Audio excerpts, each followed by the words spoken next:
Let's go with the fears. Sometimes. Oh, Palestine.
Good morning, Honorable Premier, members of the Executive Council, members of the Provincial Legislature, the Chief Whip, leaders of political parties, ladies and gentlemen, the people of Gauteng, le baeti ba rona kaofela, le amogetse hle bagolo. Can we all remain standing to observe a moment of silence and prayer?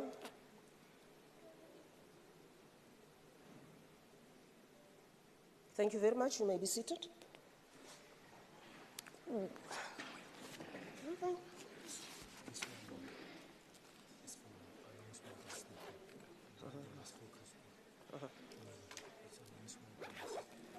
Okay. All right.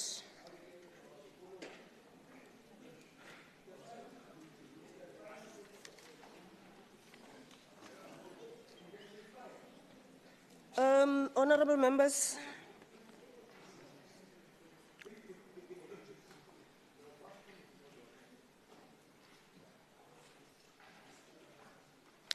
okay. Honorable members, I have already welcomed you to the sitting, so we will then proceed with our program for today.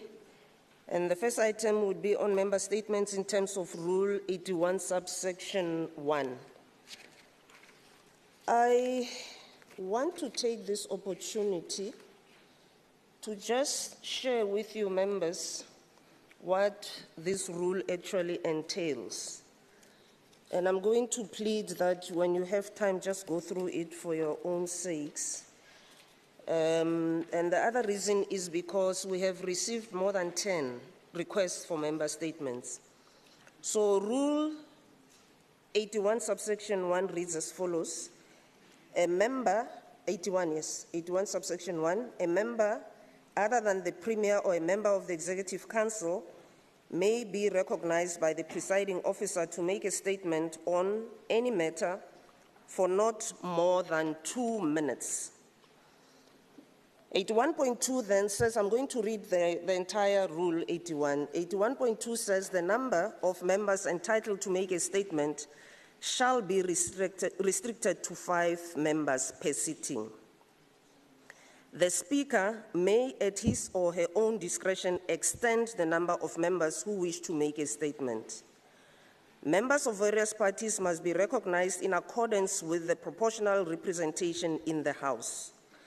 And the last one says a copy of the statement must be sent to the Speaker at least 2 hours before the sitting. So I want to focus on 81.3 for our purposes today, which says the Speaker may, at his or her own discretion, extend the number of members who wish to make a statement. So I have allowed the 10 statements, members, and mainly because of their content.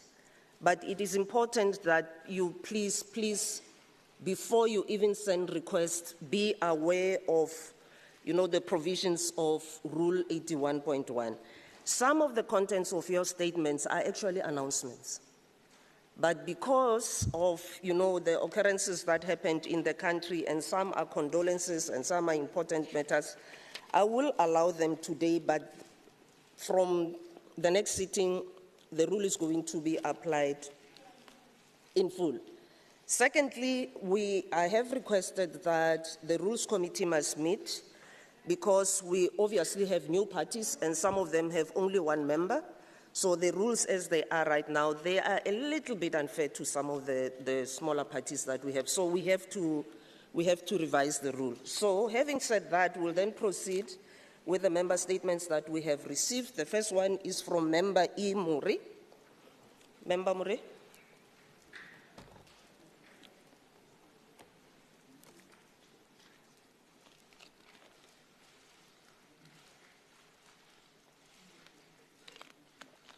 IT, assist, yeah, okay. Thank you very much, Speaker. All protocol observed. I rise today to address a grave concern that should alarm every citizen in this House, the crisis of food safety in Gauteng.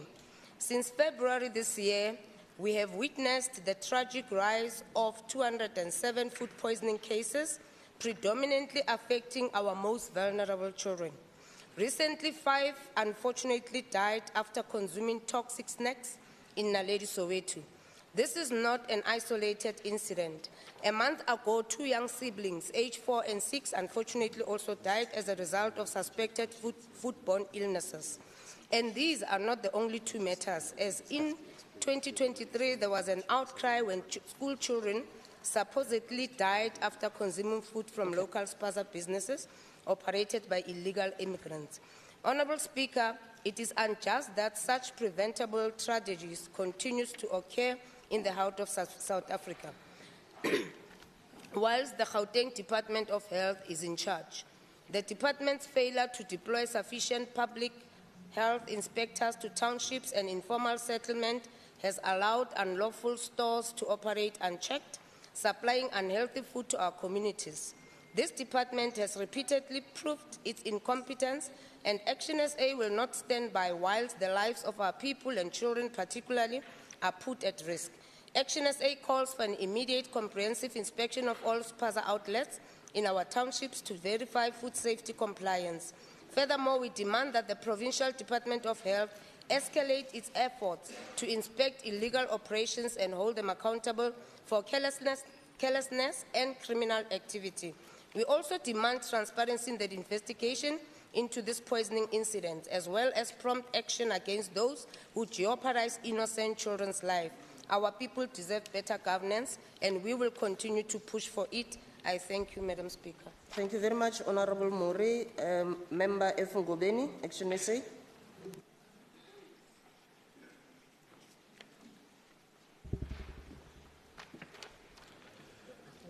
Honorable Speaker and honorable members, I rise today to acknowledge and congratulate Dr. Nasipi Moya on her election as the new executive mayor of Tshwane. Yes.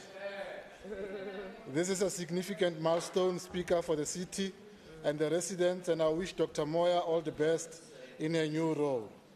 In a historic display of unity and dedication to the people of Tshwane, various political parties, including the ANC, EFF, and Action SA, have put aside their differences to work together for the betterment of our city and its residents. This remarkable collaboration sets a shining example of what can be achieved when we prioritize the needs of all our communities above political affiliation. If we move forward together, we are confident that our collective efforts will bring about positive change, progress, and prosperity for all the people of Tshwane. Let us celebrate this momentous occasion and continue to work together, hand in hand, towards a brighter future for our capital city. Thank you very much, Madam Speaker. Thank you very much, Honorable Ngobeni. Member Ndlovu, T. Ndlovu. Thank you very much, Madam Speaker. I am honored to address the House today regarding an important event that took place last week on the 6th of October.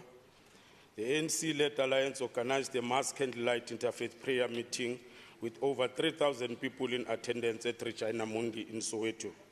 This gathering was held in solidarity with the people of Palestine who are suffering from the ongoing genocide and unspeakable atrocities being committed against them. I wish to express my unwavering support for the ANC's position on this two-state solution. This approach, which advocates for the establishment of an independent state of Palestine, is crucial in ending the occupation and genocide faced by Palestinians. We also extend our solidarity to all progressive forces standing against this brutality, even those who may not fully align with the two-state solution. To them, I say, let's unite in our common cause to oppose this atrocity. Every contribution made in this effort is significant, for it serves the interest of the Palestinian people.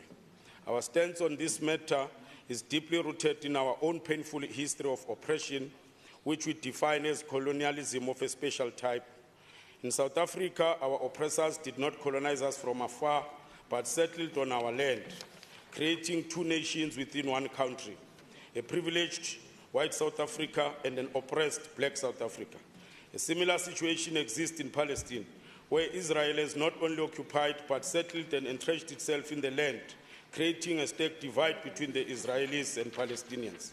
This conflict must be resolved through diplomatic negotiations, leading to an independent Palestinian state free from occupation.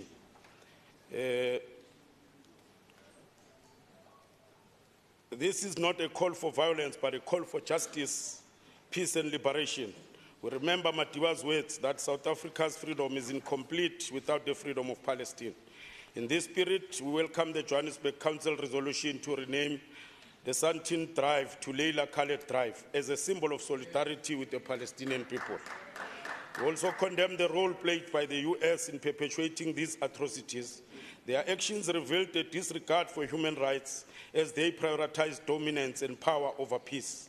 The death toll in Gaza, with over 51,000 killed and millions more trapped, is both heartbreaking and appalling. This horror must end. We stand united in calling for a free Palestine and an end to apartheid Israel. I thank you. Thank you very much, Honorable Ndlovu. Honorable Mosai. Madam Speaker, may I read it on behalf of Member Mosai? Thank you very much. Madam Speaker, the ANC-led government is proud to announce the milestone achievements under the auspices of the Gauteng Provincial Government, particularly the excellent departmental clean audits. This success was driven by the dedication of men and women who tirelessly work to combat inequality, poverty and unemployment, challenges that have hindered our economic progress and compromised human dignity. Honourable members, through our efforts as an ANC-led government, we wish to salute the deployees who diligently serve the people of Gauteng, making it possible to achieve this remarkable audit outcome. These clean audits are a beacon of hope for the people of Gauteng, signalling our commitment to improving their livelihoods under the caring governance of the African National Congress. This milestone achievement, Madam Speaker, is a message to the people of Gauteng, encouraging them to give the ANC a mandate to continue working effectively and efficiently to improve the socio-economic conditions of the Gauteng city region. It demonstrates our commitment to addressing poverty and inequality and our determination to transform society in line with the ANC's social transformation agenda, which aims to push back the frontiers of poverty through economic empowerment. Honourable members, Gauteng is leading the way in reigniting economic construction and recovery, as evidenced by these clean audits across numerous provincial departments and entities. This is a significant achievement for our social compact, and while the journey has been long and arduous, the outcome is a historic victory for the province of Gauteng.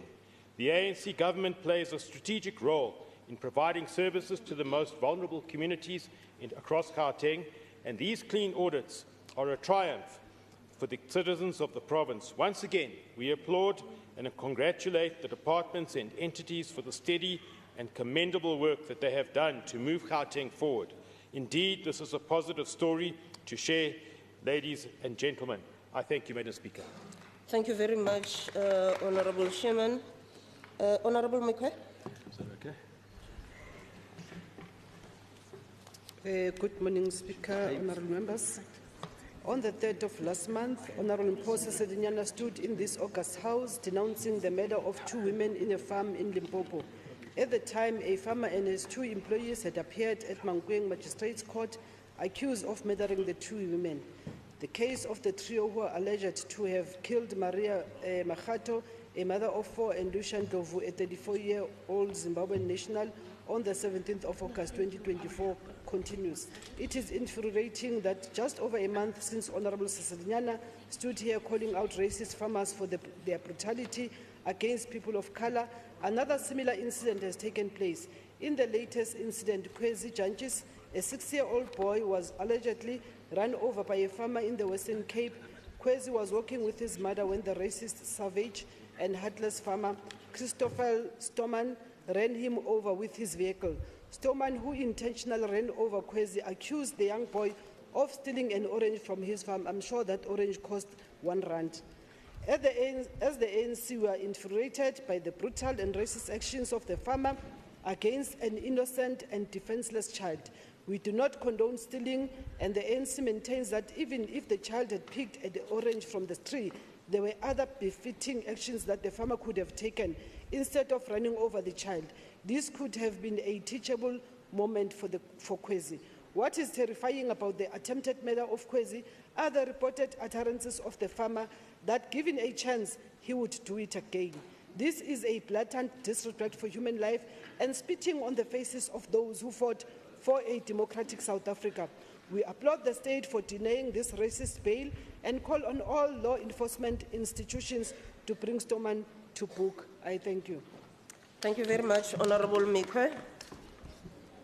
Honourable Masuku.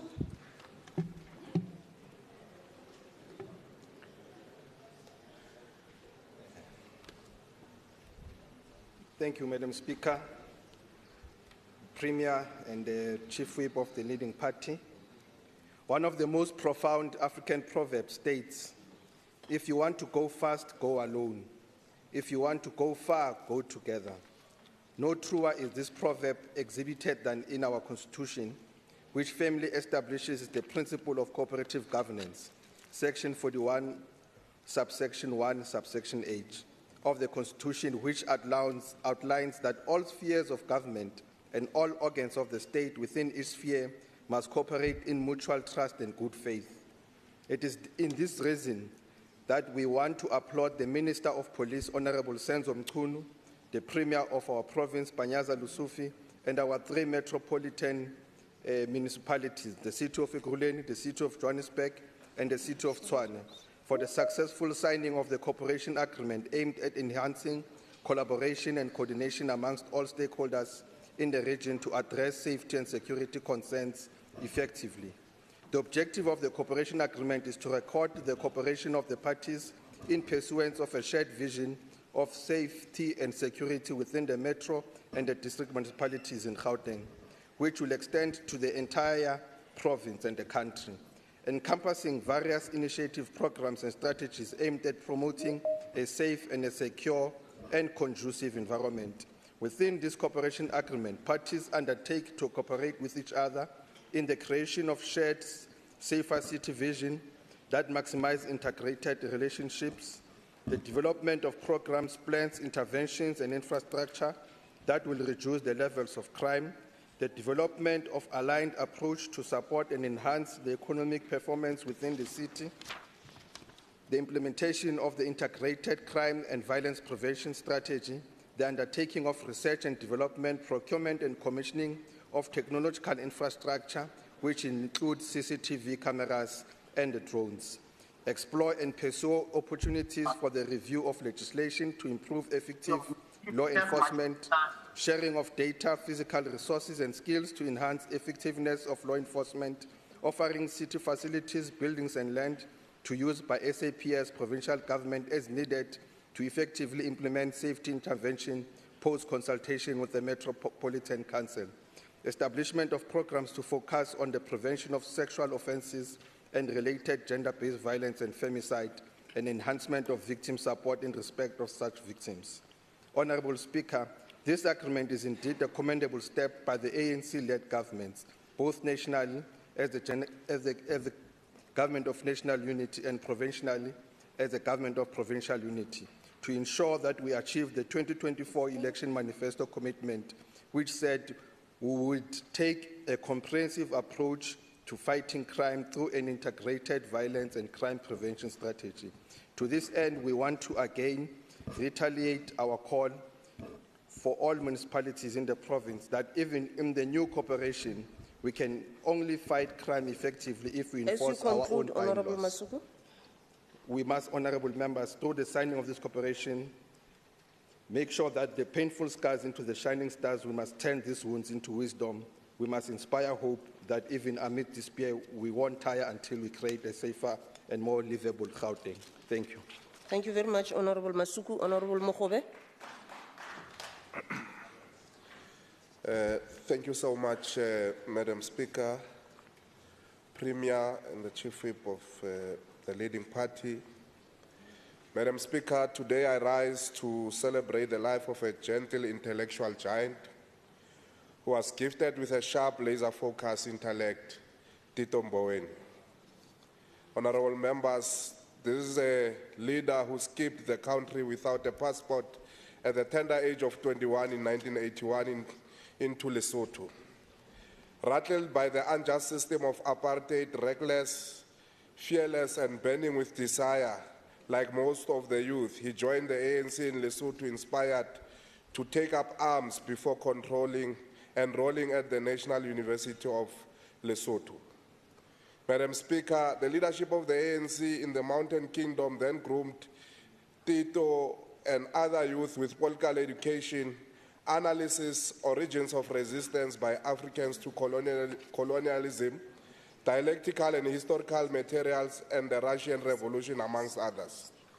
The leadership also schooled this vibrant and militant youth in African development, African thought, African states, the history of the ANC, the Communist Party, and of course SACTU and trade union movements, and the economic history, interpacing this with military training.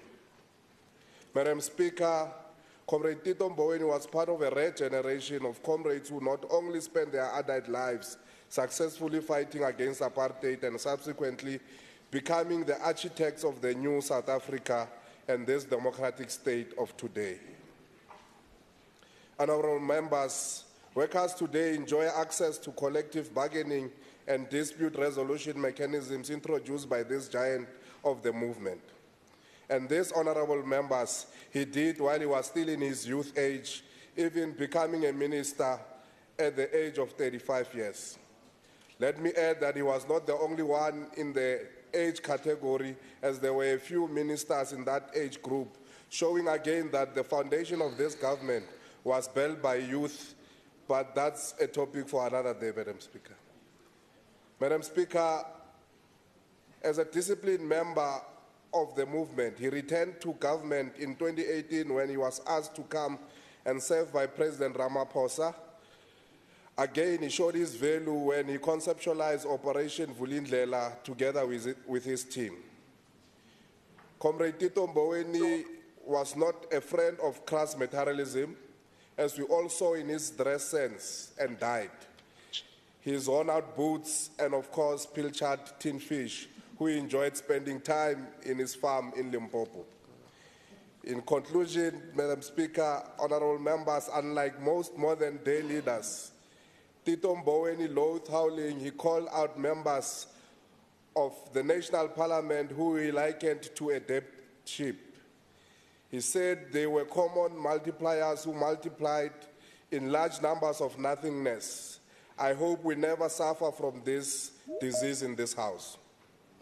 As you conclude. Madam Speaker, we celebrate the duchy of Mahoba's Kloof. Etlela ekorola osia ena, wena ntokolo wa Gwambe, na Zavana, wena wa kuchaba kutsongola Shamun. Thank you, Madam Speaker. Thank you very much, Honorable Mokobe. Honorable Mfikwe.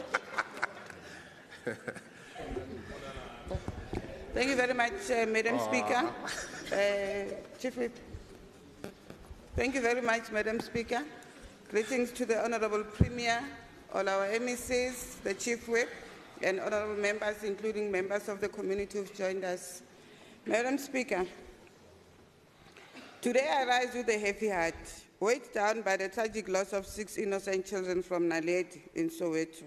Their untimely passing due to alleged consumption of foreign stuff from a Paza shop is a heart-wrenching reminder of the vulnerabilities that exist within our communities, exploited by those who take advantage of our kindness as a people. To the families, friends, and schools mourning these young lives, we offer our deepest condolences. Your grief resonates with all of us, and it is a solemn reminder of our collective responsibility to ensure safe environments for our children and society. It is in light of this tragedy, Madam Speaker, that we urge all parents, guardians, and community members to exercise utmost caution regarding the foodstuffs that our children consume. It is our duty to ensure that food we eat is sourced from trustworthy vendors. Let us not forget that the health and safety of our children depends on our vigilance as caregivers and community members. This incident, Madam Speaker, calls for urgent action from our law enforcement agencies. At this point, we want to support the call made by our Premier, Honorable Lesufi, that the law enforcement must mobilize all available resources to identify and prosecute those responsible for this reprehensive act. Perpetrators must be held accountable for their actions, and justice must prevail for the sake of our children and these families. We also want to extend our appreciation to the Department of Health for their quick intervention on this matter. Their collaboration with multiple stakeholders, including municipalities and the Department of Education, to heighten awareness in these teach communities is really appreciated and remains very important. Madam Speaker, health education and awareness sessions in our schools, targeting learners and food vendors alike, will empower our communities with the knowledge needed to prevent such tragedies. As we conclude, Madam Speaker, we must use this moment of outbreak as a catalyst for change. Together we can work towards stronger regulations, better community awareness, and ultimately ensure that our children have access to safe food and environment. From the river to the sea, Madam Speaker, Palestine will be free. Thank you very much, Honorable Mfikwe. Honorable Dos Santos. Thank you, Madam Speaker. The number of food poisoning incidences that have occurred in Gauteng, where at least 11 learners have tragically passed away after consuming food, mostly brought from sponsor shops, has raised serious concerns. Our sincere condolences go out to all the families, friends, and school communities affected by this tragic loss. In light of the alarming number of food poisoning incidences affecting learners in Gauteng, the Democratic Alliance has highlighted several specific cases, including a significant incident at Pulama di Bocho Primary School in 2023, where at least 90 learners fell ill. Last week, at least 70 learners from 3 different schools in Carletonville also fell ill, allegedly from food poisoning. Tragically, 5 learners passed away in Naledi, Soweto last week, with a 6th child sadly passing away over the weekend. Food poisoning poses a serious health risk, especially to children. According to the Gauteng Health Department, from February 2024 to September 2024, a total of 203 food poisoning cases had been reported, resulting in 6 deaths. Such events highlight the urgent need for a coordinated response from health authorities, food service providers, and schools to ensure the safety of the food our children purchase. The shortage of health inspectors in the city of Johannesburg due to budget cuts is endangering the lives of Johannesburg learners in Gauteng. 16 health inspectors to cover 19 wards in Region D1, Soweto, is nowhere near the World Health Standards of having 1 inspector per 10,000 people. It cannot be that we continue to lose young people due to the city's failure to enforce bylaws and ensure that those who sell consumables are compliant with the health and safety regulations. To effectively combat this issue, we must adopt a comprehensive strategy and a coordinated approach between provincial departments working in tandem with local government entities. This includes ensuring that all sponsor shops, vendors, and any establishment selling food and drinks have all the necessary compliance certificates to guarantee that products sold are free from contamination and not expired. We note MEC Chilwani's call for all councillors to commence audits of sponsor shops. I agree to a point. Many councillors across the province can attest that very little is done regarding these establishments when reporting to the relevant departments, be it the health department, building control, town planning, or law enforcement. We have a collective responsibility to ensure that all our children are safe and that our communities are safe. The health and well-being of our learners must be our top priority. By taking decisive action now, we can mitigate further incidences of food poisoning in Gauteng schools and communities. Thank you, Speaker. Thank you very much, Honourable Dos Santos. Honourable Ali.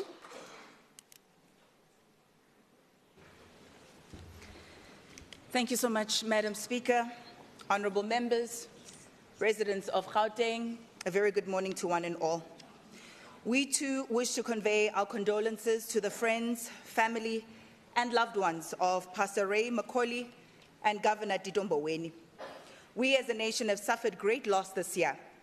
Over and above the aforementioned renowned clergyman and astute statesman, we have had to bid farewell to actress par excellence Connie Chiume, educator extraordinaire William Smith, and many other notable as well as less recognizable patriots of this year republic, young and old, all equally important. The bittersweet aftertaste of death remains on the lips of they that live, embedding itself in the tongues of those left behind, as a reminder that their day too will come. We in this room are no exception. The question therefore remains, what shall we do with what we have, where we are, right here and now? If I may suggest, Madam Speaker, gather ye rosebuds while ye may, deliver services without delay is what we ought to do. Mr. Premier, Mfuleni Municipality must be placed under administration as a matter of urgency.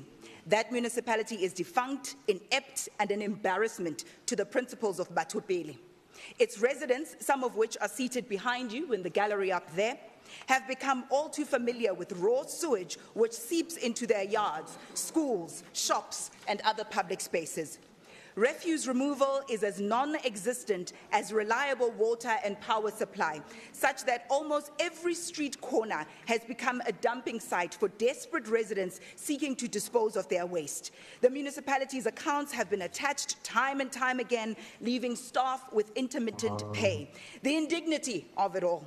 Again, I make the call. Place Mfuleni Municipality under administration without delay, not tomorrow, but today. Mogale City is another cause for concern. Its unilateral, perhaps even corrupt sale of occupied residential property is a ticking time bomb waiting to explode, whose shrapnel will sever all hope for decent housing for the most vulnerable in our society. Look closely into those stands and who stands to benefit from those transactions, Mr. Premier, how and why.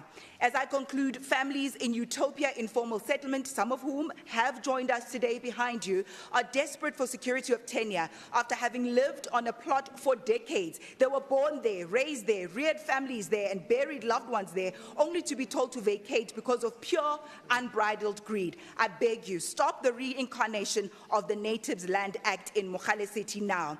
And lastly, the city of Johannesburg is not without fault. Its blatant refusal to divulge information on the state of its indigent register is indicative. And the residents of Leratong Village are suffering as a result.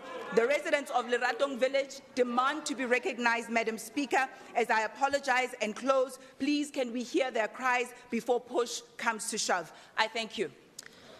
Okay, honorable members, that takes care of member statements. And like I said earlier on, we really have to look at and observe this rule until the committee sits and revises the rules. So, what are member statements? Their main focus is the following: the mandate of the legislature, its lawmaking, oversight, public participation, and cooperative governance. And for now, we are still restricted to the 2 minutes. I allowed all of the members to speak beyond the 2 minutes, like I said earlier on, but we must really stick to our rules. I will recognize you, member, if you actually state what you are rising on. Our rules do not have provision for announcements, and we will, when we revise the rules, make sure that we do so. But announcements, more in focus, is birthdays, congratulatory statements, condolences, best wishes, reflecting on past or future events. But the Rules Committee will look at this so that we accommodate everyone. There is a hand, honorable member. Thank you, Madam Speaker. Madam Speaker, there was a member statement from me. I don't know whether it was included in the 10. Thank you. No, I only have 10. Thank you very much. Honorable members, we proceed on statements by members of the Executive Councils in terms of Rule 79 subsection 1, there are none. Motions without notice in terms of Rule 120, there's none. Motion without notice in terms of Rule 121, there is also none. I have two apologies. The first one is from the Honorable Maile, who is attending a Budget Council meeting, and Member A. Alberts, who is on party business.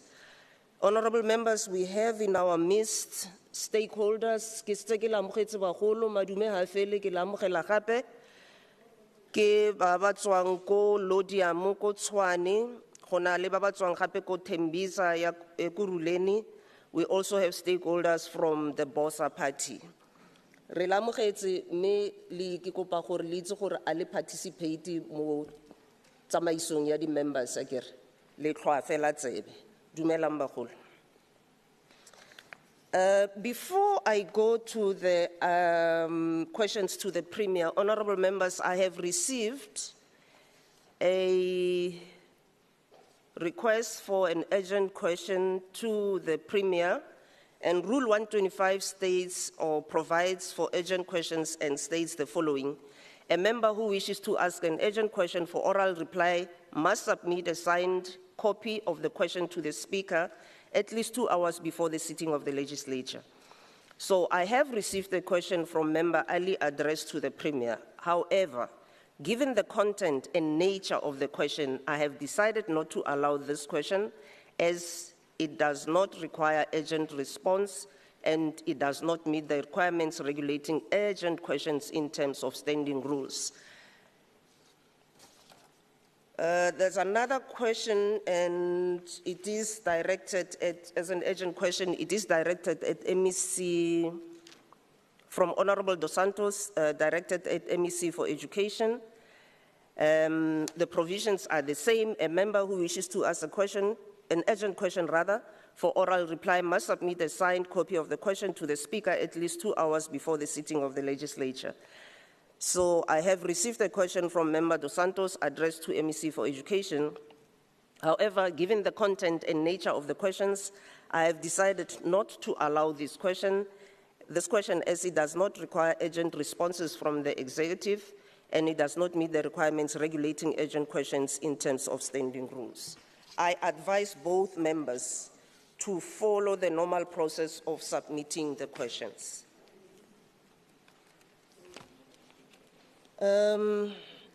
We now proceed to the first item, questions to the Premier. Can the Secretary read?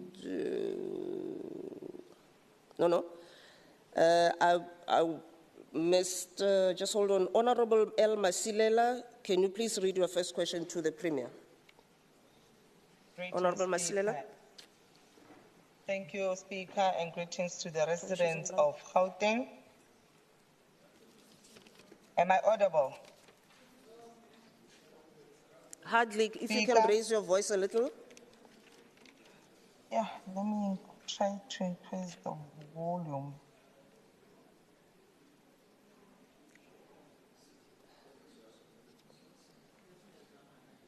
Thank you, Speaker. Premier Lesotho, on the 20th of August, promised that no new infrastructure project in Gauteng will go incomplete. As part of this promise, a firm position will be taken in dealing with incomplete infrastructure projects where CEOs and HODs that have left incomplete project will work and companies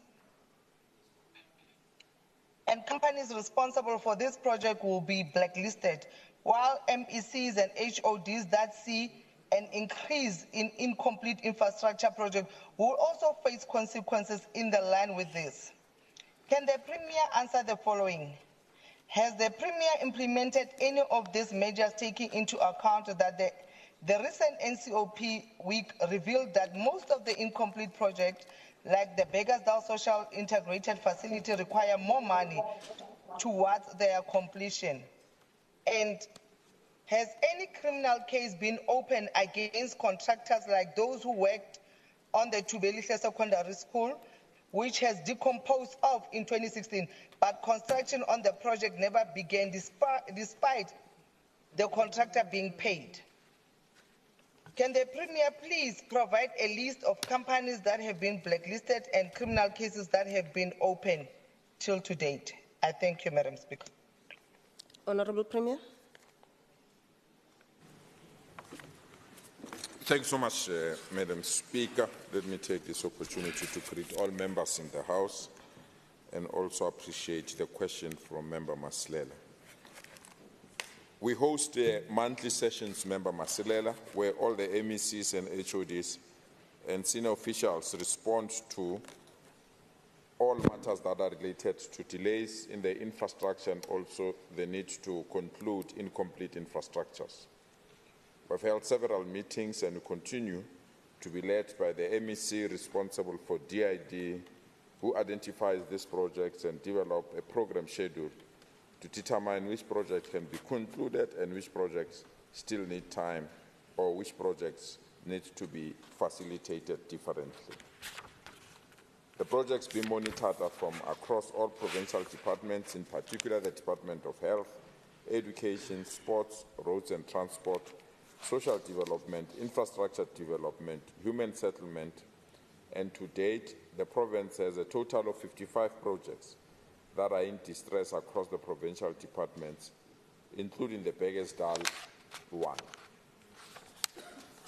The challenges with these long-delayed projects include contractor poor performance, contractor cash flow management, bulk infrastructure requirements, business forums, vandalism, unresolved municipal mandates,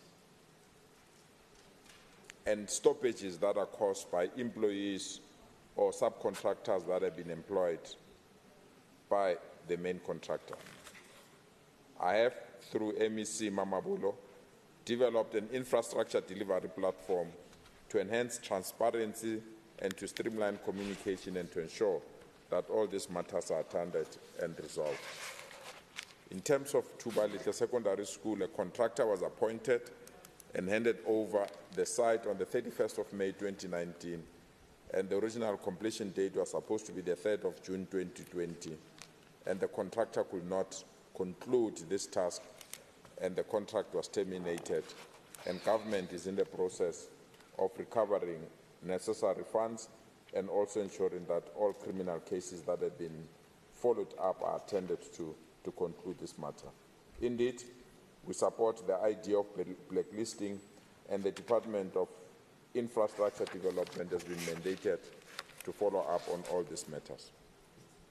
The department has terminated service providers, which will then be considered by the committee for possible restriction following the process set out in the instruction note. The list of restricted supplier service providers will then be compiled when the committee is fully functional and sent through National Treasury for them to initiate the blacklisting processes. We are indeed committed and serious about concluding incomplete infrastructure, and that's the reason why I'm personally chairing this committee to ensure that all these incomplete infrastructure projects are completed and we can be in a position to close this unfortunate chapter. Thank you so much, Madam Speaker. Thank you very much, Honorable Premier. Honorable Masilela, do you have a supplementary question or a short remark? Thank you, Madam Speaker, and thank you, Premier. I hope and pray the fast tracking of blacklisting of those contractors, and especially knowing that there are officials who are also working with this project, also they must be held accountable. Thank you. Thank you very much, Honorable Masilela. Honorable members, in terms of Rule 138, subsection 9, I now open for additional supplementary questions or additional remarks by members who wish to do so. Honorable Fuchs, you have voters in front of you, so that's why I was Chair, a little bit confused. But proceed. Thank you very much, Chair. Premier, we're aware that there are a number of conditions that apply that really fall outside the control of a particular department like human settlements. And we talk, for example, about a lack of budget coming from national. Now, you say that we're dealing with these things, but my question to you is, how do you deal with something that's not in your control? How are you going to fix the problem of a lack of budget? I put it to you, Premier, that it's not possible, but what we have to do is to set the expectations of our residents, to tell them that they are not going to get the housing in the short term, even in the medium term. I think that's very important, that we play open cards and that we are transparent. Thank you. Okay. Thank you very much, Honorable Fuchs. Premier? Thanks so much, Madam Speaker. Thank you so much, Member Fuchs. It will be extremely dangerous to be one-dimensional on this matter, Member Fuchs. It's not only about budget. Apologies. For example, we are looking at the possibility where we've got incomplete RDP houses, that there might be people that are prepared to take those RDP houses on their own and complete them for themselves. And that does not need budget. And it's one area that we are looking at. Also, we are looking at areas where if people have used state funds not to complete, we will be in a position to persuade them using the SIU and other institutions. And when they pay back that money, we'll be in a position to complete the projects. So we are looking at various options to deal with this matter. But what is important here is that from now on, we've declared war on incomplete infrastructure. And that is why the new cycle of HOD performance contracts will include this matter of incomplete infrastructure. Because we can't have HODs that appoint somebody to start a project. When they are halfway, they abandon the project, and then they are appointed for another project, whereas they've left the other projects behind. So we are changing even the procurement processes to allow that if we have this kind of projects, we can't even be ready to give you an additional project. Because some of these contractors think that they are clever. They start with a project that have a high budget. When they're about to exhaust that budget, they abandon it and go, knowing that the next person that needs to conclude that budget will need to get additional funding and have deviation. So we're working around all those issues. And that is why we are meeting monthly And that is why now, through MEC Mamabulo, we are introducing the new project readiness matrix before we start a project. We must ensure that the project has proper approval from municipalities, the land is available, bulk services available, and the project or appointed contractor have the capacity and the resources to run that project before we appoint that person. We can't just rush to appoint people that are not capable or who have limitations in terms of their track record to continue to be appointed to deal with this project. So leave it with us. We'll attend to it, Member Fuchs. I know how passionate you are about this matter, and I can assure you won't disappoint this time. Thank you so much. Thank you very much, Premier. Honorable Simatla, can you put your questions to the Premier, please? Thank you very much, Speaker, and greetings to the residents of Gauteng and members of the House. My question is as follows. Premier, crime statistics for the first quarter of the 2024 to 2025 financial year revealed that Gauteng saw a 0.6 increase in reported rape cases in comparison to the previous quarter. Gauteng is also amongst the provinces with the highest reported cases of rape at educational facilities. It is estimated that over 1,000 women are raped daily in South Africa, and only a fraction of that 150 report the rape. So an increase in 11 reported cases might mean that a far larger number of rape cases took place, many of whom weren't reported. In line with this, can the Premier answer on the following? In terms of the training provided to the crime prevention wardens, Amapanyapanya, did the wardens undergo any gender sensitivity training to respond to GBV-related matters? Rape survivors who come across them as the first point of contact, as well as violence faced by LGBTQI persons. This is more pressing considering that only 58 police stations in Gauteng have victim assistance NPOs attached to them. Outside of the crime prevention wardens, how has the Nasi-Spane program been used to fight social crimes like rape? Has this program made provision for the hiring of social workers as part of efforts to combat social crimes? Thank you, Speaker. Thank you very much, Honorable Simatla. Premier.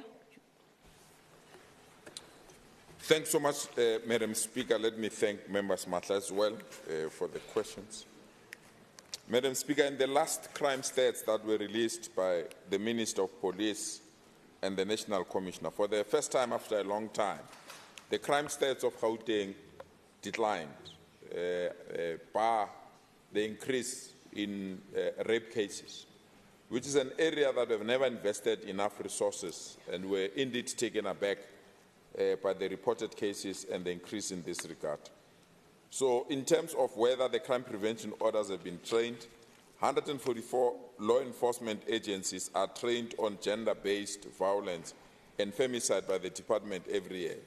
The wardens, as part of this on-job training, are assigned to this program as well, and in the third quarter, the law enforcement agencies training will include the wardens as part of the ongoing training that we have introduced. In terms of question 2, yes, there were provisions. The Department of Safety has embarked on a recruitment process of recruiting 14 social workers to strengthen the battle against social crimes.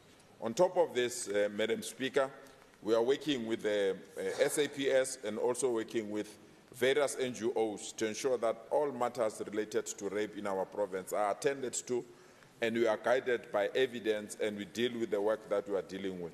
You will see, Madam Speaker, in the next 2 weeks or so, we'll be releasing an e-panic button, which we believe is a tool that can be utilized to ensure that those that are under threat or threatened can utilize this e-panic button and allow our law enforcement agencies to protect our people. Thanks so much, Madam Speaker.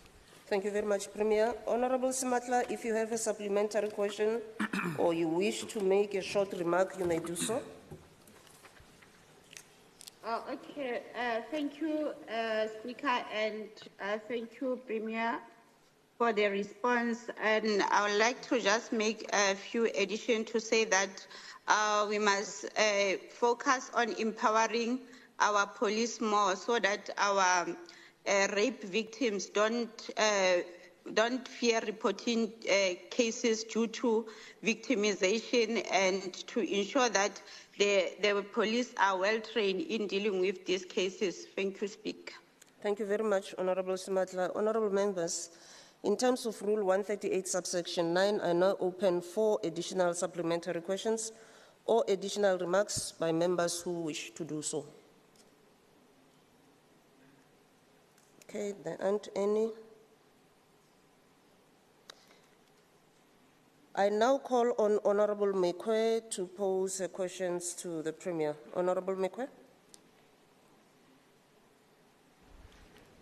Thank you so much, Honorable Speaker. Let me ask the following question to the Premier. Noting that gender-based violence remains a major threat for our society and noting that Gauteng has a provincial gender-based violence plan, can the Premier please explain the following? Explain the steps taken by the Gauteng provincial government to implement the provincial gender-based violence plan, and 2, indicate who are the stakeholders that the Gauteng provincial government is partnering with in the fight against gender-based violence and why. Thank you. Thank you very much, Honorable Mekwe. Honorable Premier. Thanks so much, Madam Speaker. I want to take this opportunity to thank Member Mekwe for the questions. The South African government approved the National Strategic Plan on Gender-Based Violence and Femicide on 11th March 2020. This plan provides an integrated framework to guide the national response to this scourge. These are the steps taken to ensure that the implementation across the GPG departments is enforced. And Gauteng provincial government adopted this strategy and launched it as its own as part of the Gauteng Strategic Plan on GBVF, in aligned to the national strategy and underpinned by the following 6 pillars. 1, accountability, coordination and leadership. 2, prevention and rebuilding social cohesion. 3, justice, safety and protection. 4, response, care, support and healing. 5, economic power. And 6, research and information management. In terms of accountability and coordination and leadership, we've strengthened multi-sectoral coordination and collaboration across different types of government and sections of society based on relationships of trust that can give effect to the pillars of the strategy. And there's a long list, Madam Mekwe, I'll give you the report of the activities and the programs that have taken place to consolidate and to confirm our accountability, coordination and leadership pillar. On Pillar 2, prevention and rebuilding social cohesion, we've identified departments, the following departments: Department of Community Safety, Department of Health, Gauteng Department of Education, Department of Social Development, and funded their victim empowerment programs as stipulated within the strategy.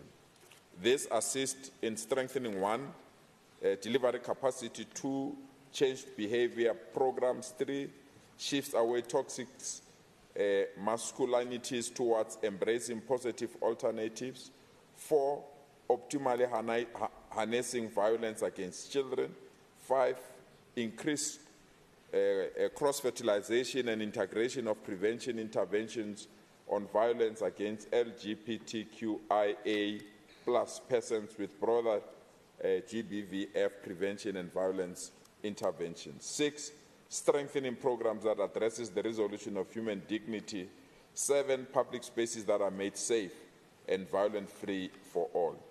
In terms of Pillar 3, justice, safety and protection, we have strengthened capacity within the criminal justice system to address impunity, effectively responding to femicide and facilitate justice for GBVF survivors through the following programs: 1, court picketing; 2, family justice, strengthening the family justice specialized unit at Ikaya Letemba; 3, Ikaya Letemba support enforcement agencies within the SAPS; 4, provision and enhancement of clinical medical legal services; 5, disaggregating data of GBF patients to ensure profiling of GBF victims. 6, established a Gauteng integrated multi-sectoral serial rape task team. 7, weekly data dashboard on GBF convictions and arrests through the 10.111 incident and case docket that are open across Gauteng. 8, trained floor managers supporting victim-friendly rooms in 39 police stations. 9, GBF hotspots, trends and interventions that are monitored through the GPG and civil society. In terms of Pillar 3 resources, we have released the resources to the following departments and ensure that these departments have they've got necessary resources so that they can respond to all these matters. The Department of Community Safety, support to the SAPS, NGOs, and the Tutuzela care centers that are managed by the MPA. In terms of Pillar 4, which is response, care and support and healing, Ikale Temba, a one-stop center to respond to GBVF victims and their dependent children. The center provides for residential care services, psychosocial services, medical legal support, as well as community outreach programs. In terms of Pillar 4, economic power, we've identified lead departments as Department of Community Safety, Department of Social Development, Department of Arts, Sports, Arts, Recreation and Culture, as well as GDAT, and they are funded through the Victim Empowerment Program. In terms of the last pillar, research and information management, we've attended to the following matters. Research studies conducted are as follows: community perception study, community lived experience study, factors and triggers study, and common factors and characters of femicide victims and perpetrators. Number 2, we've also conducted a information knowledge hub that assists us in gathering general information and also identifying victim shelters and court protection orders, and provide case reporting so that each and every case can be followed and each and every court protection order can be analyzed and the necessary support is given. Lastly, is the matter that is related to all the matters that have been referred to the National Register for Sex Offenders, which we have catered for in terms of Pillar 1 and Pillar 6, and we have efficiently capacitated the department to seamlessly implement the vetting process of all new employees and all those people that their contracts have expired and need to be renewed. We have to check their names against the National Register for Sex Offenders. This makes it easy for us to ensure that each and every matter that is attended professionally, and the level accountability system and all those that are within our system get the necessary support. Thank you so much, Madam Speaker. Thank you very much, Honourable Premier. Honourable Mekwe, if you have a supplementary question or you wish to make a short remark, you may do so. It's a remark, Speaker. I think I will await the document from the Premier, but it is interesting to know that at least the Gauteng Provincial Government is doing something around GPG.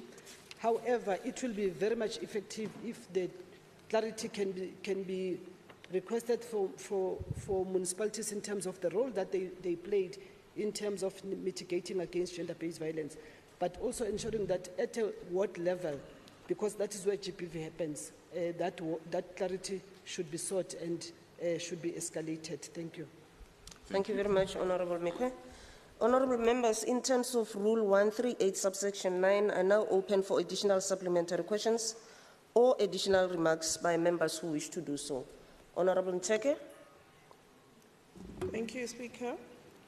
Through you, Speaker. Premier, during the time when NPOs had lost their funding, especially those that look after victim-friendly rooms like the likes of Power and other NPOs, many victims missed out on the intake trauma counseling, and therefore it's important that as you develop your GBV plan, you also look at people who went to the police stations to report GBV during that time, potentially didn't even open cases because of the trauma that they went through, that they don't fall through the cracks, that we still go back to those cases and make sure that they are assisted so that they too can actually have justice. Thank you.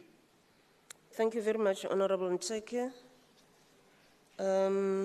Premier, do you wish to respond to the remark? Noted with thanks, Honourable Speaker. Thank you very much, Honourable Premier.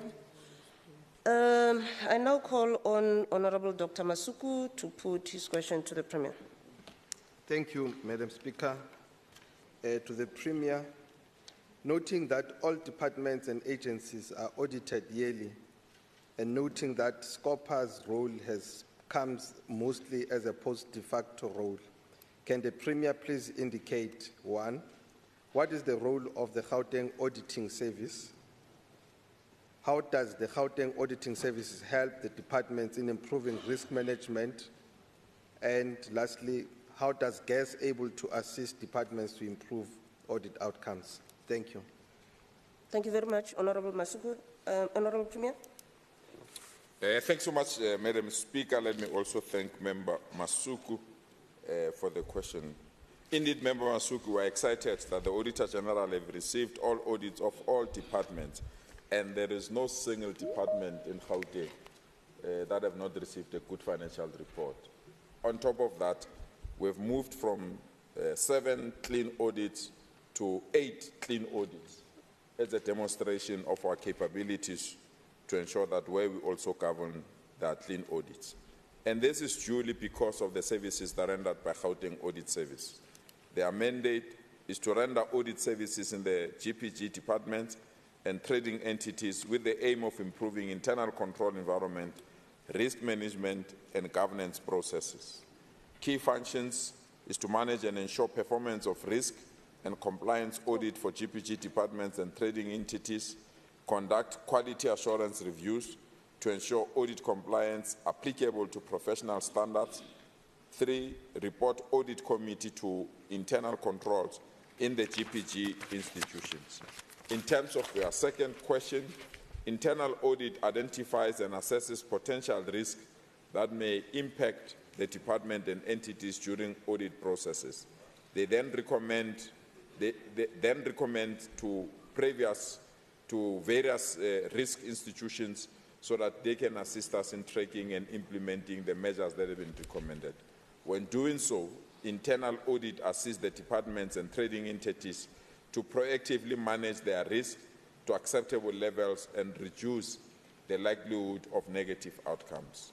The Gauteng Audit Service also helps GPG departments and trading entities to accomplish their objectives by bringing a systematic, disciplined approach to evaluate and improve effectiveness of governance, risk management, and control processes. In terms of question 3, yes, through the following measures, we assist clients by identifying employees trading with the state, duplicate invoices, compliance with payments of invoices within 30 days. We analyze data on the reconciliation between PESAL and SAP. We proactively review all the annual performance report before they are submitted to the Auditor General. And through the performance of planned audits, Gauteng Audit Services also contributes to the enhancement of internal controls, risk management, governance, as is evident in the improved audit outcomes in the Gauteng provincial government over time. And thank you so much, Member Masuku, for elevating this important task of Gauteng Audit Service. They are indeed the backbone and the ideas and brains behind our clean audits in our province. Thank you so much. Thank you very much, Honourable Premier. Honourable Masuku, do you have a supplementary question or a short remark? No, I'm covered. Okay, thank you very much. So, honourable members, in terms of Rule 138, subsection 9, I now open for additional supplementary questions or additional remarks by members who wishes to do so. Honourable Fuchs. Chair, thank you very much. Premier, I differ with your view that all departments performed well. We're aware that when you do an audit, certain things are measured, but it doesn't necessarily mean if you have an unqualified audit that your performance is good. Please just look at the annual report of health and you'll see a terrible performance from that particular department and many others.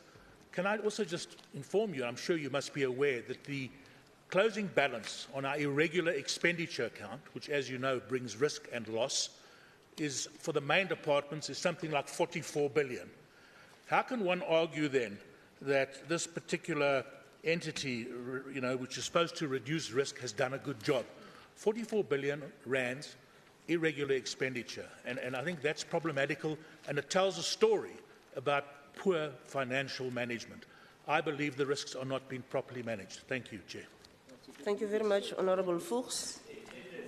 Honourable Ali.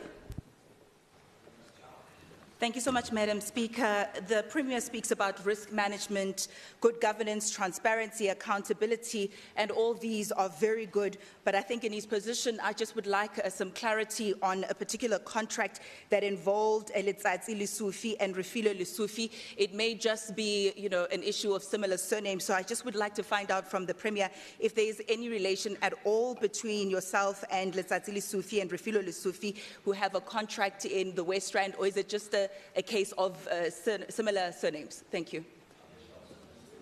Thank you very much, honourable members. Honourable Premier. The last time I checked, there were 2 Lesufis in South Africa. It's myself and the rest. So I don't know. So I really don't know this. I don't know that. I mean, how many Dlaminis are here? I mean, I can't account for Chavalalas and Dlaminis. I don't know them. You have to bring the information. I mean, I need to know who they are. Honourable Ali, order. I don't know them. I don't know them. I don't know them. I mean, does not mean Eli Sufi is related to me as well. I mean, it's really, I think we need to, yeah. But I don't know them, but you're ambushing me. I don't know them. I mean, you can't raise a question in the House that you have not even given me the right to assess and respond appropriately. I mean, it's very unfair. Member Fuchs, sometimes jealousy creates problems. Honestly, it does. Reality is, of all the departments that have been audited by an independent body called the Auditor General, there is no single department that have been pointed that have not fulfilled their mandate in terms of their performance audits and in terms of their financial audits. Naturally, there will be areas that are emphasized by the Auditor General that needs to be followed up. We are open to follow them up. We were together at the meeting with SCOPA, and there were areas where either SCOPA itself, the Department of Treasury, the Public Service Commission highlighted matters that need to be brought to attention and be resolved, including what you have raised. So we'll attend to those issues. We'll definitely attend to those issues because that's the purpose of those committees, to elevate things that might not have been done correctly and be attended. But the obsession with the Department of Health must also come to an end. This obsession where people can't even give us the necessary evidence that is needed, and they really believe is a department that they can play ball with, must come to an end. And we'll attend to those issues. But if there are genuine matters that need to be attended, we'll attend to those issues. I'm glad you are... Okay, let me leave it there. Thank you so much, Madam Speaker. Thank you very much, Honourable Premier. I now call on Honourable Musimang to put this question to the Premier. Thank you very much, Madam Speaker. Good morning, colleagues. During the State of the Province address, the Premier insisted that there will be new revenue streams that would be put together to ensure that we're able to then pay the e-tolls that Gauteng has been given. And I would want to then ask, with regards to the e-tolls, could the Premier please indicate what revenue streams will be or have been used to pay the debt? And two, how will the provincial government ensure that the proposed hybrid model for raising funds is equitable and doesn't disproportionately burden certain segments of Gauteng's population? Three, given that the debt has ballooned from 17.4 billion to 43 billion, what measures will be put in place to prevent further cost escalation during the repayment period? Four, how does the provincial government plans to balance the 12.9 billion rand debt repayment with maintaining essential public services and addressing other priorities like fighting crime? And five, With the maintenance cost estimated at 2 billion rand per year for the next 3 years, how will the province fund the additional expenses without compromising on other budgetary commitments? Thank you. Thank you very much, Honorable Msimang. Honorable Premier. Thanks so much, Madam Speaker, and thank you so much, Member Msimang, for your questions. Unfortunately, your figures, all of them are hopelessly wrong. I don't understand where you got them, but that's the purpose of asking a question, perhaps, so that we can resolve on these matters. The reality is that even those that didn't believe it, it's done, dusted. E-tolls are gone. E-tolls are history. They are gone. And there are those that never thought that we can utter those words in this house. E-tolls are gone. And we'll attend to the matters. I want to give context to this, Honorable Msimang. The problem of e-tolls was not necessarily the payment. The problem of e-tolls is that Sanral that needs to build either our provincial or national road could not do so because the e-toll debt was making it impossible for them to build roads. And that is why our roads and the main roads in the last 12 to 14 years or so could not be maintained and be expanded. And every morning and every afternoon, our roads are literally a parking bay. And we needed to resolve that matter to ensure that the debt is removed and Sanral can be in a position to go back and raise funds to build more roads and expand our roads. And we are proud as this government that we have taken that decision and took a bullet on behalf of the country. We took a bullet to take 30% of the debt, and we took a bullet so that Sanral can go and do that. You must check the website of Sanral. After we've signed the agreement to remove e-tolls, they've went to the market, they've got new funding, and they're expanding new roads so that the economy of our country can prosper. That's the decision that we've taken. But let me go back to your question. The province will optimize existing resources of revenue to introduce alternative resources of revenue without burdening further the citizens of the province. And that's very important, that the funds that we've paid for the e-tolls does not come from budget cuts of department. It comes from our revenue reserves so that we can be in a position to attend to this matter without hampering service delivery or affecting the pockets of our citizens in the province. So GPG will ensure that there's no collapse in service delivery. Furthermore, the physical trajectory that we've taken will be addressed through a combination of active debt management strategies and spending restraints that imposes the primary fiscal balance, as well as the elimination of wastage and other inefficiencies in the system so that we can be in a position to attend to this debt. You say that the debt has ballooned from 17.4 billion to 43 billion. Those statistics are hopelessly wrong, Member Msimang. The debt has not ballooned. The Minister of Finance has pronounced in 2022 that the Gauteng provincial government will contribute 30% towards settling the Sanral debt of 43 billion. With the national government covering 70% and Gauteng contributing 30%, this debt to the Gauteng government is only 12.9 billion rand. It's not 43 billion rand, as we've indicated. And we've asked, how does the provincial government plan to balance the 12.9 billion debt repayment with maintenance? That has been responded earlier on. In terms of maintenance cost, you claim that the maintenance cost was going to cost us 2 billion rand per year for the next 3 years. This is also hopelessly wrong. The e-tolls maintenance backlog of 4.1 billion rand is required over a period of 4 years and not 3 years, as we have suggested.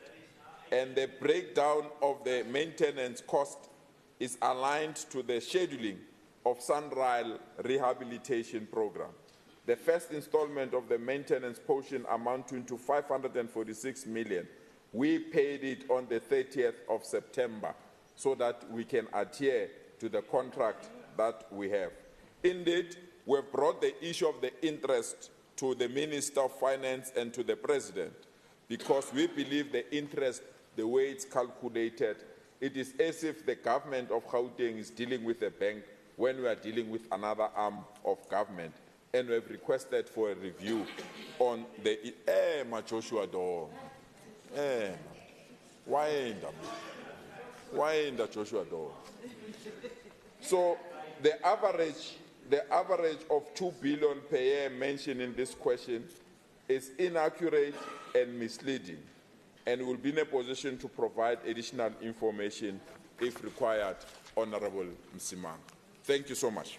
Thanks. Thank you very much, Honorable Premier. Honorable Msimang, if you have a supplementary question or a remark, you may do so. Thank you very much, Madam Speaker.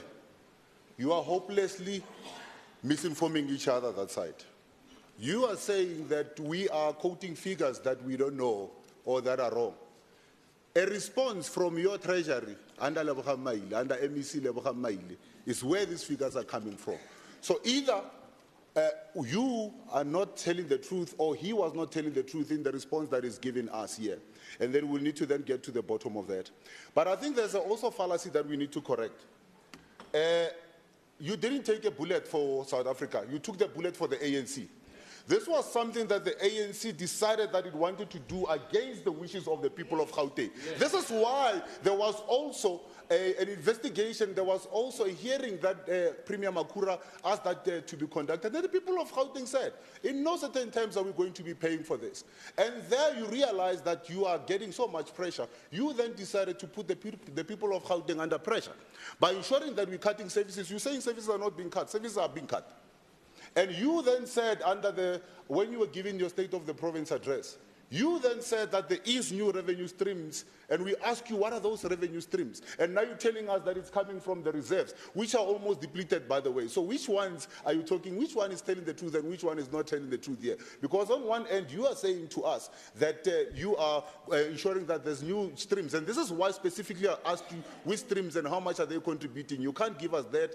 You're telling us about Joshua Doe keeping quiet and all of that. We're asking for specifics. We're asking for you to give us the real figures and for you to then ensure that what you are saying and what your MEC or finance is saying are actually the same. And unfortunately, ma'am, I don't think that we have been answered, and I don't think that the people of Gauteng are any wiser in terms of what is happening here. Thank you very much. Okay, thank you very much, Honorable Msimang. Honorable Premier, do you wish to respond? Thanks. No, they're still hating. Don't worry. Member Msimang, every time, and if you don't want to accept that, it's up to you. Every time as a premier, if I answer a question that is related to a certain portfolio, I ask that portfolio to give me information. And this information that I've given you, verbatim, come from Treasury. Verbatim, it comes from Treasury. And that's the info. There's an ethics room here. Let's refer to the ethics room. There's an ethics commissioner here. Order. No, that's what I'm saying. Let's take it there. Let him respond. I mean, and that information comes from Treasury, signed by MEC Maile. So we can go and deal with that aspect. But Member Msimang, you may dispute why we intervened, and you may drag the ANC in this debate. It's all up to you. Obviously, the obsession of the DA against the ANC, especially in this particular province, is well documented. And we're not going to enter that mud. We're not going to play that game. Our responsibility is to govern this province, with or without the DA. We'll govern this province. And if the chest pains are making it impossible for you to deal with some of the issues, it's just unfortunate. We can't help you. But the reality is the issues of e-tolls are run by the Department of Treasury. They gave us this information, and that's the information that I've given you. And the figures can be collaborated because the announcement was made by the minister in Parliament that Gauteng will take, say, 30% and National Treasury will take 70% of the debt. And we can be in a position to calculate what is 30%, what is 40%. That's the matter that we can bring to attention. Thank you so much for this abuse, Madam Speaker. Thank you very much, Honorable Premier. Honorable members, in terms of Rule 138, subsection 9, I now open for additional supplementary questions or additional remarks by members who wish to do so. There's a hand, Honorable. Thank you, Madam Speaker. Yes, indeed, Madam Speaker, the Premier has now not answered the question.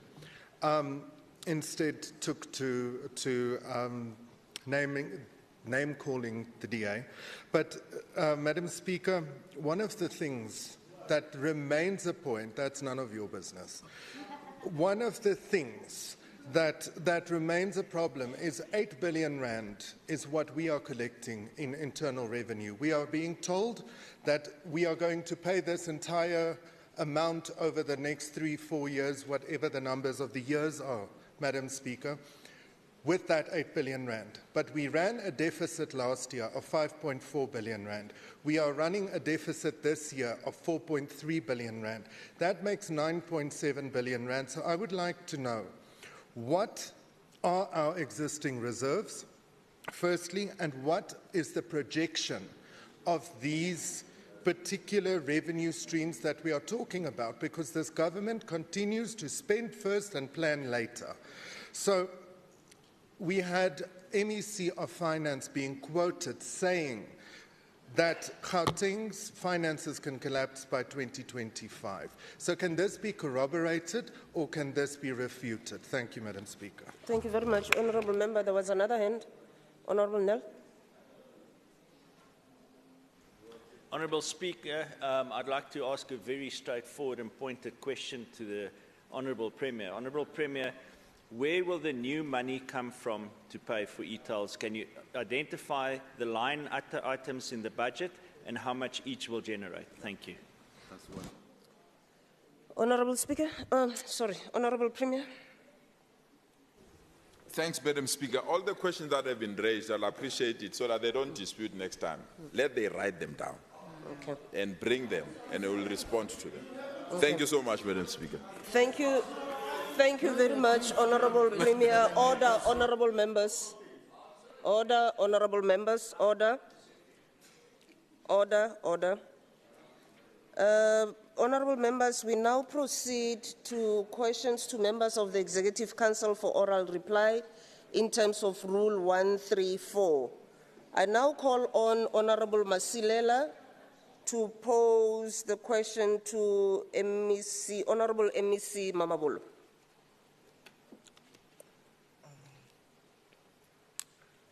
Honourable Masilela. Thank you, Speaker. Speaker, the 2023-2024 annual report from the Department of Social Development revealed that the Beggersdal Social Integrated Facility was 93% to complete, whereas MEC Mamabolo on the 17th of September spoke of how further 25 million is needed to finish the facility, which is nowhere 93% complete, as we had been made to believe, as the site still requires major construction works. Can MEC answer the following? In comparison to the planned initial expenditure, how much was the department spent on the construction of Beggersdal Social Integrated Facility in rands and in cents till to date? Can the department elaborate to the reasons behind the events and the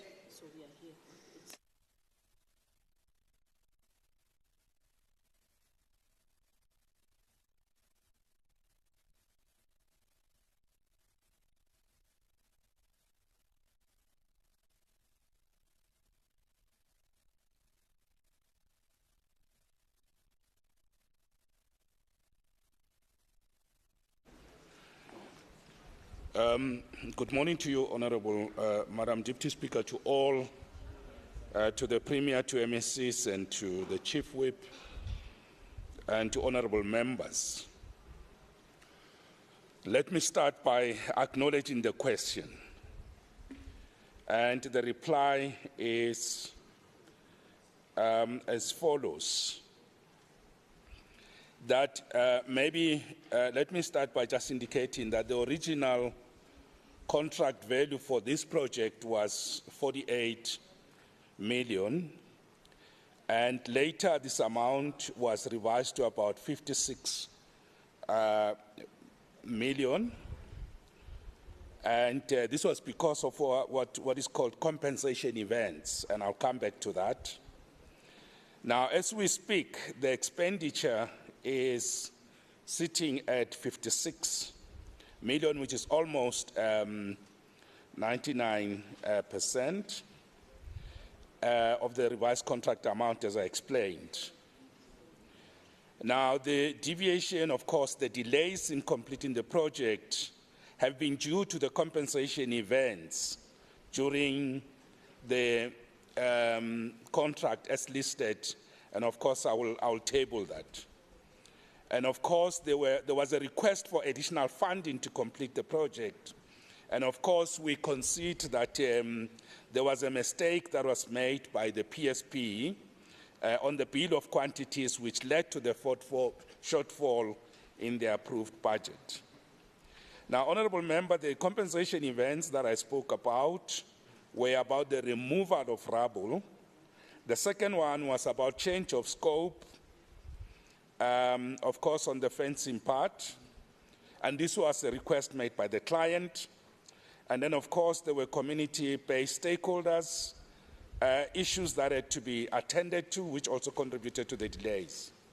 And, of course, there were delays also related to the years of the lockdowns that also affected work on this project. Now, with respect to question 2 of your question, the response is that, of course, it is possible that this percentage of amount spent linked to the financial project on the project at the time of reporting, of course, may not exactly be aligned, as you said. And of course, as we said, we discovered that the appointed PSP has misrepresented facts on the bill of quantities, and that's why there could be variation on the amount of money spent and, of course, what's spent on the ground. So that point, we have considered it, and we're looking at the, of course, holding this PSP accountable for that. Now, on the third part, with respect to the 25 million additional, the 25 million amount is required to complete the works and cover the items of scope which have been omitted by the PSP quantity surveyor.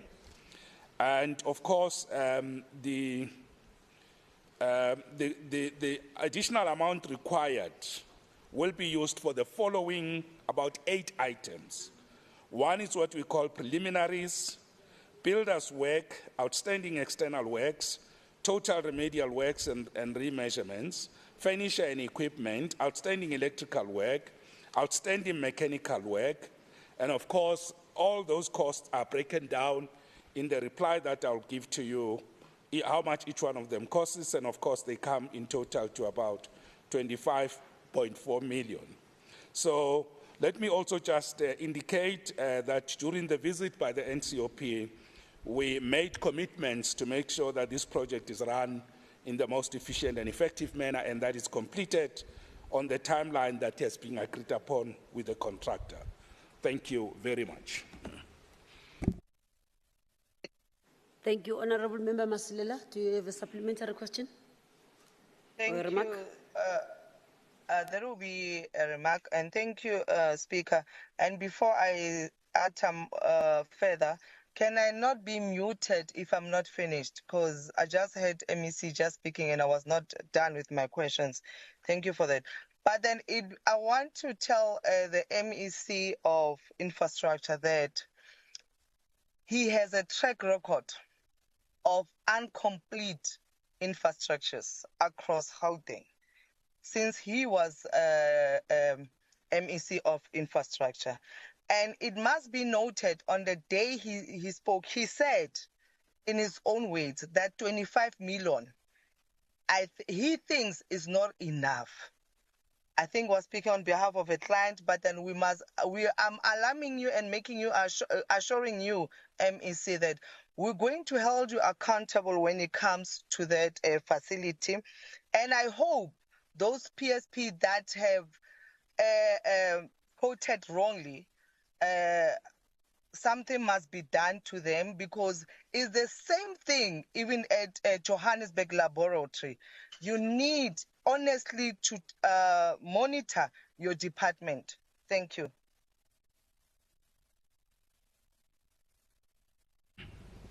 I think the constructive suggestions are taken and we will complete the project. Thank you. Honorable Masilela.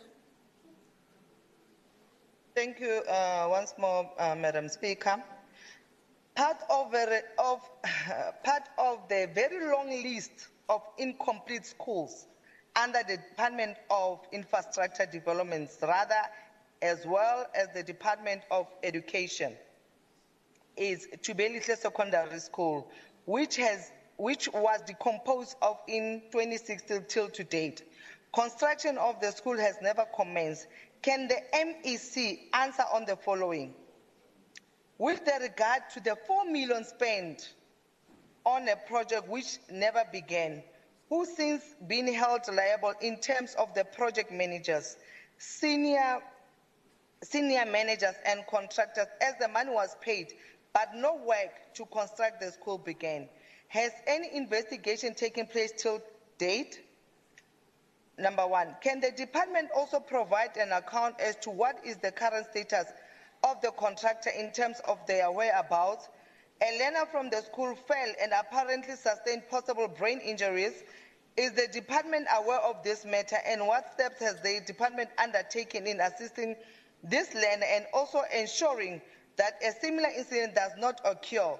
And the school currently operates in mobile classrooms, and exams are in some instances written outside under the trees. Is the department aware of this, and what remedial steps has the department undertaken to ensure that the school had adequate premises?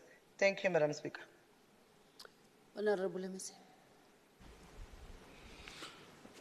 Thank you very much, Honorable Deputy Speaker, and let me also welcome and appreciate the question. Now, with respect to the first part, especially whether any investigation has taken place, the answer is no investigation has taken place on this matter. However, I would like to just indicate that looking at the facts and the circumstances around this project, there is a need for a proper investigation to be conducted, and that will be done. And of course, taking into account the reply that was given by the Premier on this issue, it's also noted, but there is a need to further look into this issue. And that will also cover, in consultation with the MEC, Chilwani, we will also look into the matter relating to the learner that sustained injuries. So all that will be looked into. Now, the second part is that a contractor has been appointed to complete the outstanding works, and the site will be handed over to the new contractor once the contract has been completed and signed, and we are anticipating the site handover to the new contractor early November. We anticipate that the new contractor will be on site. Now, with respect to, I think the three on the learner, I've already said we'll engage the Department of Education, and we will deal with the matter upon engaging the department.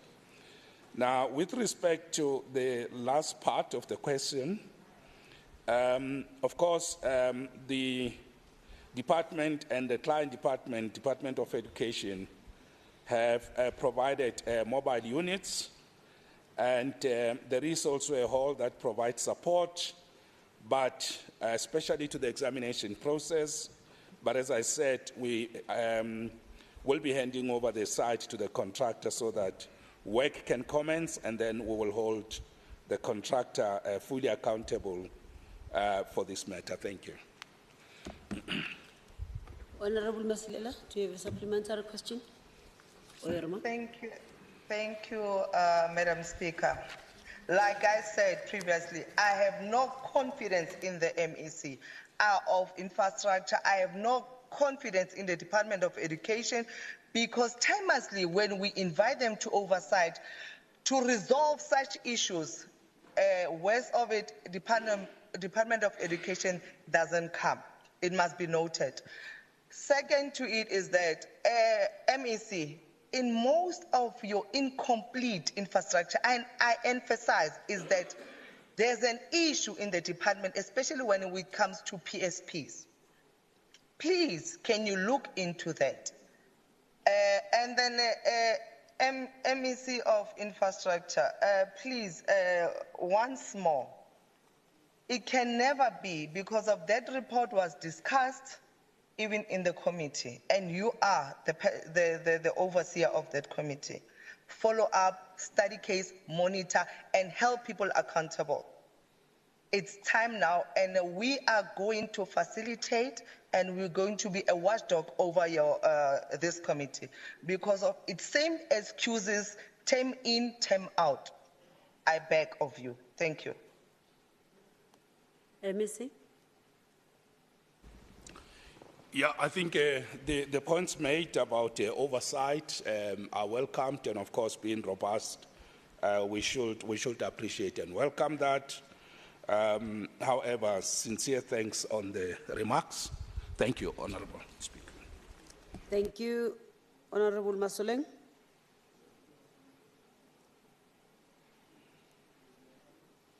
Thank you very much, Speaker. Good morning to members of Economic Freedom Fighters led by our Honourable Member Philip Makwala, to the members of legislature by Etilibadudi ba Gauteng ka kakaretso. With regards to 2023-2024 annual report by COGTA, could the MEC please indicate number one? According to the 2023 annual report by COGTA, Mfuleni was supported with capacity to implement simplified revenue plans. Despite this, Mfuleni still failed to comply with the municipal debt relief program, which as part of its obligation requires municipalities to enhance revenue collection. In terms of the support given to Mfuleni on implementing simplified revenue plans, what did this support entail, and how was it designed to respond to the municipality's dire financial state and the urgent need to generate revenue? Number two, how has COGTA alongside Gauteng Treasury since intervened after ESCOM attached Mfuleni's accounts, and why did COGTA fail to intervene earlier in the 8 billion debt? Number three, the AG audit outcomes for 2022-2023 revealed that Mfuleni incurred unauthorized expenditure of 2.2 billion, as well as fruitless and wasteful expenditure of 598 million. This is despite support given by COGTA to cap unauthorized, irregular, fruitless and wasteful expenditure. What kind of support was given to these municipalities, which is Mfuleni, Lesedi and Merafo, which allowed them to once more incur the most irregular and unauthorized expenditure? Number four, does COGTA admit that the support it provides to municipalities in curbing irregular, unauthorized and wasteful expenditure is inadequate, and how does the department plan on strengthening interventions and ensuring compliance? Thank you, Speaker. Honourable MEC. Thank you very much, Honourable Madam Deputy Speaker. Let me also acknowledge and welcome the question and indicate that we have prepared a very comprehensive and detailed response to this question, so I'll not read all parts. I'll not read. May they be considered read. Now, with respect to the very first question, the department deployed additional capacity support to review, enhance, develop and implement the simplified revenue plan at Mfuleni local municipality in terms of section 154.1 of the Constitution, which stipulates that the national government and provincial governments, by legislative and other measures, must support and strengthen the capacity of municipalities to manage their own affairs, to exercise their powers and to perform their functions. Now, the department has also focused its supports, and of course we work with the provincial treasury in strengthening revenue generation mechanisms through the following. Firstly, we have performed the valuation role reconciliation to link the correct property to the rightful owner. We have reviewed the customer master data file and updated key customer information. We have looked at the whole area of debt management, the meter reading, and of course, the billing of accounts, including reconciling debts linked with tenants' accounts and other interventions in that regard. Now, we have also looked at supporting functions like the standard operating procedures and policy reviews, and of course, we detailed that as to how have we dealt with that issue.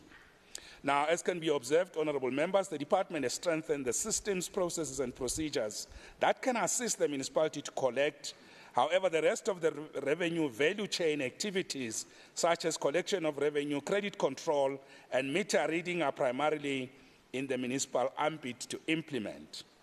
Now, with respect to the second part relating to intervention on the ESCOM attached account, let me inform the honourable members, firstly, that this matter was in court and there was a three-sphere intervention. The National Minister of COCTA intervened on the matter, working together with the Ministers of Finance and, of course, Electricity, but also with the Premier leading the province and, of course, the Mayor of Mfuleni. And, honourable member, we have dealt with this issue, took it out of court, and there was an agreement that has been signed, which also will deal with the issue. And of course, we are detailing the interventions in this regard. But I think it is important to know that this matter was adequately dealt with, and there's a national, provincial, and Mfuleni technical team that is dealing with this issue as well. Now, with respect to the third part of the question, the department deployed additional technical capacity in the form of experts to Mfuleni, Lesedi, and Merafon local municipalities to strengthen the municipal capability to develop effective and innovative internal controls to identify and prevent unauthorized, irregular, fruitless, and wasteful expenditure. Additionally, municipalities were supported to develop measures, of course, to reduce the unauthorized, irregular, fruitless, and wasteful expenditure. And of course, we are seeing good progress in this regard. And of course, honourable member, you will see in the reply the progress that is being made to reduce the three hojas in the with regard to bad spending practices in the local government sphere. Now, I must also say, in addition, the three municipalities have been assisted with the development of various controls. There's more than 12 that were listed there, quite a lot of them, hoping I've counted correctly. You'll see a detailed list of other interventions that were put in there. We have helped with the training of municipal public accounts committees, and we indicate in the area of training and what has sufficiently happened there. With regard to the last part, we will not agree with you, honourable member, but we provide in support that we believe is adequate, and of course we're looking forward to the next release of the audit outcomes, we are confident that things will be able to improve. And of course, we are taking legislative and other measures to support, strengthen the capacity of municipalities to manage their own affairs, to exercise their powers, and to perform their functions. The reply will be given to the member. Thank you very much. Thank you, MC. More Honorable Masoleng, do you have a short remark? Yes, yes, Honorable Speaker. Okay, we will monitor very closely all the controls and interventions that the MEC claim that they have been implemented. Thank you. Thank you, Honorable Shabalala. Thank you, Deputy Speaker. I rise in terms of Rule 134, subsection 7. I just want to say to the MEC, the reason Mfuleni continues to limp from one disaster to another is because the political leadership and the administrative leadership of Mfuleni does not take the Gauteng provincial government serious, does not take the national government serious. After the bank account of Mfuleni was attached, Lebohang Maile was on TV saying they are going to place a moratorium on the employment of new people. But last week, Wednesday, Mfuleni issued 100 appointment letters at a cost of 15 million per year. Yet MEC Maile had indicated that they are going to place a moratorium on the employment of new people. Honorable MEC, the only way we will improve things in Mfuleni is to get rid of bad apples in Mfuleni. As long as we have bad apples in Mfuleni, the situation will never improve in Mfuleni. I'll make an example. Between 2018 and 2022, you deployed administrators in Mfuleni. But within a month, bank accounts of Mfuleni, within a month after they left, bank accounts of Mfuleni were attached. It's because administrators that you are deploying in Mfuleni, they lack independence. You're also not giving them the authority to take tough decisions because of the political interference. You want to get the situation right in Mfuleni, remove all the bad apples. Thank you. And then the second option is to put the DA in government there. Thank you. Honorable Audit.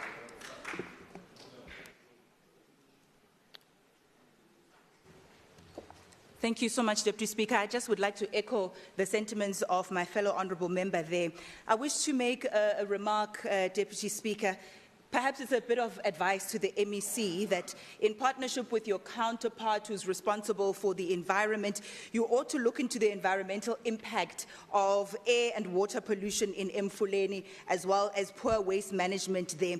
I suggest that you perhaps test the levels of toxicity in the air because of the burning of rubbish instead of disposing of it responsibly.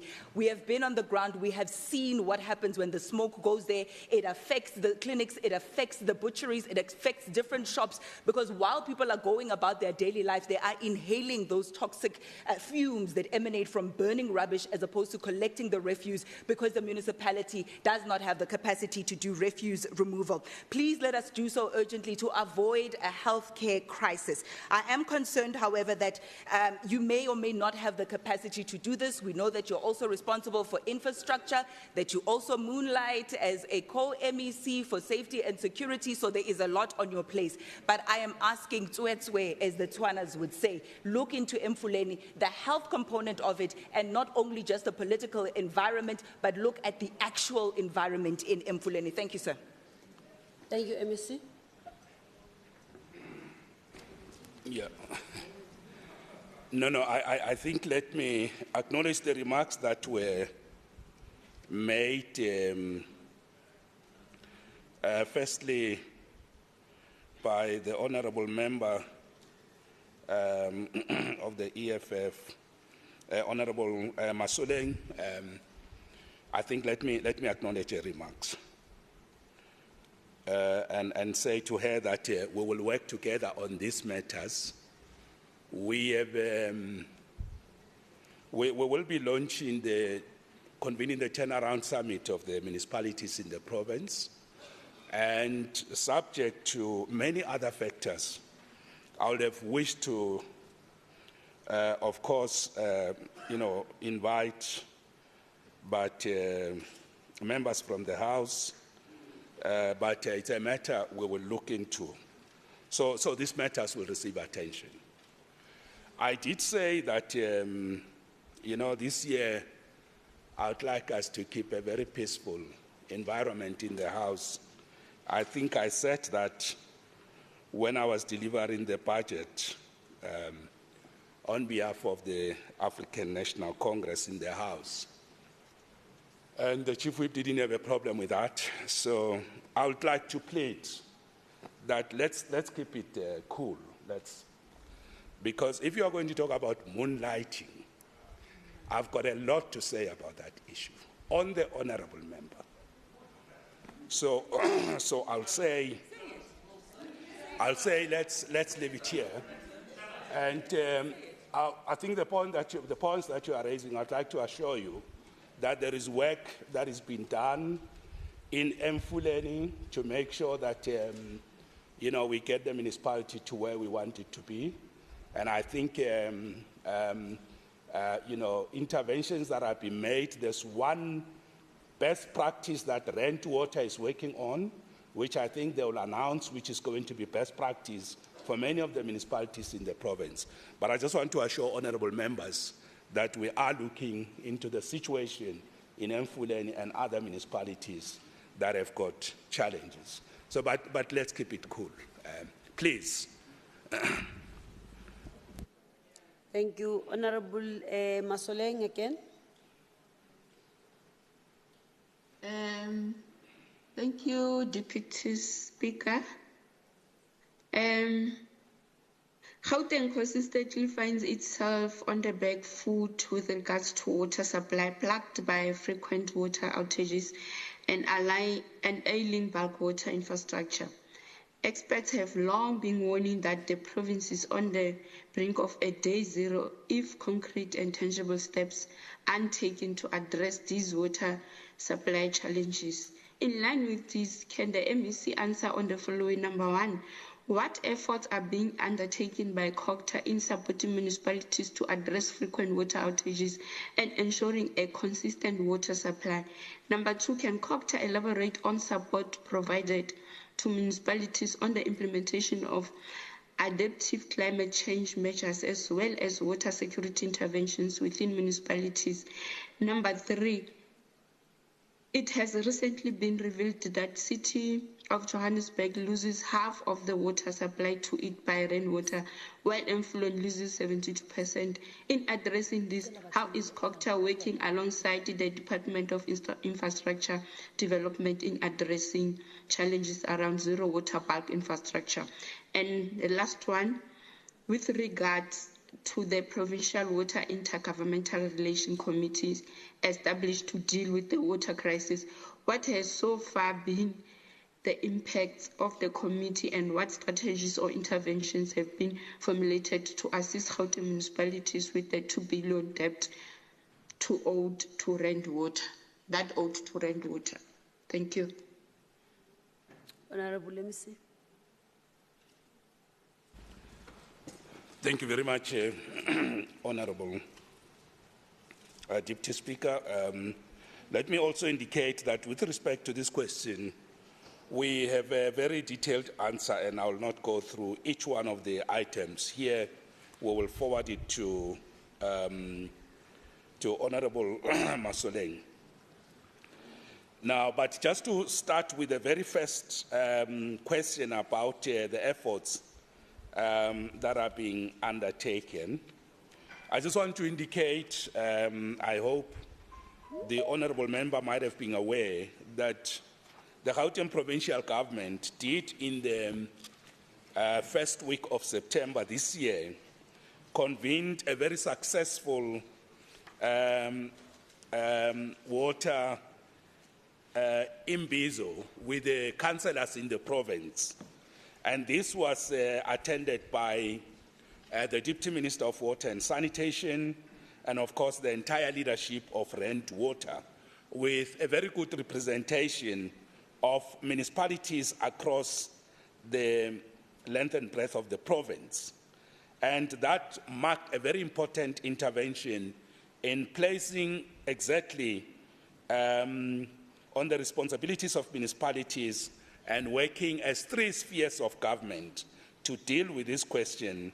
And we have also agreed that councillors will engage communities on the measures that were outlined by the Deputy Minister and, of course, rent, water. So to that extent, there is a program in place to deal with that. Now, with respect to number two, the matters relating to support on climate change, the reply is that the climate change adaptation action areas for water security include water demand, water supply, water innovation, and water quality. We as a department have decided to look at the adaptation measures that focus on water demand, including the reduction in non-revenue water losses. Now, we list below some of the measures provided to municipalities to ensure reduced losses. This includes, of course, reducing high water demand and water losses. The province supports municipalities develop water conservation and demand management strategies or plans through by deploying a team of engineers.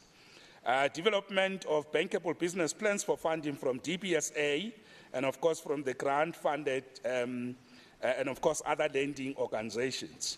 3, we're monitoring water loss projects to ensure reduced water losses. And fourthly, we're providing technical support to plan, implement, and monitor projects in the form of qualified engineers. And then, of course, number 5, quantification of losses through demand and loss assessments in the form of monthly water balance information. And, of course, on water security interventions, we've got a whole range of measures like to support and monitor implementation of projects that enhance improving environmental protection and water quality through reduced water spillages in rivers and other water bodies. Assessment and compilation of bulk determinant reports to inform bulk infrastructure needs to meet human settlements development. And of course, monitor the bulk infrastructure implementation to increase storage of reservoirs, towers, and to make water available to communities during prolonged water shortages due to maintenance and, of course, outages. Now, with respect to the city of Joburg, let me just indicate to honorable members in the House that there is a planned three-sphere engagement with the city of Joburg that will be led by the Minister of Cooperative and, of course, that of Water and Sanitation, and, of course, our Premier, to make sure that we engage the city of Joburg to understand precisely their challenges. And, of course, there are also issues relating to strengthening revenue generation. And, of course, this meeting I'm talking about will also look at the entire debt and, of course, monies owed to rent water. Those matters will be discussed this week, and I guess they'll be updated. Let me not preempt them. But I'd like to assure you, honorable member, that there's a lot of good work done by the three spheres of government to deal with this issue. Thank you very much. Honorable Maseleng, do you have a short remark? Yes, thank you very much, Deputy Speaker. And can the MEC, as he promised, to forward all these answers, including the first one, as he did not read all the parts of these answers, can he email them to my email before the end of business today? Before the end of business, because I'm saying this, Deputy Speaker, I'm saying this cannot be protected. I'm saying this, Deputy Speaker, because in our previous questions towards the Premier, where he claimed to have installed the transformer, the address where he installed this transformer, till to date, how not the address that he sent to our emails to date, dololo, nothing. So before the end of business, I hope and the Premier we are still waiting. Thank you very much. Thank you, honorable member. Honorable MC. Yeah. I think let me just say I share the challenge of the honorable member, But I thought the procedure is that we submit to the House. So we will submit, we will keep to that protocol. And with the information that they say is still outstanding, we will check what could have possibly happened. But we'll submit to the House and keep the decorum of the House. Thank you. Thank you. Honorable Simatla.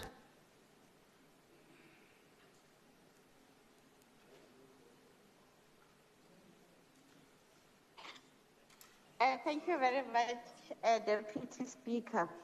In a survey conducted by the Gauteng City Vision Observatory in 2016, 16% of the community respondents across Gauteng indicated that drugs was the biggest challenge facing their community. In 2022, the launch of the anti-substance hotline was flooded with over 50,000 calls, indicating of the sheer magnitude of this problem. The NPO funding disaster also impacted NPOs that deal with substance abuse treatment. This is despite an increased demand for substance abuse treatment and the increased use of substance abuse among children in schools during the 2023 to 2024 financial year. In line with this, can department answer to the following? What was the department's target for the first quarter of the 2024 to 2025 financial year in terms of the number of patients to complete inpatient drug rehabilitation, and what was the reason behind deviation, if any? 2, what is the current state of the partnership between the department and Life Care as well as Life Nkanyisa? Does the department still have partnership with Life Care, and what were the reasons behind the termination of or halting of the partnership, if such has occurred? Number 3, can the department provide an update on the partnership with the Clinics Foundation in terms of how many patients have been treated at the center since the start of the partnership? And lastly, what efforts is the department undertaking to secure more beds in treatment facilities, considering that there is an increase in demand for substance abuse treatment, and what preventative anti-programs department have and how have they fared? Thank you, Deputy Speaker. Honorable MEC Mazibuko. Siyabonga kakhulu Somlomo. Lembuzo engibuzwayo ngangekho la kodwa ngizawuphendula. Job. In responding to question 1 on the targets for quarter 1, it was 1,308 of service users who completed the inpatient treatment, and 150 completed services at funded treatment centers, and the underperformance was due to funded treatment centers, others being under investigated, and others not having signed their SLAs. In responding to question number 2, there is no partnership between Life Health Kanyisa, and it has not been funded for the past 2 financial years. And the reason why they have not been funded, it was due to ongoing investigation and alleged non-compliance of the NPO for funding requirements. In responding to question number 3, the department has an SLA with the Clinics Foundations for the provisions of 119 beds for inpatient treatments for quarter 1 and quarter 2. And the department has not yet signed the SLA for quarter 3 and quarter 4 due to outstanding compliance issues. Their certificate is expiring at the end of October, so they must update their certificate first. And 909 people with substance use disorders actually did receive treatment at the Clinics Foundation. In responding to question number 4, the bed capacity at the state-run treatment center, which is Dr. FNF, was increased to from 288 to 353. The department is also exploring expansion of bed capacity in partnership with the Department of Health. 3 hospitals already have been identified that will actually assist us with their wards for detoxification, Madam Deputy Speaker, if I have to outline that. For the hospitals will be dealing with the detoxification, whilst the some of our facilities will actually deal with rehabilitating them. And the hospitals that have been gladly will be assisting us will be the Cullinan Rehabilitation Hospital, which is opposite Dr. FNF, the Betakowa Hospital, Dr. Yusuf Datu. Thank you. Honorable Simatla. A short remark. Thank you. Yes, thank you, Deputy Speaker. What I have a follow-up question is on Life in Kanyisa. The facility has about 770 beds that are currently not being utilized, and considering that we have a high number of service users, can department maybe do some sort of a partnership with the organization to ensure that at least that infrastructure doesn't go to waste, whereas we are in need of beds to service our substance abusers. Thank you, Deputy Speaker.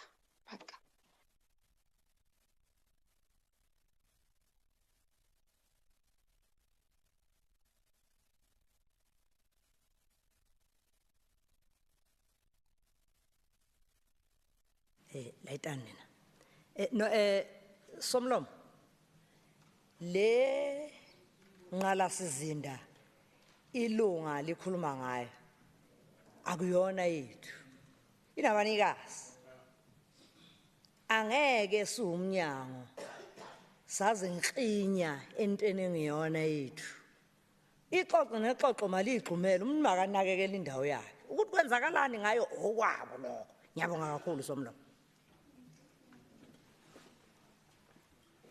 Thank you very much, Honorable MEC.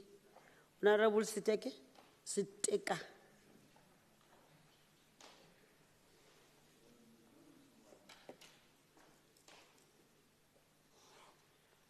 Okona, Honorable Siteka? Or is there a stand-in for Honorable Siteka?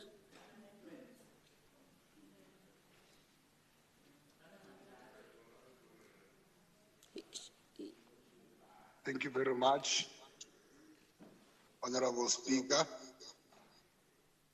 The first question, outside of access to sporting equipment and facilities, one of the biggest challenges faced by the school sports is the failure of schools to prioritize sports through the allocation of time towards sports. In line with this, can the MEC answer on the following? One, what is the department doing to ensure that school sports is prioritized within public schools, particularly township schools, in ensuring that schools allocate time for weekly sporting activities, and that tournaments, for instances, are not cancelled due to clashing with the academic calendar? In some schools, it is reported that teachers simply do not have the drive for school sports, and there is no will from the school management, either leaving one or two teachers in advocating for school sports. How is the department remedying this? And what plans does the department have to encourage teachers to actively take up school sports? Is the department open to incentivizing teachers that go above and beyond for school sports? Thank you very much. MEC?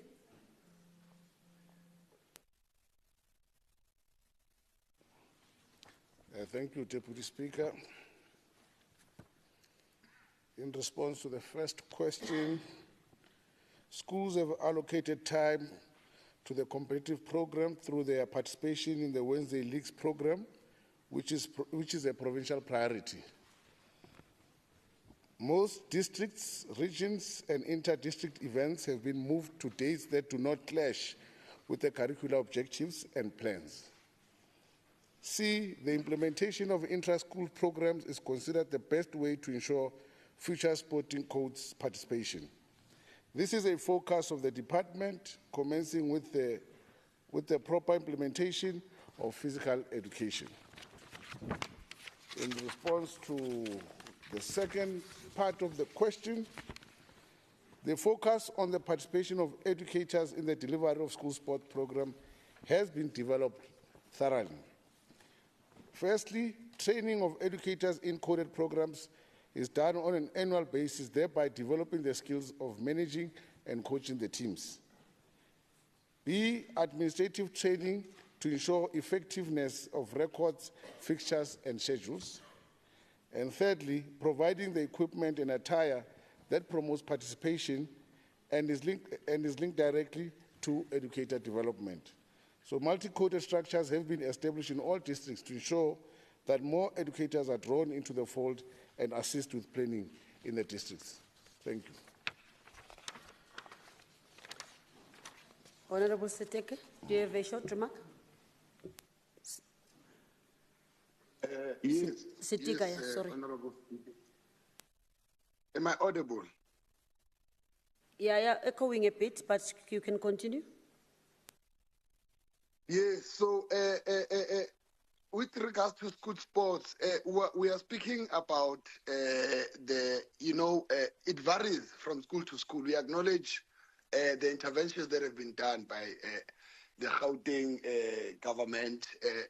There are just those instances, particularly in the schools that are in the suburbs, where you would get, there's no one available to coach a simple sporting coach such as soccer. But there's a multiple of teachers that are available to teach rugby, and they allocate their time. Even when rugby has tournaments, they actually prioritize and make exception for those schools for those kids that participate to the sports such as rugby. However, there's no one available to coach sports such as soccer. And secondly, when soccer kids are playing tournaments outside of the school, there's sort of no measures that are taken to accommodate the fact that the school is competing and is qualified for this or that competition. So that is what we're speaking about in terms of the prioritizing of sports. But we do acknowledge the answer that comes from the MEC and acknowledge that it will be a work in progress that the EFF will closely monitor. Thank you very much. MEC? No, thank you, Honourable Member. Your concerns are noted that rugby seems to be prioritized. I don't know that, but I'm sure you will share that information with us of which school does that. But what I know is that soccer is the biggest sport that is participated by our learners. It's available in all schools. In our province, it's followed secondly by netball. It's participated across all schools. So as for the other sporting codes, it's work in progress. There are the new sporting codes that are going to be introduced swiftly into the calendar. But Wednesday schools program still remains a priority. In fact, it has gone to produce some stars. Over the weekend, the soccer teams went to participate in the COSAFA Challenge, South African teams. Out of the 16 players that were playing for the boys, 12 come from Gauteng schools, in particular Township schools, and they won. Equally with the girls, we had 8 girls that are coming from our province that participated, and they won that COSAFA tournament as South Africa, representing the country. So the Township school sports is continuing. Thank you. Thank you, MEC. Honourable Sitika again. Yeah, no, I just want to caution the MEC to let's not defect. We are speaking about an instance where in what is called the RLR, for example, there is no teacher who is willing to coach soccer. Well, on the second Soccer question, coach Honourable is a Sitika. security guard. Oh, okay. Or is it me who's not hearing it properly? Well, on the second question. Apologies, Speaker. Let me go to the second question. In terms of the Women's Living Heritage Monument, which stands as a big white elephant in the Pretoria landscape, can the MEC provide clarity on the following? One, what was the total cost for the construction and maintenance of the monument till today? And why is the memorial still in operational despite the inpour of public support over the monument? And number two, the MEC on the sitting of the 3rd of September 2024 indicated that the monument would be opening by October. Is this still the case? If not, can the department indicate why, as well, another date or an estimate of when the monument will open and be operational? Thank you. MEC. Thank you again, Honourable Member. With regard to the first question, 229,215,374 phase 1 and 2 repairs and completion, for phase 1 and 2 repairs and completion, and the facility is not officially operational. The site has officially been handed over to a repairs contractor who's currently working on the repair works. For the second part, the targeted opening by the department was October 2024. However, the implementing agent is requesting an additional budget for additional works, which may impact the envisaged opening date. So the official opening date is subject to additional budget confirmation. Thank you.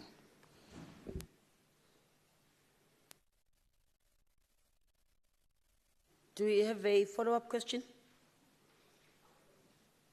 No, I think, thank you, Speaker. We will closely monitor the talks regarding to the addition to the budget, because 229 million is a lot of money, and we cannot afford to have such facilities not operational. When it's supposed to be completed, there must be more money that is added.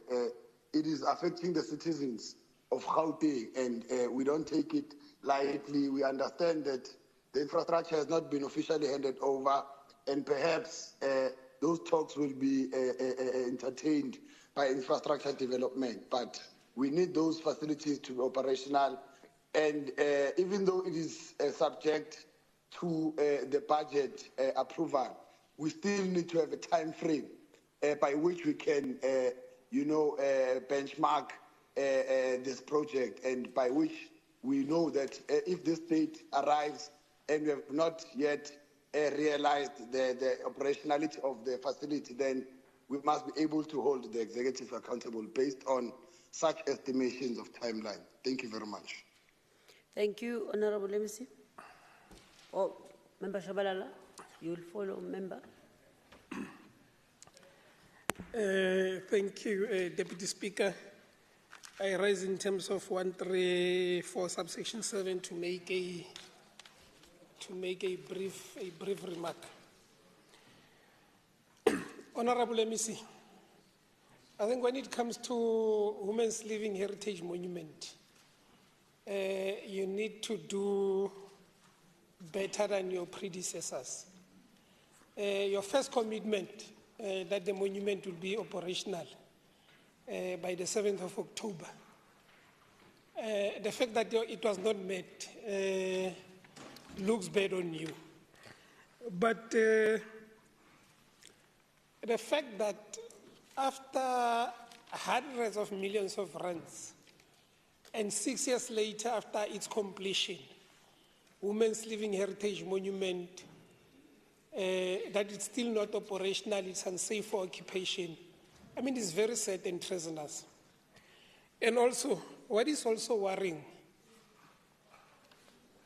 is that the residents of Tshwane, the residents of Gauteng in South Africa, cannot access this monument, which holds so much significant part of our heritage because of the incompetence. I mean, what is happening is a clear indication that you don't value, or your government does not value the legacy of women like Lillian Ngoyi, Rahima Musa, and Sophie De Bruyn. Stop defacing their memory, stop defacing their legacy, and get that monument working. Thank you very much, Deputy Speaker. Thank you, Honourable Member.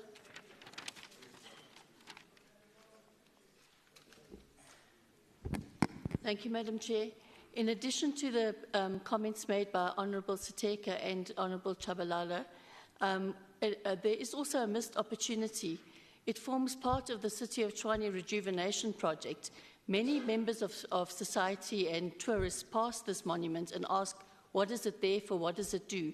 And they would like to visit it. Unfortunately, in 6 years, nobody has been able to visit this monument, and it could create additional job opportunities for people working there and showing tourists this important monument. So this is a missed opportunity, and we are really asking that this now come to a conclusion and that it be opened in October as it was entrusted to do. Thank you.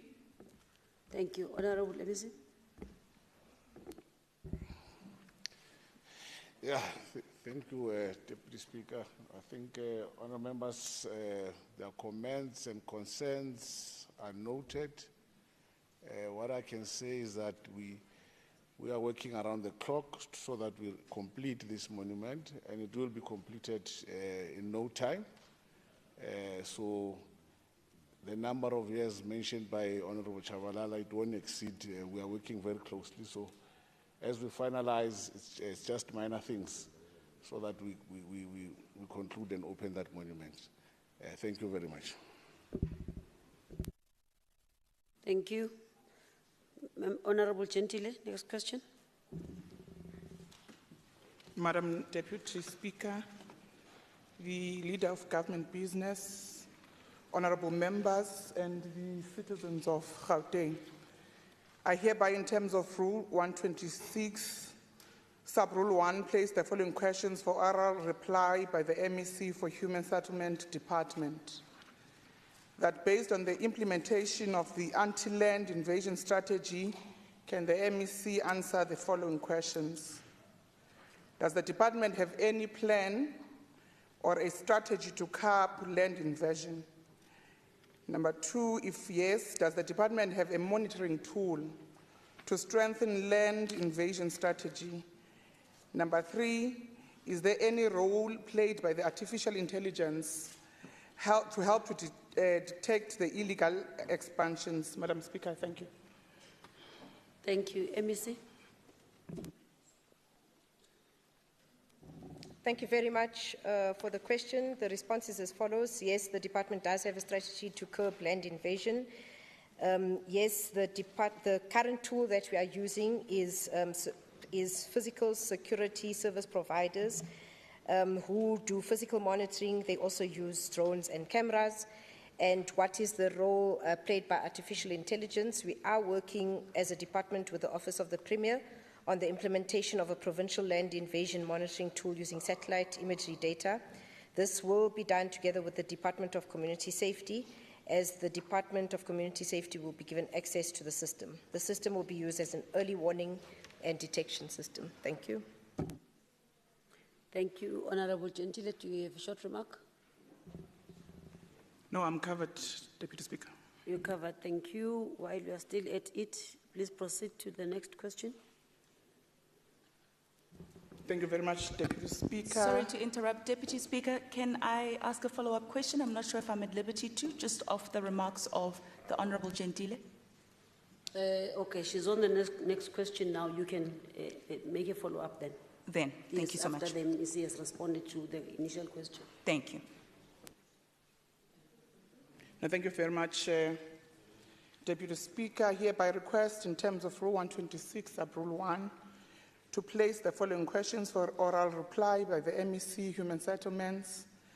Human Settlement Department with regards to the renovation and upkeep of 6 GPG hostels.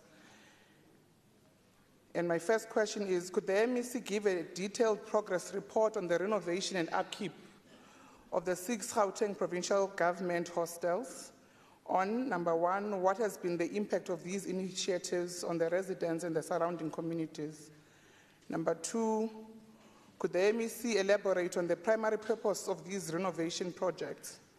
Number three, how has the renovation of these hostels influenced the living conditions and overall well-being of the residents? What are the outstanding activities or further work that still needs to be done or to be undertaken in these hostels? Madam Deputy Speaker, I thank you. Thank you, Honourable MEC. Thank you, Deputy Speaker. The responses are as follows. Among the interventions that the department is implementing in the 6 Joburg inner city hostels, 1 is routine cleaning and environmental upkeep, and 2 is major repairs. On the routine cleaning and environmental upkeep, we have appointed 2 cleaning contractors for this project. They are responsible. 1 is responsible for LTA, George Goch, and Denver hostels. The second is responsible for MBA, Marian Roberts, and JP hostels. These contractors were appointed in December 2023 for a period of 3 years, and this means that the routine cleaning of the hostels has been happening without interruption since December 2023 and will continue until December 2026. We will ensure that the service to hostel residents will not be interrupted in 2026 when the contract ends by starting a procurement process early enough to ensure that a new contract starts on time. These 2 main cleaning contractors have employed a combined total of 200 workers directly from these hostels. These workers are paid a minimum wage as determined by the Department of Labour through sectoral determination processes. This means that salaries of these workers increase annually as determined by the Department of Employment and Labour. In instances where there are delays in adjusting workers' salaries, these get backdated accordingly. On major repairs, during the 21-22 financial year, the department undertook structural assessments of the 6 hostels to quantify the level of damage and structural integrity. The additional intention of this exercise was to identify and cost actual repairs that need to be done. A comprehensive bill of quantities was compiled. This process completed, and in June 2023, we were able to appoint a contractor to undertake major repairs in 5 hostels. That's Denver, JP, George Goch, Marian Roberts, and MBA. Procurement for LTA hostel had to be restarted as auditors were not happy with the process. It is acknowledged here that the project struggled during the first 6 to 8 months, but currently we are working together with our team on implementing the repairs to, for example, existing roof structures, metal works, glazing and internal electrical works, carpentry and joinery, ceilings and partitions, plumbing works, door replacement, civil works. We have attached, Member Gentile, the detail of also the recovery plan per hostel, which has got dates, and the project monitoring tool that we use. What has been the impact? Of course, the impact has been positive. We now have reduced litter and garbage, and the environment has greatly improved, which was a constant eyesore in every hostel every day. It should be noticed that this cleaning is currently happening parallel with the major repairs, where it involves a lot of digging. Hostels are definitely now cleaner, with the surrounding environment having far less litter. There is a lot of work that must be done to change people's attitude and behavior with regards to illegal dumping and littering. On the major repairs, it is producing positive results. I have visited all 6 hostels. A lot of work has been completed. We've also provided the details. So for instance, the bathrooms and toilet infrastructure has been replaced. Roofs in JP and Marian Roberts have completely been fixed. The Marian Robert hostel block that was burnt in 2020 is now 90% complete with new hostels. It's almost brand new. And this will allow, before December, for the residents to be able to move back. There is visible change, and it improves, and this improvement is contributing to improved living conditions for hostel residents. Of course, what is the primary purpose is really to improve the living conditions of the residents. It involves undertaking repairs to critical infrastructure. but overall just to provide dignity to the residents of the hostels, notwithstanding the fact that our overall strategy on hostels is to completely redevelop them. We are working with the National Department of Human Settlements to be able to address matters in the conditional grants that will allow us to ring-fence money for redevelopment. Currently, the way the conditional grants are designed, we are unable to ring-fence money for redevelopment. How has the renovation of these hostels influenced the living conditions? Again, it has improved. They have taken positively to it. And so, for instance, sewer pipes in George Koch and MBA have been replaced, and we now no longer have sewer spillages. And again, we've provided all the detail per hostel up to date. What are the outstanding activities? Given the project report per hostel, you are able to then track what is outstanding per hostel, but maybe just on as a overall on routine cleaning and environmental upkeep that happens every day. On major repairs, we have that work is ongoing. On bulk infrastructure design, we are at the planning and design stage. For alternative energy solutions, we are finalizing the planning and design. On the 2,000-unit precinct development, it is at the planning stage, and the completion of the 229 units that were part of a project years ago that was left incomplete, we are at the procurement stage. If we can finalize the procurement stage for the completion of 229 units at the LTA hostel, they will be able to be allocated to the deserving beneficiaries from the hostel. This is part of redevelopment. They are essentially family units, not necessarily the current hostel, the current hostel units. Thank you very much, Deputy Speaker. Thank you. Do you have a follow-up, Honorable Gentile? No, I'm covered. Thanks. Honorable Ali? Thanks so much, Deputy Speaker. Thank you, MEC, and thank you, Member Gentile.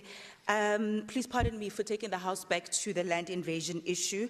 As per Rule 138.9, I'd like to make a very short remark. The way we see it, Deputy Speaker, there are different kinds of land invasion. There's one where a group of people will identify a vacant piece of land and pounce upon it to occupy it. Then there's land invasion done by officials and the politically connected. It may seem above board, but it's actually immoral and it is unconstitutional.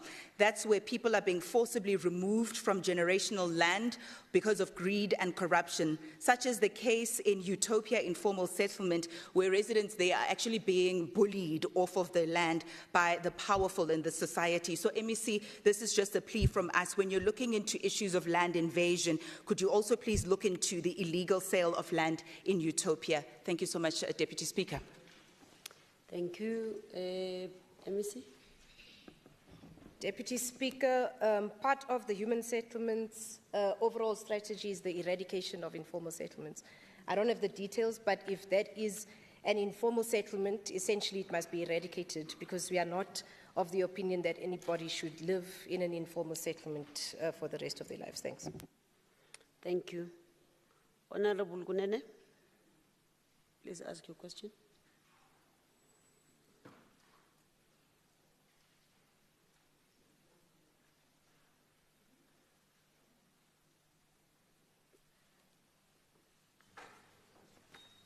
Thank you, Honorable Speaker. During the State of the Provincial Address of 2024 financial year, the Premier of Gauteng, Comrade Honorable Panyaza Lesufi, indicated a clear plan to resuscitate and transform the Joburg CBD to attract investment and the creation of job opportunities. Can the MEC answer the following question in relation to the revitalization of the Joburg CBD?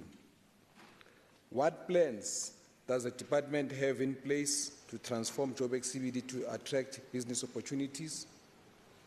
Will the department collaborate with the City of Joburg to implement the plan to transform and revitalize Joburg CBD? And if so, how? And what role will the program play to eliminate criminal syndicates within the boundaries of the CBD? Thank you. Ms. Tlhabe.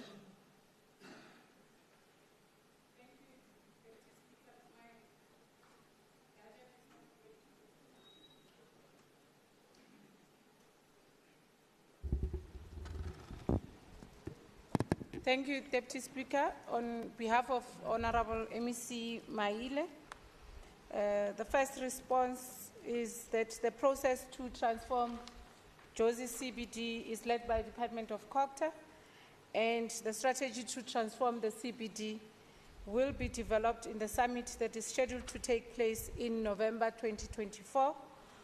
The response to the second question, yes, the department will participate in the economic development of the inner city through inclusive economic and sector development programs. And the last response is that this is the role of City of Johannesburg and the law enforcement agencies. Thank you very much. Do you have a follow-up question, Honourable Member? No. Thank you. Honourable Mfikwe, your question. Thank you very much, Deputy Speaker. With regards to the revitalization of the township economy in Gauteng, can the MEC kindly share the information regarding the following questions? 1, does the department have an implementable township economy revitalization strategy? And how has the strategy been implemented in all of Gauteng's corridors? 2, how many beneficiaries are women, youth, people with disabilities and military veterans per corridor? And the third one, does the department have plans to increase the number of participants? And if it does, how is that going to be done? Thank you, Honourable Deputy Speaker. MEC. Thanks, Deputy Speaker, and thank you, Honourable Mfikwe. On behalf of Honourable MEC Maile, the response from the department is as follows. The implementation of the Township Economy Programme is the responsibility of all Gauteng government departments and agencies. The Department of Economic Development is tasked to facilitate and coordinate the implementation of the programme. The department first developed a Township Economic Revitalization Strategy which was implemented from 2014 to 2019. However, the IGR mechanisms and instruments established then did not yield positive results, and a decision was taken to pursue legislation as a means to enforce accountability, hence the introduction of TIDA in 2022. The department is currently tracking implementation of 10 projects focused mainly on townships. These projects include the last mile delivery, township retail, backyard infill development, township hair salons, enterprise and supplier development, market access for township goods and services. Other departments that implement projects in townships, including tracking of procurement of township goods and services, township hubs, sector focus incubations, and the response to question 2, the data is not yet segmented per corridor, and the breakdown per project is as follows. There's 198 women who are benefiting from the last mile, 426 youth, and 3 people living with disability. On broadband, it's 34 women that benefited, 60 youth, and 0 people living with disability. On automotive project, 7 women benefited, 32 youth benefited, and 0 people living with disability. On installation, repair, and maintenance, 20 women benefited, 59 youth benefited, and only 1 people living with disability benefited. On township informal settlement and hostels, 84 informal traders were supported with machinery and equipment. And then on enterprise and supplier development, 56 SMMEs were supported through business development support programs. And the last question on, does the department have plans to increase the number of participants and how? The increase in beneficiaries is dependent on budget availability and demand by the community. The department budget has been reduced drastically over time, and indications are that it will further be adjusted downwards. The plan is to leverage private sector and partnerships through SITAs for additional funds in order to increase participants in these programs. Thank you very much, Madam Deputy Speaker. Thank you. Follow-up question, member? Not a follow-up, Madam Speaker, just a comment. Thanks, MEC, for the responses. They're really assisting us. But we would like to see also a focus interdepartmentally on the people living with disabilities so that they are also empowered. Thank you very much. Thank you. MEC? Sorry, there's hands. Honorable Nseke, and you'll follow Honorable Member. Thank you, Speaker. Deputy Speaker, I'm rising in terms of 134 subsection 7. I think one thing that is missing in this government is innovation. The fact that it seems like everybody must be a hairdresser is so old-fashioned. If Wi-Fi zones were made active in townships, I'm telling you there'd be opportunities for employment, which is something that is needed in this province. Secondly, when you listen to the failure to talk to people with disabilities, 2 weeks ago I was at a place called T-shirt in Tembisa. The fact that we can never find people with disability in this government is a failure. There are people with disabilities, but they're differently abled and 100% able to actually be in business. They should not be disregarded just because they're disabled. T-shirt specializes with people who have disabilities, and also social development and economic development are not talking to each other. That's why they are failing to actually empower persons with disability. It saddens me to hear that we have got 0 on disabilities. Thank you, Deputy Speaker. Thank you, Deputy Speaker. I rise on Rule 134, subsection 7. Thank you so much for the response on, the notice that there is no revitalization project on the township economy. And I note the MEC's response that the reason there isn't is because of the implementation or the incoming of TIDA, the Township Economic Development Act. However, I think it is important to note, Deputy Speaker, that the township economy is an economy that is booming and that is bustling, and it simply needs assistance from the Gauteng government, specifically with economic development. And even though I agree it's interdepartmental and all departments need to come together, the core driver of the agenda of TIDA and the township economy is the Department of Economic Development. And I hope to hear in future that there is a plan to revitalize the township economy, because as we speak now, Deputy Speaker, it's failing, it's crumbling, and people are not benefiting from TIDA. Thank you, Deputy Speaker. Thank you, Member. MEC? Thank you very much, honorable members. Maybe just to take it from the last honorable member there, the response says the strategy had challenges at an IGR level, that is in municipalities. Between 2014 and 2019, there was no implementation. And as part of enforcing that, as a provincial government, we then developed an act to enforce implementation of township economy revitalization. So it's a responsibility for all of us, both spheres of government as well as the private sector. Member Ntega, I'm not sure if hairdresser is old-fashioned, because it's one of the critical economies that are a bit sustainable. And I think me and you frequent saloons, if not twice, but on a monthly basis. And I think we need to ensure that that sector also is protected for our own. Deputy Speaker, I think in responding on the lack of effort by government departments, I think the Department of Economic Development is encouraging all of us as departments and the legislature to have an integrated approach in attracting people living with disabilities to participate in economic opportunities offered. So it's not only GPG, also the GPL, and all of us in our little spaces is to make sure that we attract them. And I think I take the comment that we should work together with social development to really identify them. Thank you very much. Thank you. Honorable Musai, your question? Thank you very much, Deputy Speaker.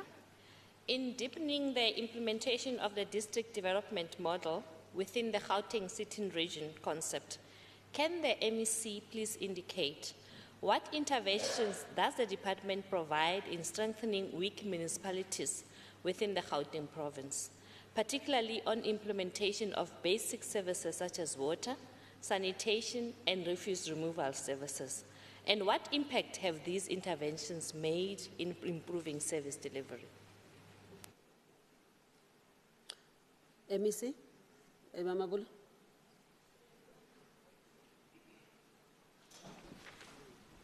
Thank you very much, Honorable Deputy Speaker. Let me welcome and appreciate the question from the African National Congress, Honorable Musai. Thank you very much for tilting the balance of forces. They've just shifted quite positively.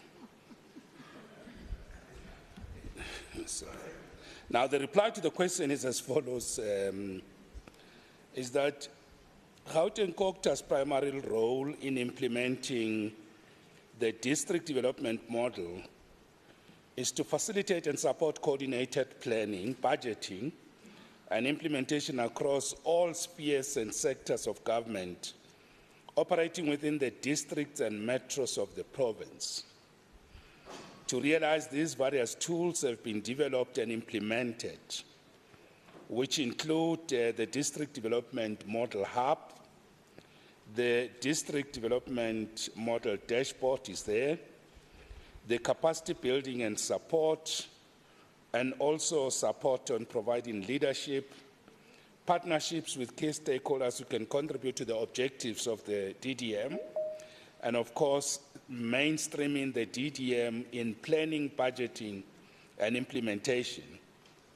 Now, the purpose of this initiative is to improve integrated planning and service delivery across the three spheres of government by focusing on specially targeted projects with the 2 district municipalities and 3 metropolitan areas in the province. These areas serve as key points for both government and private sector investment. The district development model achieves this integration through coordinated planning, budgeting, and implementation efforts involving the stakeholders that we have mentioned. Now, to enable full participation in the district development model process, municipalities have benefited from various capacity building, technical support, and training initiatives. For instance, a district development model training module has been developed in partnership with the National School of Governance and offered to municipal officials in both the district and metro, as well as sector departments. Additionally, the Steven District Development Model Hub was established to support municipalities in project planning and execution by providing key resources such as engineers, town planners, and economists to bolster local government efforts. A district development model GIS dashboard has been created to help municipality monitor project progress and engage with the various stakeholders involved. In deepening the implementation of the district development model within the Gauteng City region concept, the department further provides several key interventions aimed at strengthening weak municipalities, particularly in the delivery of basic services such as water, sanitation, and refuse removal. This includes, of course, on water and sanitation. We are listing all the interventions that are there. And of course, on the last part, Gauteng Cocta's intervention to support weak municipalities in improving service delivery, particularly in water sanitation, have yielded several significant impacts as follows. There have been improved expenditure on projects in some municipalities. There has been improved service delivery, whereby, for instance, in Mfuda, in a local municipality, there's been an intervention for reduced sewer spillages and the management of water supply. The interventions are also assisting with providing project costing, planning and implementation by municipalities. Let me conclude, Honourable Member, by just indicating that together with the Premier, we are convening the Gauteng Local Government Turnaround Summit on the 23rd and 24th, and these issues will come out there. We need the support of our municipalities, and you'll be invited, and of course you can decide whether to invite others, but we will extend the invitation, of course with the risk that we know, but we especially from other sides, we will consider extending the invitation. Thank you very much. Thanks. A follow-up remark or question, Honourable Member? No, thank you very much, Madam Speaker. I just want to thank the MEC for the response. I'm fine. Thank you. Follow-up, we good? Honourable Member? Remark? Thank you so much. Yes, DS, it is a short remark. Thank you. I must also, I must be nice to the MEC because I need him to service my constituency. So ask you, MEC, our moonlight, should I maybe say we're freelancer here, not moonlight, freelance? Is it better? But on a serious note, and time is not on our side, MEC, I just wanted to say, you speak about strengthening weak municipalities.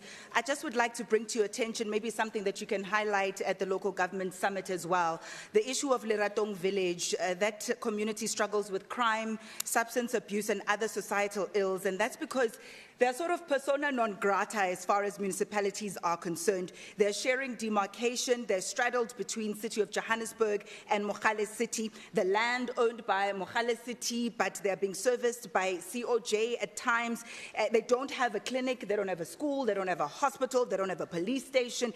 And the list is endless. All of these, as you'll know, are benefits of belonging to a particular jurisdiction. So because Bona, they don't have a particular jurisdiction, they're kicked around from pillar to post like a soccer ball. So please, we urge Mogale City in their land shenanigans to do the right thing and hand over the land to COJ. But we're also requesting an urgent meeting with yourself, MEC, when time permits, so that you can meet the community and you can hear the concerns that are over a decade long. And we hope that that extension of the invitation to the summit will also cover Build One South Africa and the residents of Leratong village. Thank you.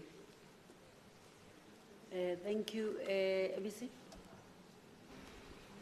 Yeah, no, on that reconciliatory note to the member, I think we will await the invitation for a meeting because, yes, indeed, no section of our community should have a difficulty of demarcations and where do they belong. So I think we will await the invitation and we will respond to it accordingly. And thank you very much. Thank you. Thank you. Honourable Sope, your question? Thank you, Chair, Deputy Speaker.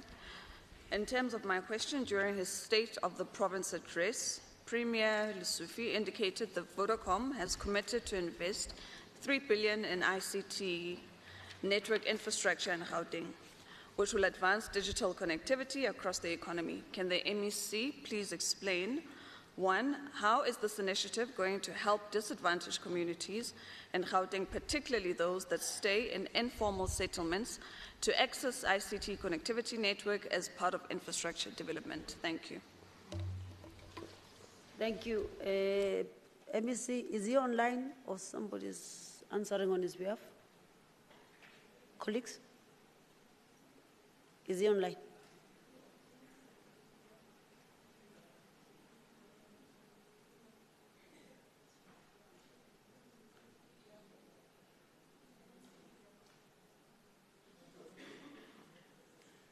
I don't have the memo on who's answering on his behalf.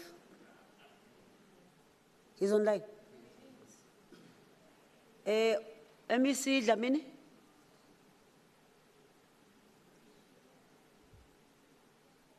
MEC Dlamini?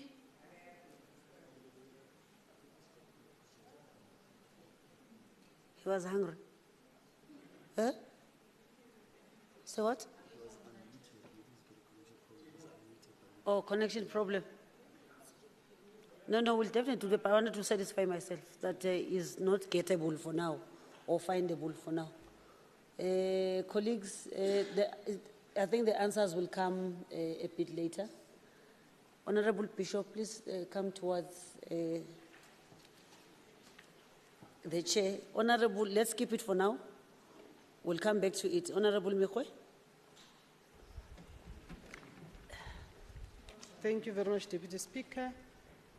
I wish to ask the question to a member of the Executive Council for Cooperative and Infrastructure Development. The Johannesburg City Library has been a topic of concern recently due to its closure since 2021. While we are aware that the library was shut down over safety concerns during the COVID-19 pandemic, and it has remained closed ever since, this closure has significantly impacted students and other users who rely on its resources, including about 1.5 million books, 120 workstations, and free Wi-Fi. Can the MEC respond to the following one? How many total municipal libraries are there in Gauteng? How many in total of those municipal libraries are operational? How many in total of those municipal libraries are non-functional? And why are they not functioning? Are there any plans to reopen the Johannesburg City Library? And what are those plans, if any? Thank you.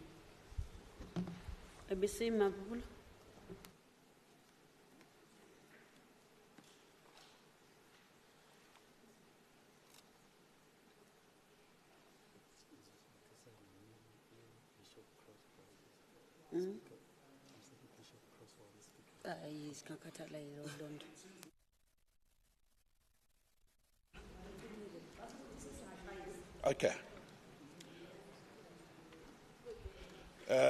Can I just say that firstly, let me acknowledge the question, Honorable Mekwe, and can I just say that we have received information on the total number of municipal libraries in the province, but we want to plead that you allow us to verify and audit this information so that we do not mislead the House, because this is critical infrastructure for the people, and we're asking for your indulgence to allow us to do a proper verification and audit, so that then we will bring it back. Maybe we can answer it in the House or as a written reply. Thank you. A follow-up, Honorable Mekwe. No, thank you so much. But I want to ensure, I think I will await that information that still needs to be verified by the MEC. But I wish to indicate in this House that at times when we ask questions, you know, I was just telling Honorable Hlope that since I asked this question, I saw the Tutuza Library now working when it was not working. But thank you so much, because as soon as we answer questions, people are able to respond. And I'm just hoping that with all those that are non-operational, they will start working, because municipalities are holding our people at ransom, Deputy Speaker. Thank you. Thank you. Is there another follow-up, maybe?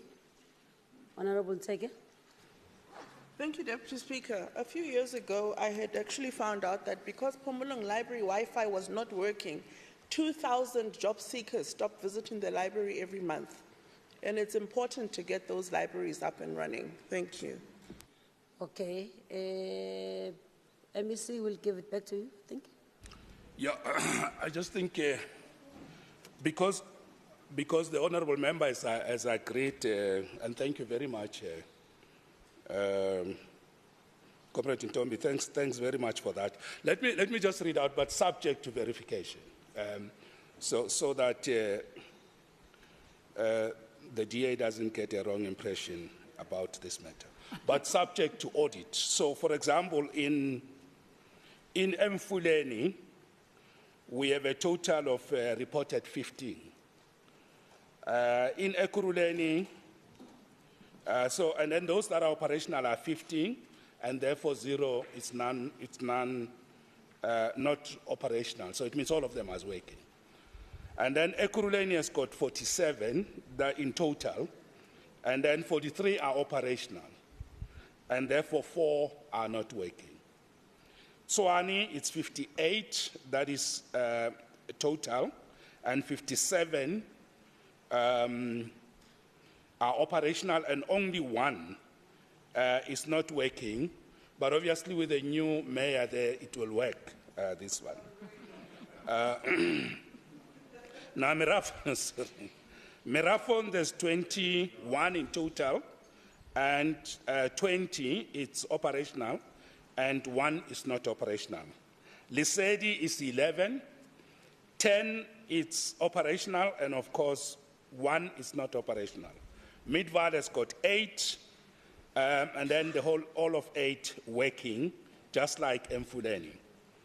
And then Mohali City, they've got total of 21, 17 it's working, and 4 is not working. Rand West, local municipality, they've got 15, and reportedly all 15 is working. And then in Joburg, they have 89 in total, and 83 is operational, and 6 not working. So that is total we have. But as I said, I wanted to verify, because tomorrow we could be said to have misled the House that these are not working. But I just thought, let me give you for the record, subject to proper audit. Thank you.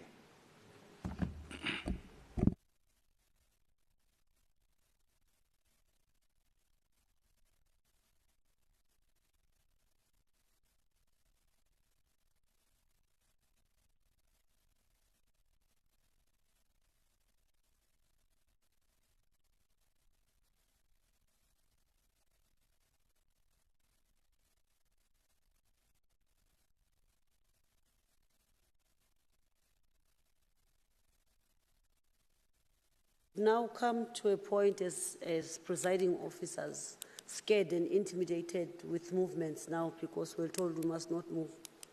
We will not be able not to move, because they will not. It was started by Member Nell. So now each time we have to change seats, we must be worried about movements. I think it's inconsiderate. There is no point where there is a break, where we must take a break as presiding officers and the House stops and the Honorable Bishop must come and all that. So I was just verifying that rule, that it was specific on members, not on presiding officers. Handover between presiding officers must be seamless, must not be disturbed, and the House will not break or stop because one will do that. So we have come to a point where now presiding officers are afraid now of moving.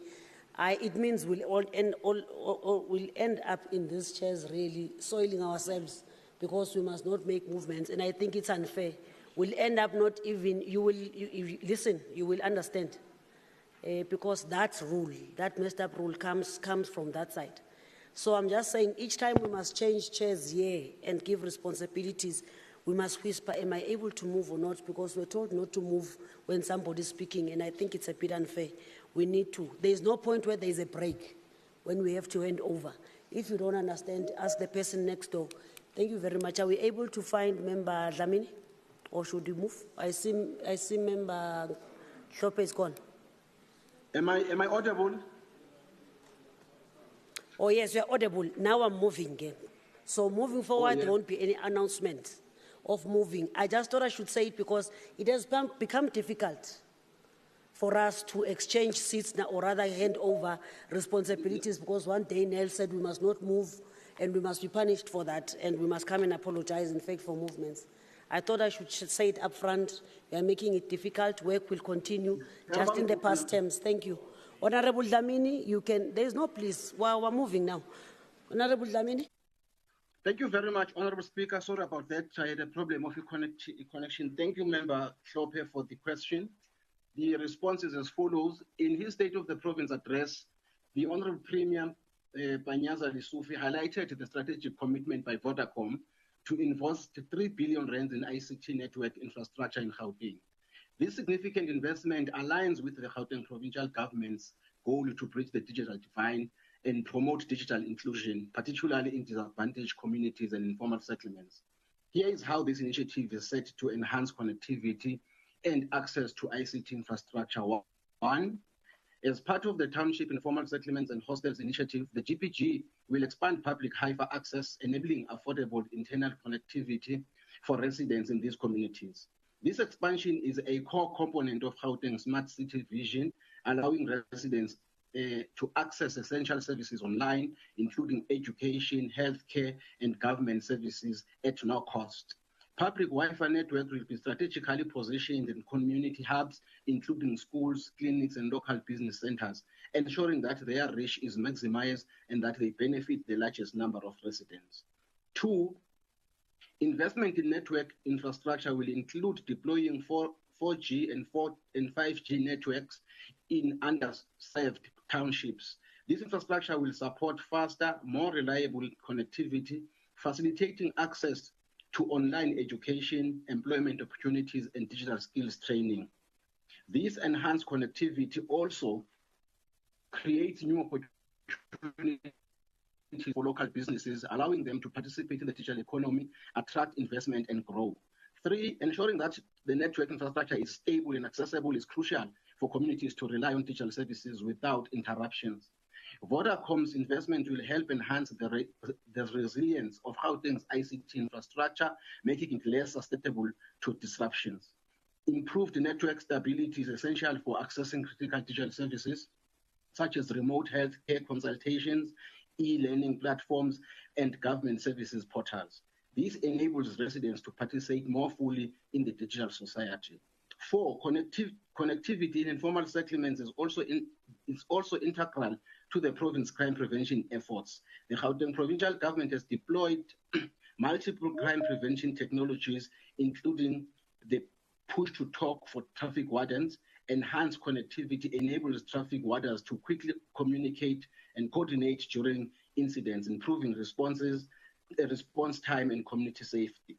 The e-panic initiative, this app allows residents to send emergency alerts with their location, helping law enforcement respond more effectively. High quality network coverage is essential for the timely transmission of these alerts. The enhanced network infrastructure will support real-time data transmission from CCTV cameras across priority areas, providing law enforcement with live monitoring capabilities. The Provincial Integrated Command Center is the nerve center for the province security initiatives, requiring high-speed connectivity to operate effectively. Drone technology deployment, drones with surveillance capabilities are deployed in high-risk areas, assisting with rapid response and monitoring. These devices rely on solid network connectivity to transmit live video feeds to command centers, improving situational awareness and coordination. This 3 billion investment from Vodacom represents a significant milestone, contributing not only to Gauteng's economic growth, but also to the social development of underserved communities. By expanding digital access, stabilizing connectivity, and supporting critical crime prevention infrastructure, this initiative underlines the transformative role of ICT in building a faster, more inclusive, and digitally empowered Gauteng. Through public-private partnerships, the Gauteng provincial government continues to foster an environment conducive to investment, enabling the province to lead in ICT advancement for the benefit of all its citizens. Thank you. Thank you, Honourable Dlamini. Honourable Klope, any supplementary question or short remark in your absence? Let me ask any of the members in the House, in terms of Rule 134, subsection 7, are now open for additional supplementary questions or additional remarks by members who wish to do so.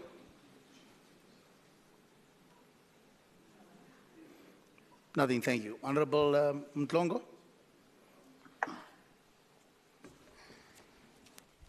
Thank you, Honourable Chair of Chairs.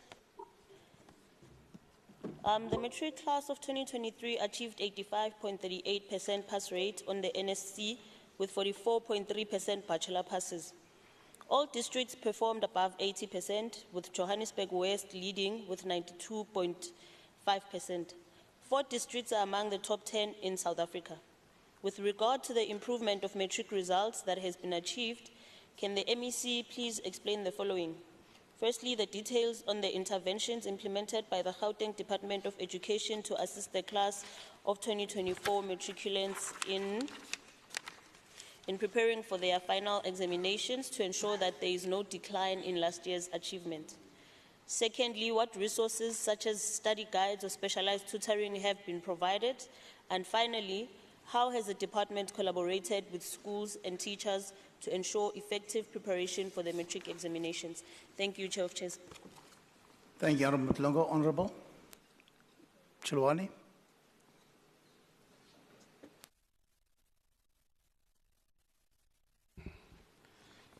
Thank you, Chair of Chairs. Thank you, Honourable Mtlongo. With regard to question 1, to ensure that there is no decline in last year's achievement, the Gauteng Department of Education implemented the following interventions to assist the class of 2024 matriculants in preparing for their final examination. Firstly, the implementation of the approved Secondary Schools Improvement Program, which is called SIP, for the 2024-2025 financial year, which was approved by, by the GDE Head of Department on the 28th of March 2024, which entails the following. The department identified 273 working sites for all grade 12 learners in 456 schools across the province, which are utilized for grade 12 Saturday program, which started on the 4th of May 2024, where all SIP programs are expected to participate by attending lessons. Provisioning of ICT interfaces such as zero-rated websites and media platforms to deliver content, e-SIP and subject integration, whereby content will be preloaded onto smart boards and learner tablets in all the ICT schools, 15,000 learners to attend residential camps across the GDE's 15 districts as per the table below. The whole-day program is generally implemented in the form of camps at residential sites procured by Saibono Discovery Center. B, the whole-day programs are as follows: 16 to 28 March, which is 13 days, 14 June to 8 July, which is 25 days, and then lastly 20 September to 18 October, which is 29 days, a total of 67 days. This is called the whole-day program because the targeted dates are mainly during the school holidays. However, due to the limited number of qualifying campsites available in the province, the camps sometimes do overlap into schooling days to accommodate all the districts. Saibono has got a stringent criterion that they use for the procurement of the campsites. In the main, all the campsites must comply with the occupational health and safety regulation, and there are very few of these sites in the province.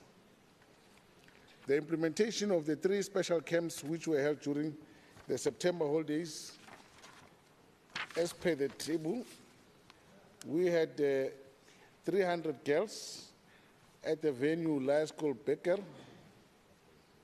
which focused on a set of subjects, in particular technical subjects, math, technical maths, physical science, technical science, EGD, English first additional language, and English home language.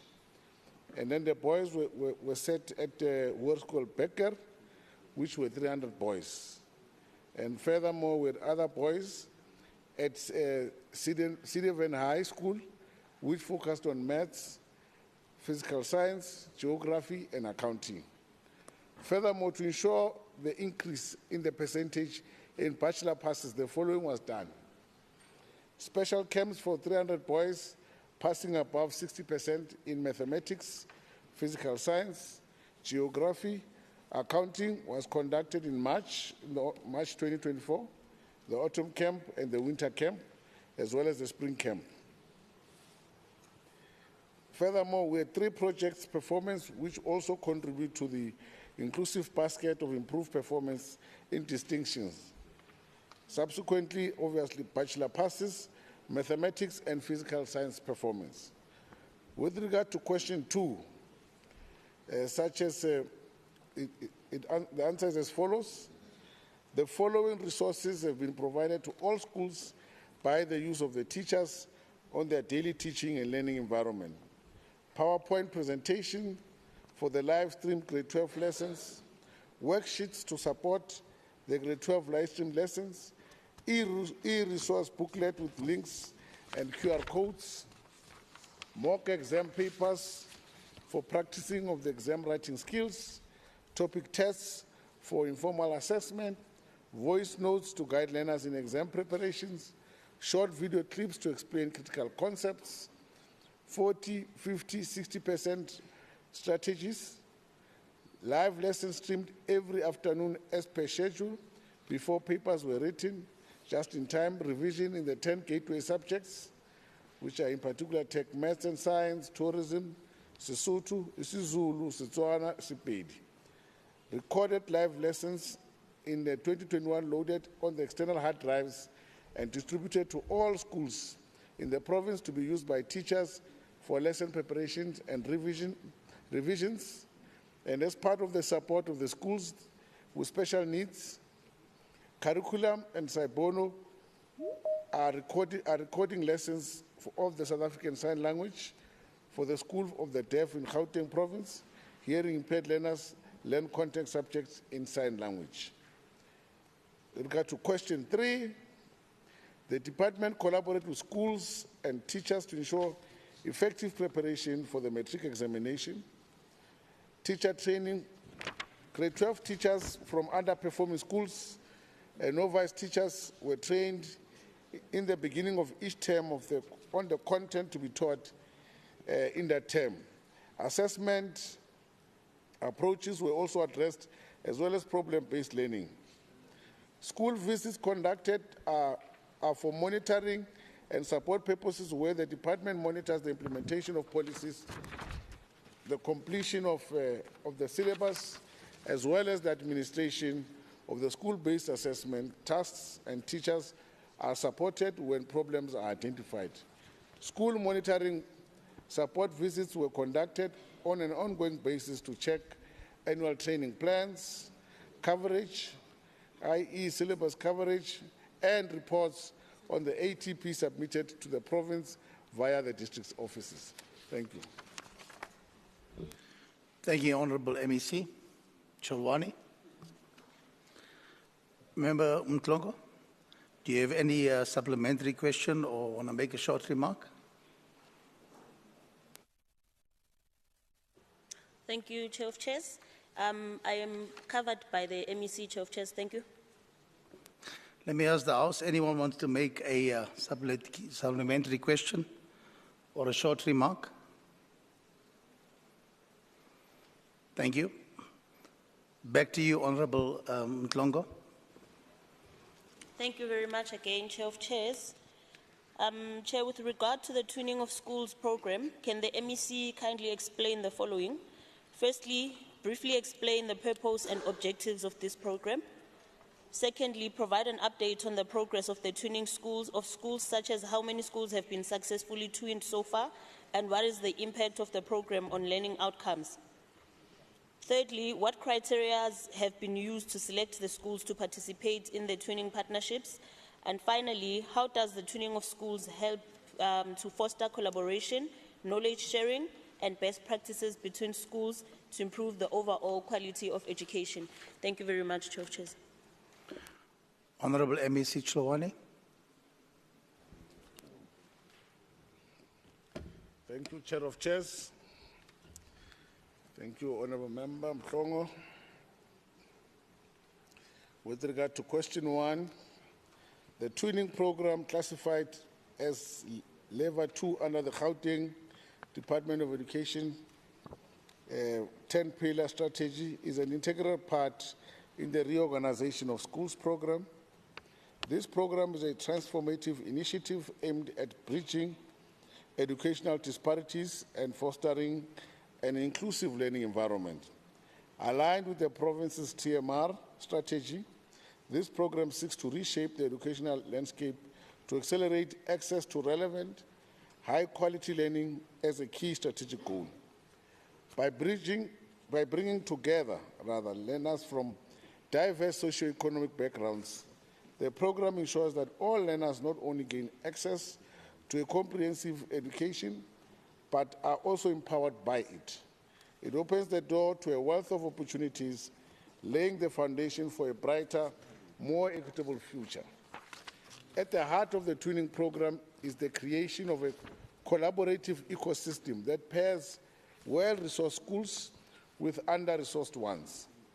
This partnership is instrumental in facilitating the sharing of the best practices and resources, which in turn elevates the standard of education across all participating schools.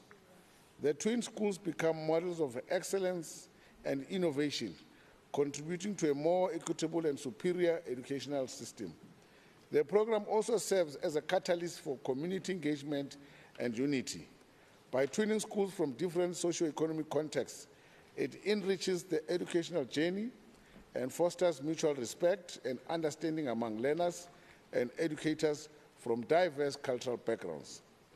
This diversity not only enhances the learning experience, but also prepares students to succeed in a globalized world. By fostering partnerships, sharing resources, and promoting a culture of inclusivity and excellence, the program exemplifies the power of collective action in shaping the educational future of generations to come. That is the first question, Chair. The second question.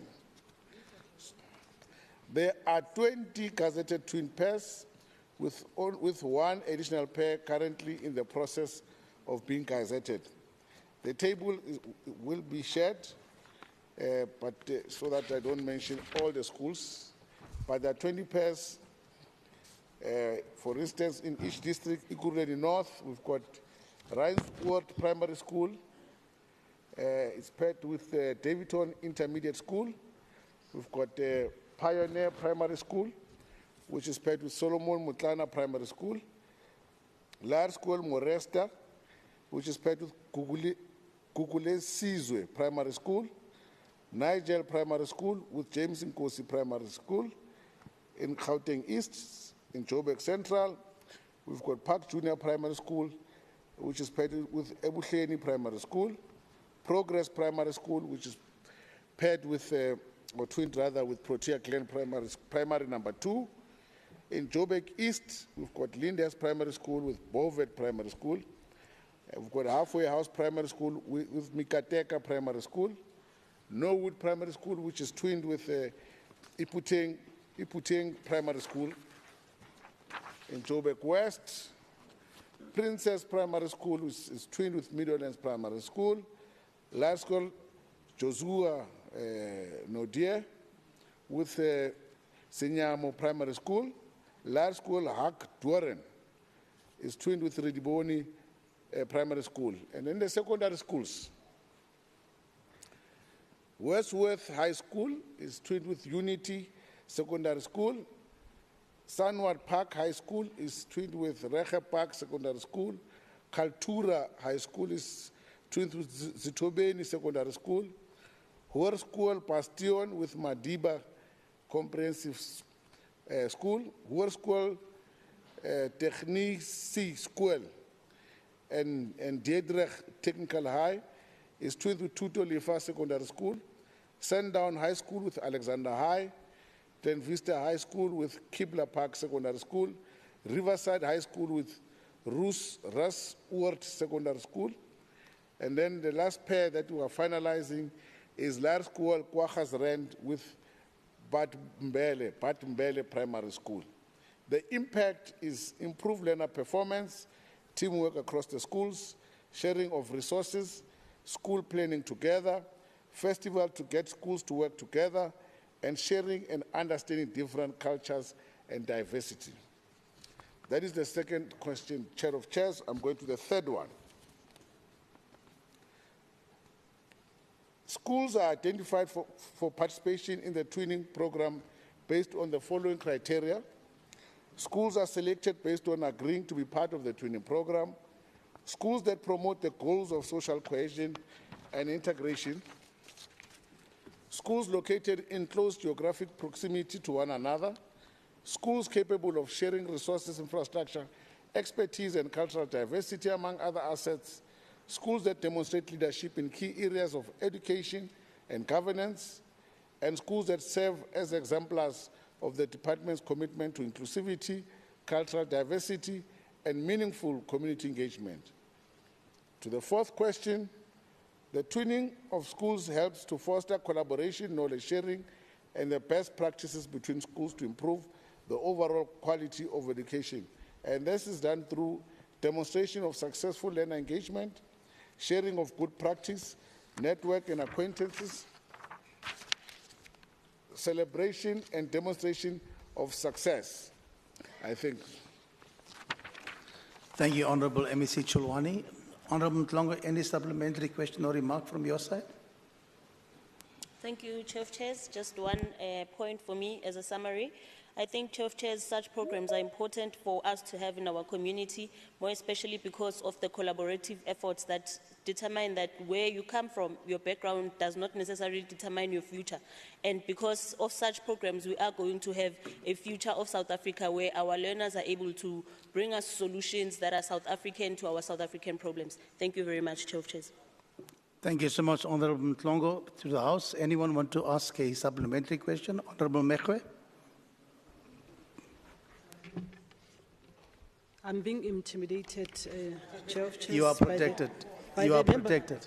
By the member of the executive that I need to do oversight to. Yes. Yeah. But, Chair, in terms of Rule 134, I wish to make a remark regarding the work that is being done by the department in terms of twinning and congratulate both the MEC and the department for the good work. I think I am aware, especially in the Nigel area, of the two schools because of the performance.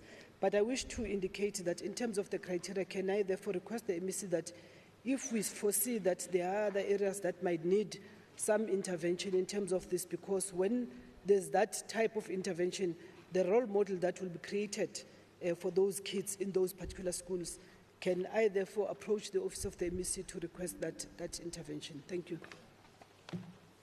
Yes, I think Honorable Chulwane, MEC.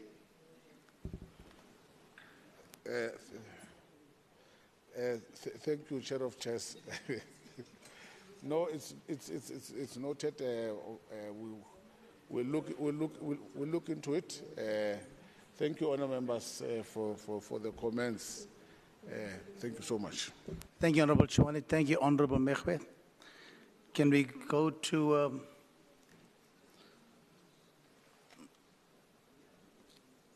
Sesedinyane, Honorable Sesedinyane, please. Thank you, sir.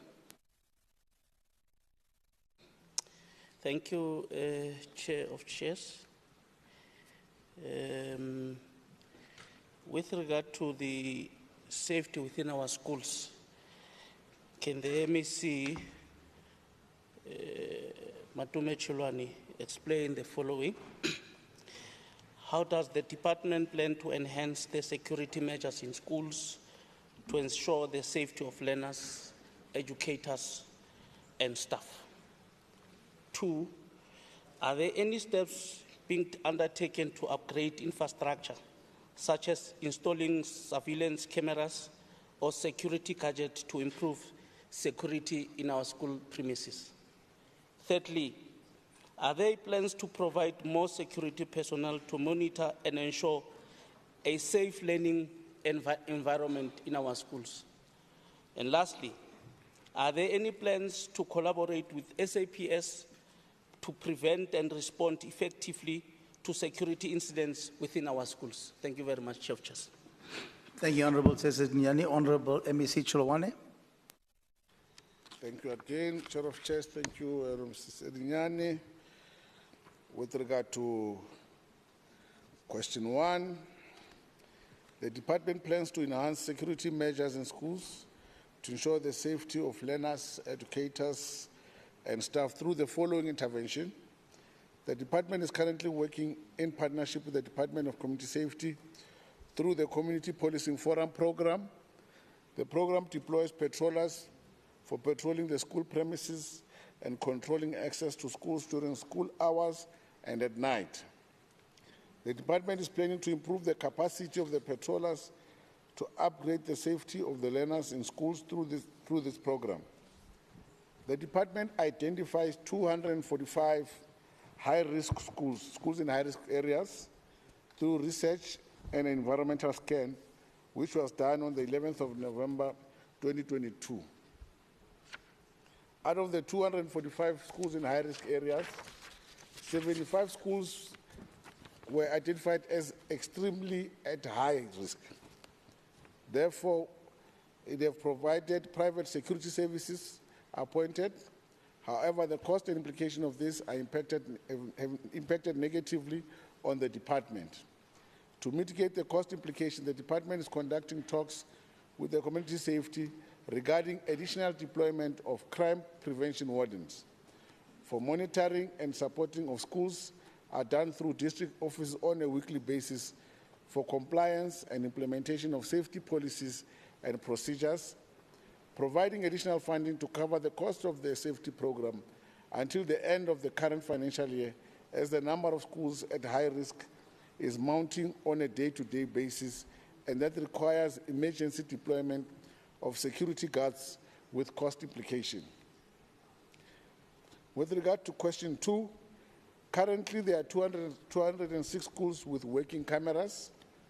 The department is currently installing CCTV cameras and alarm system in 20 full ICT and technical high schools to secure and safeguard the IT gadgets, workshop equipments, and surveillance cameras have been installed at 30 of the 75 schools that have been identified as schools at extreme high risk, as they become targets for criminal activities.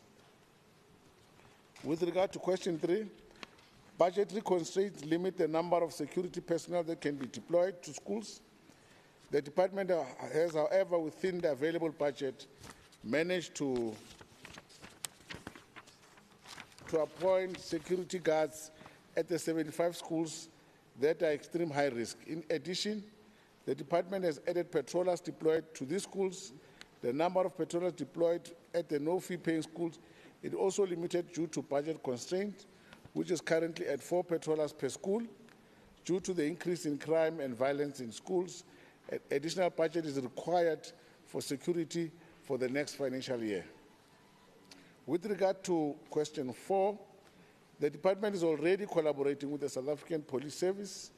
There is a partnership protocol between the Department of Basic Education and SAPS, which has been implemented in the basic education sector from 2015 to date. The partnership with SAPS and law enforcement agencies is aimed at ensuring the prevention of crime and violence in schools, and a shared mandate that covers the following: linking schools with their local police station to assist them in addressing issues of crime and violence, assigning SAPS officials to schools to form the school safety committees to provide guidance, strengthen the safety committees in addressing crime and violence issues in schools. SAPS is assisting schools in conducting the intelligence-driven search and seizure for confiscation of dangerous weapons and illegal substances. The two departments jointly are conducting school-based safety programs such as school safety talks, child protection, and anti-bullying awareness campaigns. The department has also revised the previous memorandum of understanding with the Gauteng Department of Community Safety and is in the process of finalizing the MOU for the next 3 years. The MOU provisions include deployment of patrollers, traffic wardens to schools, and conducting an anti-crime campaign. Thank you. Thank you, Honorable MEC Chulwane. Honorable Sister Njane, any supplementary question or remarks? No, thank you very much, Chair of Chairs. I think I'm content and happy with the response thus far. Thank you very much. I ask the House, any supplementary question or remark? Honorable members? Thank you so much. Honorable Tlebere, ask your question, please. Thank you, Honorable Chair of Chairs. Greetings to all members of the legislature and all citizens of Gauteng. I stand in terms of Rule 126, subsection 1, with regard to the Gauteng bidding and hosting strategy for sporting events. Can the MEC explain the following? Number one,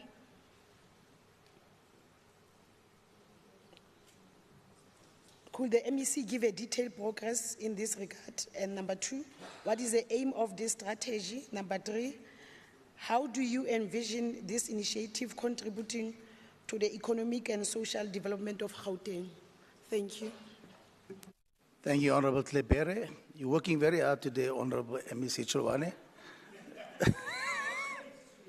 You're getting paid today. Over to you, sir. Thank you, Chair of Chairs. Yeah.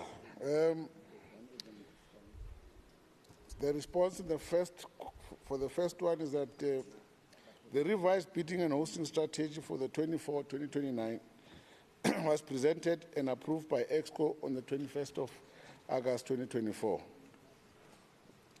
The aim of the event strategy and related bidding and hosting program is to generate high-yield business by attracting, bidding for, incubating, growing, and hosting local, domestic, regional, and international events. Thirdly, for the third part, the seventh administration is committed to ensuring that we consolidate our developmental vision to secure the future of its residents for generations to come.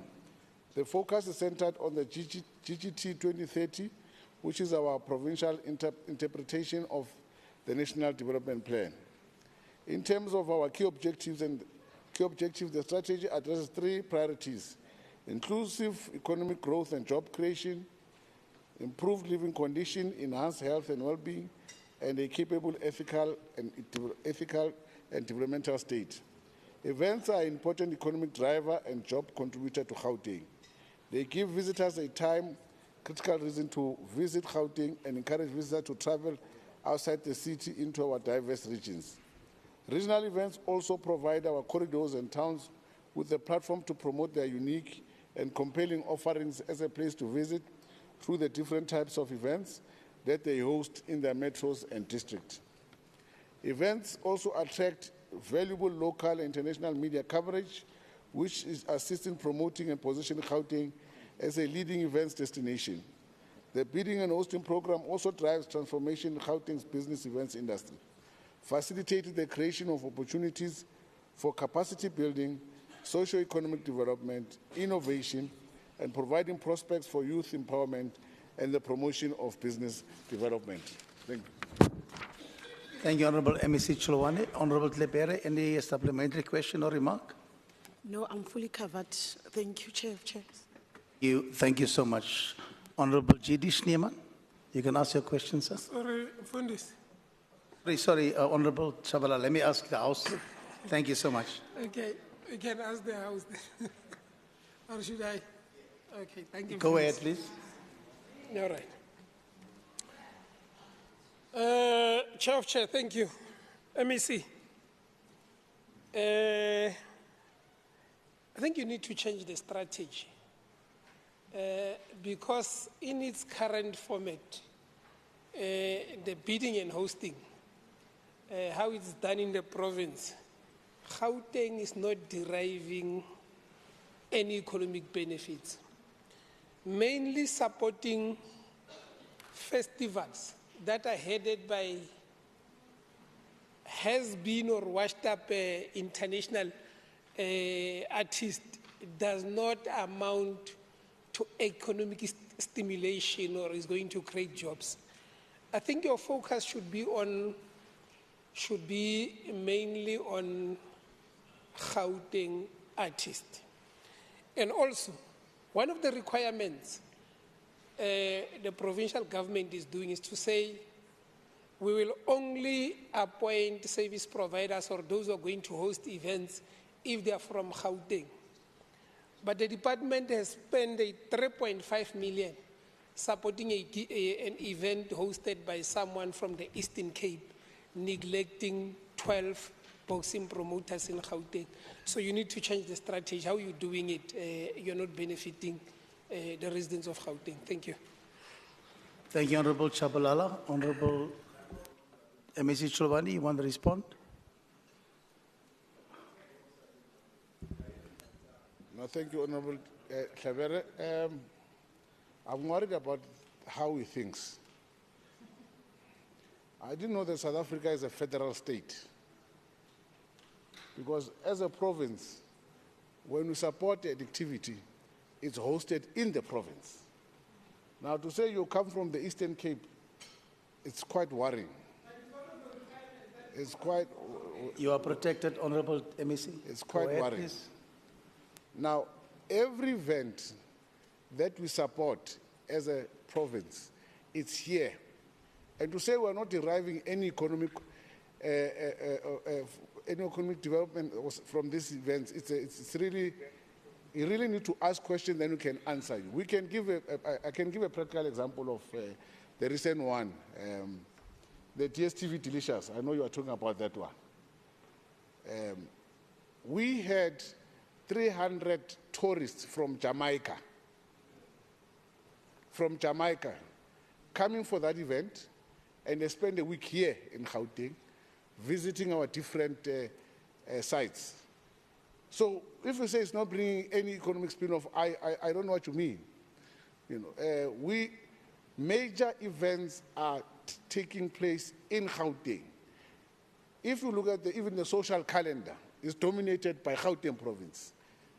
So people are always coming into Gauteng. You know, Gauteng population is not growing because of these job opportunities. There's job opportunities, but also a place to live and enjoy. And people are spending their money here. People are enjoying themselves in this province. And that's what we aim to do, to ensure that we bring in people into our province. So all these major activities that you can say there's no economic spin-off, come, let's give you facts and show you why Gauteng continues to create jobs through tourism, unlike others where jobs are created in December. After December, January, jobs are depleted. We keep jobs here the whole year as a province. So to say the strategy is outdated also, I think it's good for the members to also share. To say if you say outdated or you don't agree with it, you know, pull me on the side and say, me see, because we're honorable members. I'm sure you have my phone number. You can call me and say, but I'm thinking, so that we can share ideas. You know, but to grandstand and mislead the people and mislead yourself and impress solely, it doesn't work, that thing. Thank you, Chair. Thank you, Honorable MEC Chilwane. Let us continue, Honorable G.D. Schneemann. Thank you very much, Chair of Chairs. My question is to the MEC for Roads and Transport. Could the MEC for Roads and Transport indicate, one, whether the recent collaboration between the Gautrain and PRASA to transport rugby and soccer fans on the Gautrain and PRASA operated trains to Ellis Park and Orlando Stadium will continue going forward? Two, whether there was an increase in passenger numbers on these days? And three, what other interventions could be made to increase passenger numbers on the Gautrain over weekends? I thank you. Thank you, Honorable Schneemann. Honorable MEC Diale. Thank you, Chair of Chairs, and good afternoon to colleagues. It has been a long day. Thank Honorable Chair of the Portfolio Committee for the question.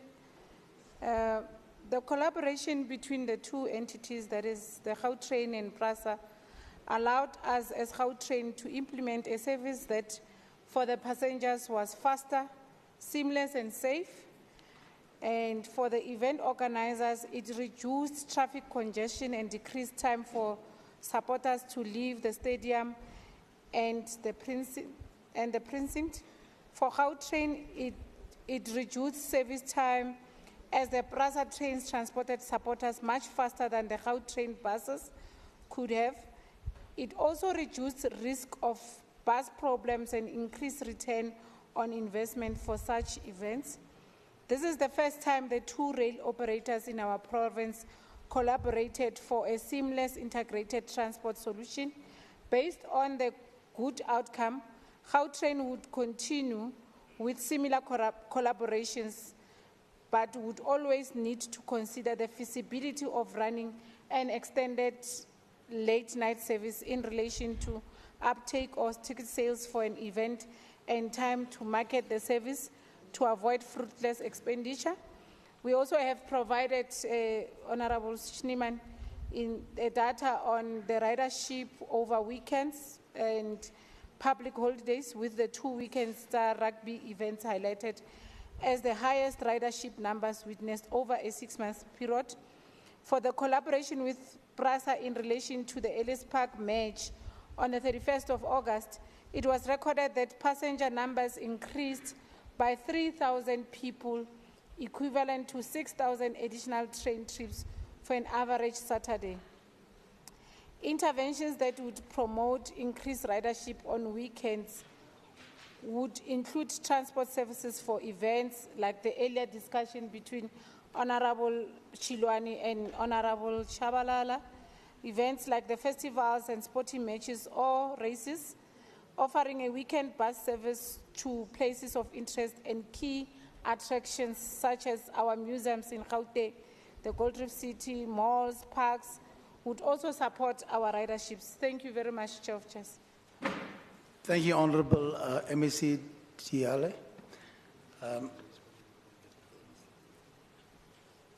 Honourable Schneeman, any supplementary question or remark, please, sir? Yes, no, thanks very much. Let me firstly just say that I had the opportunity of using the car train when the test match took place at Ellis Park. And I must say, and I must congratulate again, both the car train management agency, operators of the car train, and PRASA, the MEC and her team, because it was indeed seamless, it was efficient, it was safe, and the numbers of people that used it was quite amazing. But I just wanted to, and one welcomes the points that have been raised by the MEC of some of the other initiatives that could be looked at. I just wanted to ask whether perhaps consideration might be given to extending operating times on weekends as a general rule, and try and use that the train to try and promote restaurants at various stations, particularly in Hatfield, Centurion, Sandton, whether that might be a consideration. And secondly, whether the car train or the GMA might consider special weekend fares to try and get people onto the train, such things as family fares, etc. Because generally, ridership on weekends is quite low. But it's good to hear that these kind of collaborations and supporting various events, sporting events, particularly cricket, which will be coming up soon at the Wanderers and at Supersport in Centurion. So I'm just wondering whether that would be a consideration, extending the operating times on weekends and also looking at special weekend rates. Thanks very much. Thank you, Honourable Schneeman. Honourable MEC Diari. Thanks, Chair of Chairs. We note the input made by Honourable Schneeman, and the team is working on investigating the feasibility thereof of extending trading times for Gautrain. To avoid fruitless expenditure, we need to be sure whether the people of Gauteng will be able to use the trains over the weekends. But I think it's a good input, and I think I'll take it forward with the team just to make sure that we fast-track the feasibility study on that. Thank you very much. Thank you so much, Honourable MEC Diale. Let me ask the House any supplementary question or remark that you want to make. Thank you so much. Honourable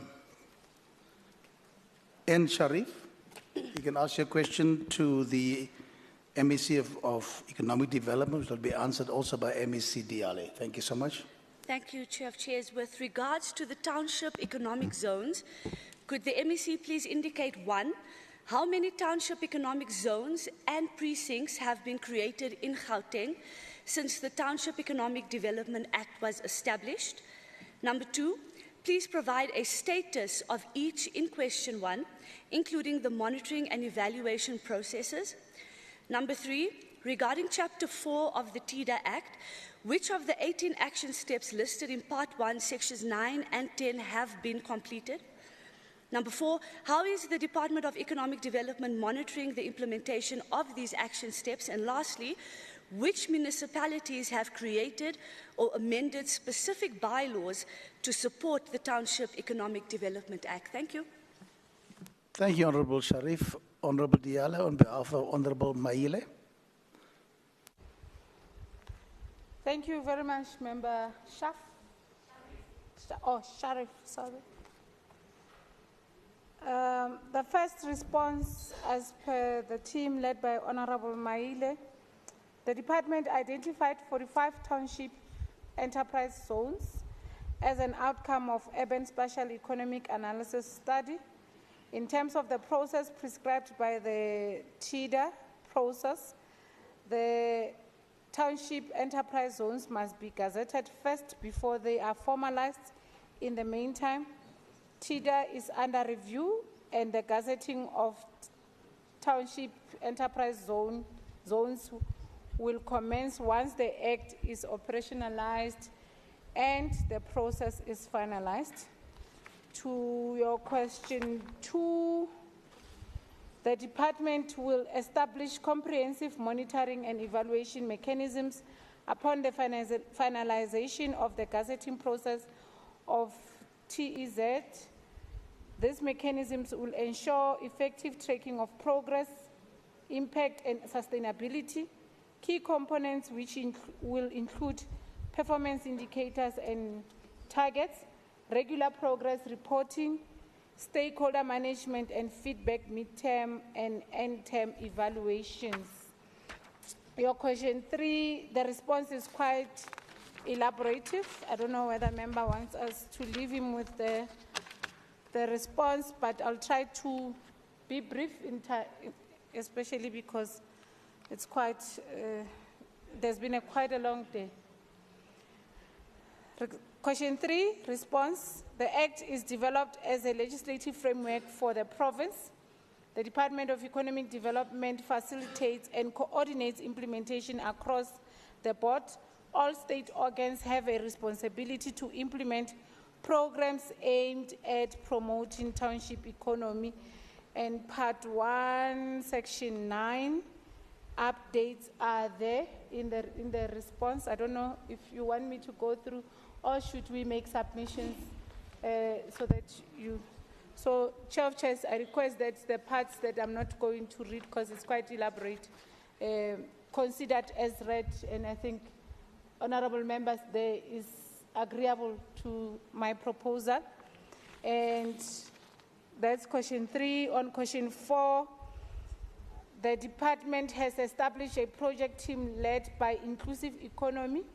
The project team monitors, evaluates, and reports progress on a monthly basis, and quarterly reports are compiled and reported on. And question 5, since the promulgation of TIDA, all municipalities in Gauteng have revised some but not all applicable bylaws due to cost and capacity constraints. In some instances, municipalities have also introduced new bylaws aimed at promoting viable business environment. Mogale City has successfully reviewed way-leave bylaw to stimulate investment in broadband infrastructure in the area of jurisdiction. Thank you very much, and thank you, honourable member, for understanding that the 2-pager is too long. Thanks, Chair of Chairs. Thank you, Honourable MEC Diale. Honourable Sharif, any supplementary question or remark, please? Thank you, Chair of Chairs, and thank you, MEC. Please, if I could get that information before we leave the House today, that will be appreciated. Chair of Chairs, it's unfortunate that the MEC is not here today because I think asking any sort of follow-up questions is difficult to get answers, and I don't expect MEC Daile to have all of the answers as it is not her portfolio. However, I do want to mention that the response around still waiting for the TIDA Act to be operational, it's 2 years already since the adoption of TIDA. And so to say that you're still waiting for the Act to become operationalized and then you'll only be able to gazette township enterprise zones and precinct, it's already too long. The township economy needs assistance today. It needs assistance yesterday and tomorrow. And so waiting to operationalize an act is for over 2 years is simply unacceptable, Chair of Chairs. And perhaps I would urge the MEC to ensure that this is fast-tracked so that we can have enterprise zones and precincts in townships and give life to the Township Economic Development Act. But thank you, MEC, for your assistance. And please, if I could get all of that information, it will be helpful. Thank you, Chair of Chairs. Thank you, Honourable Sharif. Yes, agreed. You are right. I think that also applies to the rest of the House in terms of supplementary questions and remarks. Let me also mention that you wanted to say the response? Honourable MEC? Okay. My apologies, Chair of Chairs. I thought you were calling me to come and respond. No, it's fine. Thank you, Honourable. Question FN003 that Honourable Fuchs was going to ask has been withdrawn. So we are going straight into Honourable Bloom. If you can ask your question to the MEC of Health and Wellness, please. Thank you. Thank you, Mr. Acting Speaker. With regard to disciplinary action against Dr. N.P. Nkabai, as recommended by the Health Ombudsman in his report on Rahima Musa Mother and Child Hospital that was released in March last year, will the MEC please indicate why was she not charged within 1 month as recommended by the Health Ombudsman? 2, what is the present status of the disciplinary action against her? 3, what accounts for any delays in this regard? 4, what charges does she face as recommended by the Health Ombudsman? And 5, what is her present position and the monthly pay she is getting? Thank you. Thank you, Honourable Bloom. Honourable MEC Nomanto. Thank you, Chair of Chairs, and thanks for the question from Member Bloom. The first response is that because of her medical condition, it was not possible to charge her. The second response, it has not been initiated, that process of disciplinary action, because again of her medical condition. The third one, I will refer to the first question because still is the same issue of medical condition that has made us not to do that. But there are measures that we are doing of assisting her. One of those is counseling that she has been going through. She's being examined. Even the report from Ombudsman, he was saying, let's not be harsh on her. Let's do what the department is supposed to do in terms of assisting her to go through this process. Then the fourth one, it's not applicable because that's why he didn't even recommend that we must charge her or must do anything to her, except that we must act a role that will assist and support her.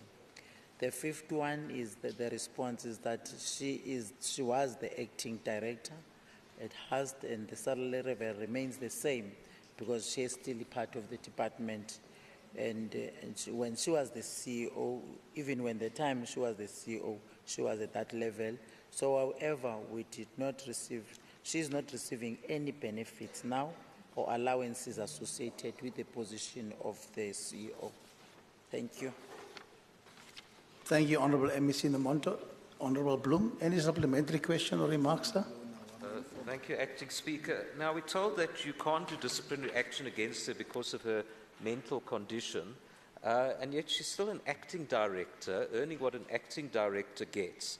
You know, if she's not good enough to be charged, how is she good enough to still have a position? Surely she should be pensioned off, quite frankly. I mean, this is actually 18 months ago that she's frankly been protected. You know, she's got a responsible position, but her mental condition is so bad that you can't press disciplinary charges. So I think this is really wrong, and her position needs to be reviewed. Thank you. Thank you, Honourable Bloom. Honourable MEC Nomanto. She is not at work but the position that she still gets the salary on is that one of the acting director, as she was there before. Because we have not cancelled her from the process. We are still working on her condition. She is not at work. She's not well. She's at home, based on the assessments that have been done by the doctors. If we need to present that from the colleague, I can do that, although it's a confidential information. Thank you so much. Let me ask the House, any supplementary question or remark from members of the House? Thank you. Honorable Nseke, ask the member of the Executive Council for Social Development, please. Thank you, Chair of Chairs. Hold a sec. My apology, Honorable Nseke. The MEC is not here. Can we just let our Secretariat check where's the MEC for Social Development? I think you have two questions. Is that right, Honorable Nseke? Yes, Chair of Chairs. Thank you. Maybe I should then go over to Honorable Hicklin. If you can ask your question to the MEC of Health and Wellness, Honorable Namanto, please, then we will get Honorable Faith to come into the House. Thank you so much. Thank you so much, Chair of Chairs.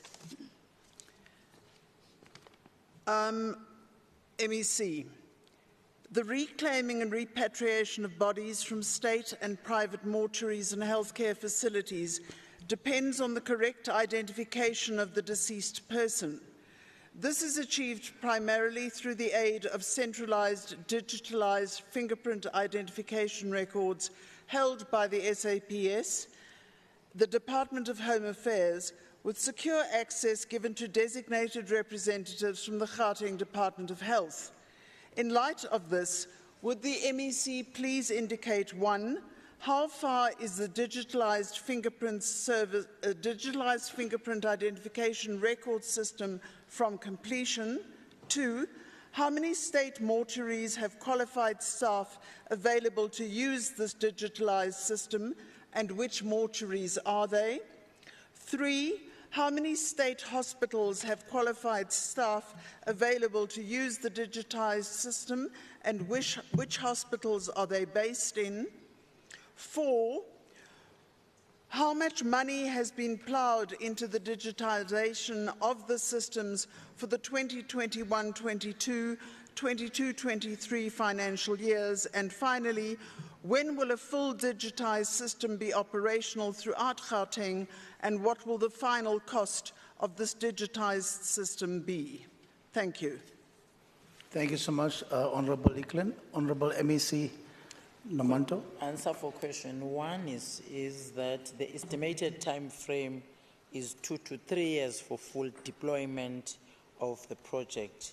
The reason being that the project is complex indeed, it is intense, it involves a lot of stakeholders that must integrate their system into the digital fingerprints, including the medical aid system and banks, since the system will be integrated to the departmental revenue system.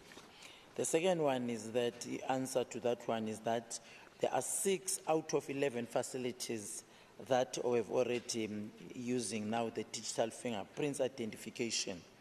And those facilities, it's Pretoria, it's Garankuwa, Bronkhorstspruit, Germiston, Diepkloof, and Johannesburg. The third one, answer to the third question is all hospitals do have staff that are overseeing mortuaries. 7 hospitals have been inducted into the basic capturing and collecting of manual fingerprints. Those hospitals, it's Chris Hani Baragwanath Academic Hospital, Helen Joseph Tertiary Hospital, Mamelodi Regional Hospital, Bheki Mlangeni District Hospital, Kopanong Hospital, Tshwane District Hospital, and Lenazia South Community Health Center, which now we're changing it to be a hospital. The fourth answer is that the costs were incurred by the Center for Public Service Innovation, which is an entity of the Department of Public Service and Administration, to replicate the project. So number 5 is that it is estimated that the full system will be operational in 2026-27. So the cost will determine that when we are busy with the business plan, preparing now to take it over from our side. Because at the moment we've been using that one that has been used by the Center for Public Service Innovation that has been assisting us so far. Thank you, Honorable MEC Namanto. Supplementary question Thank or you. remark? Yes, Chair of Chairs. Honorable Eakler. MEC, you have not indicated how much money has been spent to date. It's not a question of whether it was spent by the Health Department or whether it was spent by any other department. How much money has been ploughed into this digitisation system, because it's not working? Thank you. Honorable MEC. As a department, we have not budgeted for that, hence we have been piggybacking from the Department of Public Service Commission. Once we start using our money, then I'll be able to account which the plans are going to start once we roll it out to all other institutions. So far, we have not used a cent on our side, but the system is working, and I would want to ask Honorable Member to accompany me just here in Jimiston, and we go and check one of those bodies that are there that we can utilize as a guinea pig to see that that project is working. Thank you. Thank you, MEC Namanto. Is there any supplementary question?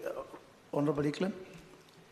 Thank you so much. MEC, as you know, I am working and advocating for a lady whose sister's body has been held in a mortuary in Soshanguve for over a year.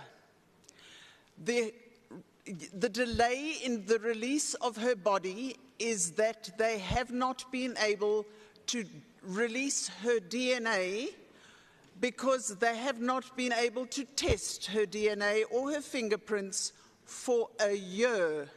How can you tell me that the system is working when her body has been lying in a mortuary for a solid year? I repeat, this system is not working. Thank you. Honorable MEC. Pete, and I note what you are saying. Can you give me the name of this person that you are assisting so that I can help you? Thank you, Honorable. Thank you, Honorable MEC. Thank you, Honorable Eklund.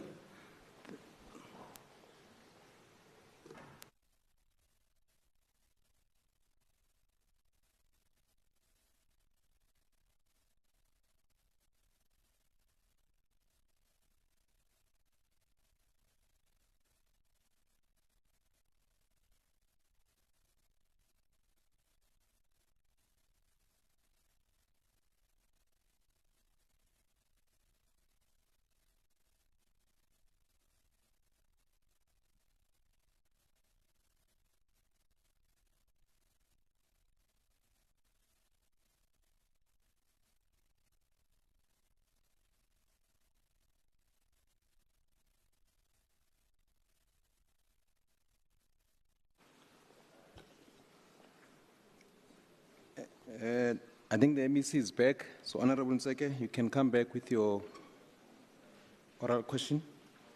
SD 005. Thank you. With regards to NPO funding this year, could the MEC please indicate how many NPOs received funding and did not have SLAs? How many NPOs did not sign SLAs but received funding? How many NPOs received less funding than they requested? How many NPOs received more money than they asked for? What was the worst case of an NPO that received more money than they asked for, and how much did they ask for versus how much did they receive? Thank you.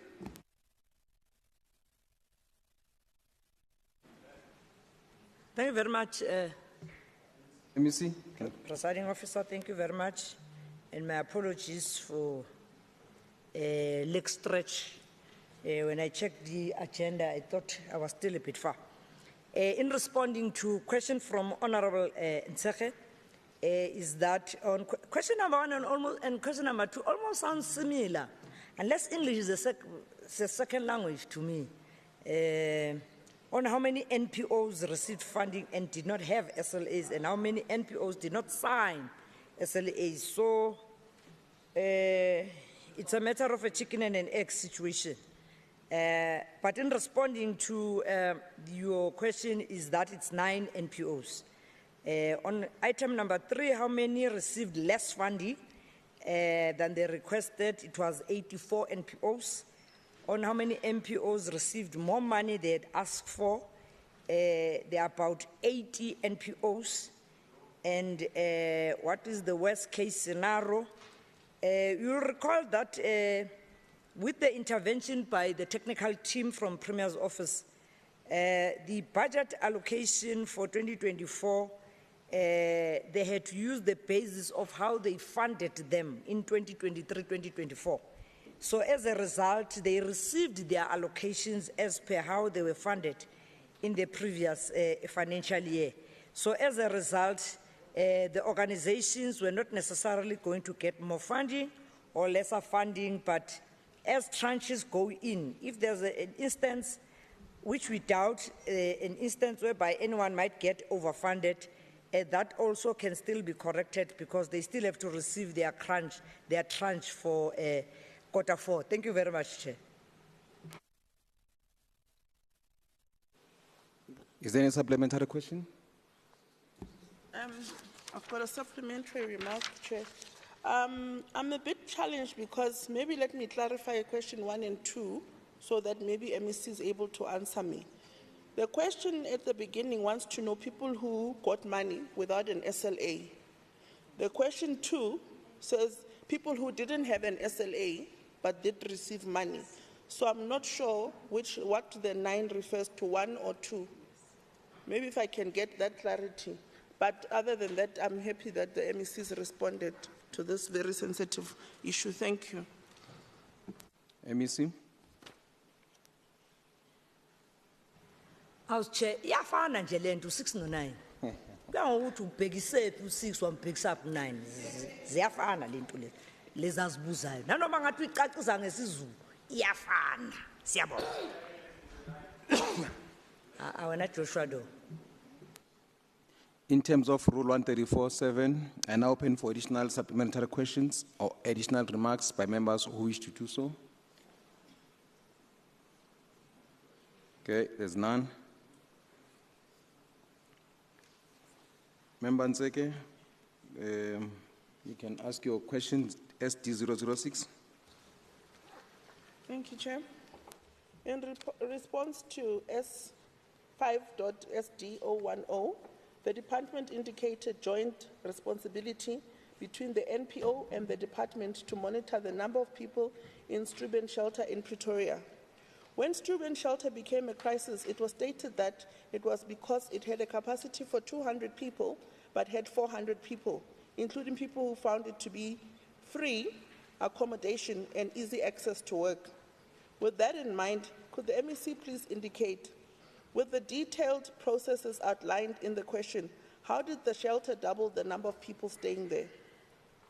Did the department investigate the impact on the infrastructure, such as storage, water, etc., of 400 people staying in the facility versus the stipulated 200 and the food or meal funding allocated to the NPO? Why did the department claim before the 1st December that the NPO took them to court when the court papers were filed afterwards? With the investigation being done into the NPOs, did the NPO pass and the department lost the court case to the NPO? Has the NPO qualified for funding from the department this financial year? Thank you. MEC Mazibuko, you can respond to the question. Thank you very much, Honorable House Chair. In responding to question number 1, the number of residents increased in the shelter because the building, as we are aware, it belongs to the city, and the NPO is not on site to manage admissions and control the influx. You know, when you are in town, anyone just walk in, that is how there were more people that ended up being funded. If the department did investigate the impact on the infrastructure, of course that is a dilapidated building. That is why one of the reasons they were never funded was because of compliance issues. But with that explanation that the building belongs to the city, we have also advised them to look for proper facilities instead of working in a dilapidated building. On answering question number 3, on why did the department claim before the 1st of December that the NPO took them to court? The department did indeed receive receive a letter of demand from the lawyers. English Chief Whip, the department did receive a letter of demand from lawyers for human rights on behalf of the NPO on the 2nd of November.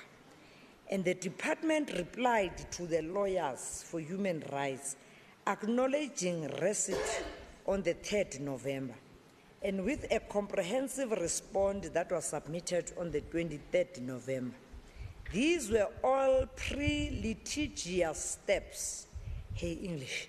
The notice of motion commencing the court process was served on the department by the sheriff of the court on the 6th of December. A letter of instructions to the office of the state attorney was sent on the 6th December, and the matter was set down for hearing on the 19th of December and heard on the 20th of December. The matter was then finalized in the High Court in favor of the NPO, and the department then took the matter on appeal and was unfortunately not successful. Now, in responding to question number 4, with the investigation being done in the NPOs, did the NPO pass the audit? Yes, in fact, it has been cleared, and they received their clearance letter on the 23rd of July. In responding to question number 5, if the department lost the case to the NPO, and has this NPO qualified for funding? Yes, they have qualified, and they've even signed their SLA, and they were funded for Q1 and Q2 thus far. So they are busy signing the SLA for the 3rd quarter and the 4th quarter. Siyabonga kakhulu. Siyabonga, MEC. Member Nsike, do you have any supplementary question, or you want to make a short remark? Supplementary question, remark. Thank you very much. Thank you, MEC, for your response. And I think there's work to be done in the issue of how NPOs are not on site and people are managing, the homeless people are managing themselves, so people having access to a facility. I think something needs to be done in that regard. I still say to you, you have a very unenviable task. Your predecessor left you in a mess, because in a portfolio committee meeting with the NPO, the department HOD of the time, Matilda Gazella, and the MEC claimed that they had been sued by the NPO. In the same committee meeting, the NPO said, no, we haven't. And then after the meeting, they decided to sue the department. So, but I welcome the fact that finally this NPO has been cleared. I'm not taking sides. I'm in the side of justice and what's right for the homeless people of Gauteng. But it also shows a worrying factor that the investigation into all the NPOs was a waste of money, because all the NPOs that were investigated, with this one being one of the last ones, have all been cleared by the very expensive investigator who was brought on by the department. The poor NPOs of Gauteng. I thank you. MEC, do you want to say something after?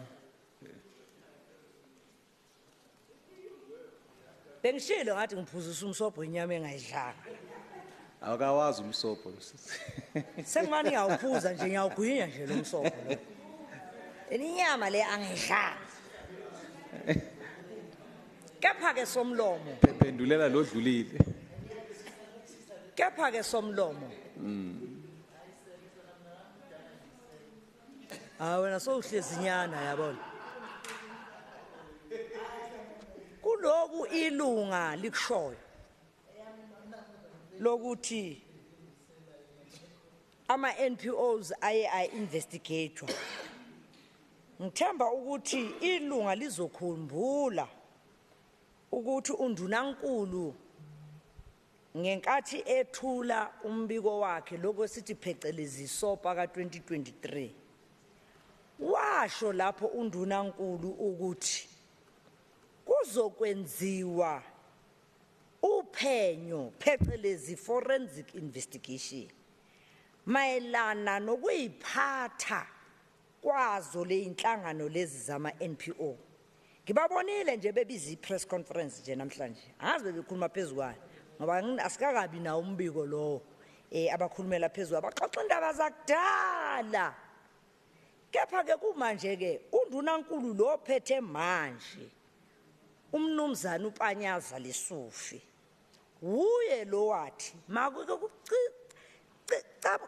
makubhekisiswe ukuyiphatha nokusebenza kwawo lama NPO. Ingakho ke umnyango uye wathola ke lenhlangano ebizwa ukuthiwa iFSG ukuze incede ngophenyo. Kuze kube manje ke Somlomo besingakawutholi umbiko wokuthi bahamba njani. Kepha kubo bonke laba ababebaliwe kulawo masampule bebanikiwe abanye babo ingakho bakwazile ukuthi baba clear ngoba kuyakutholakala ukuthi empeleni akubona abasecaleni ukusebenza komnyango okuyikona okungeqiniseki ukuthi kuyaqaphelisisa ukuthi lama NPO asebenza kahle. Ingakho baye badedelwa iningi labo layithola ke imali yabo. Ngithemba ukuthi ilunga lengizwile likhuluma isuthu kodwa lisizwise isizulu. Ngiyabonga kakhulu. I now open for another member for additional supplementary questions or additional remarks. Is there any member who wants to make any supplementary questions? Okay, there's none.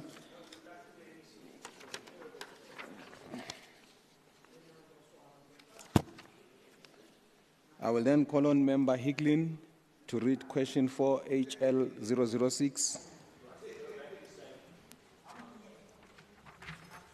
Thank you so much, House Chair.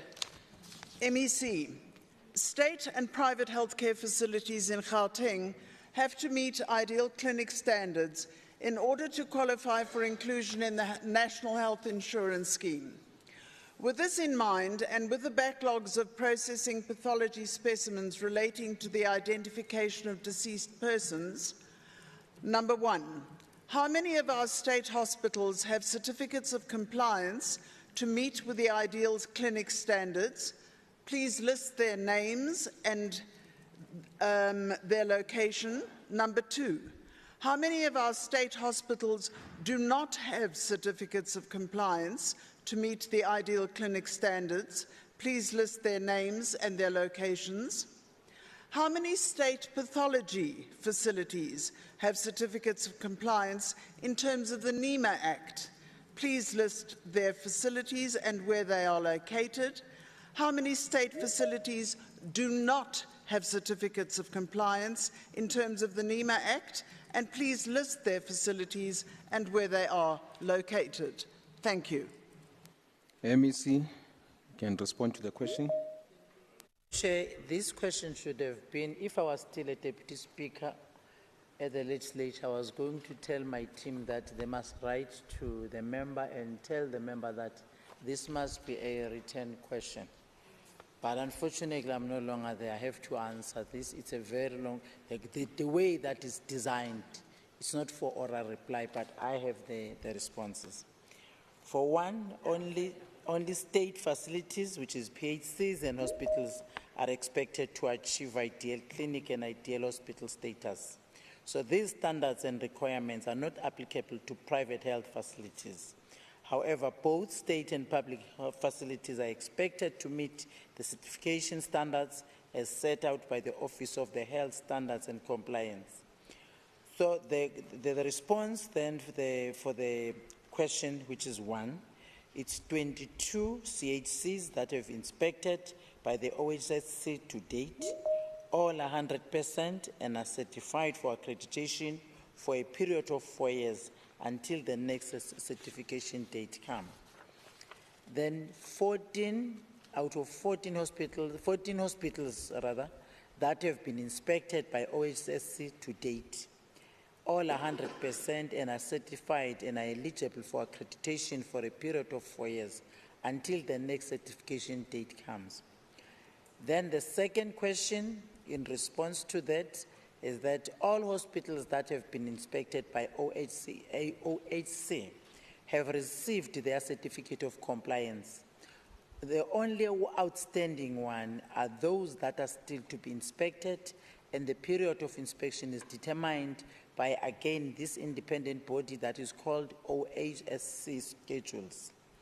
The third response, forensic pathology service facilities are inspected every 2 years according to the regulation relating to management of human remains.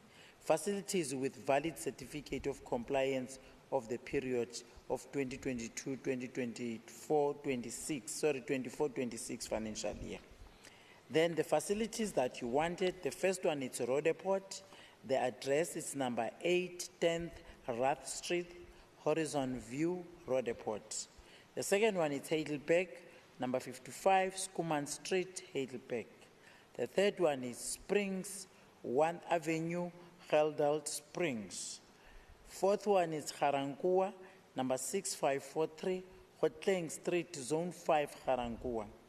The fifth one is Pretoria, number 10, Dr. Savage Road, Rivlay, something like that. Then the fourth response, the following facilities with the compliance certificates expired in the current financial year, which is 2024-25, and are awaiting a reissuing of certificate of compliance.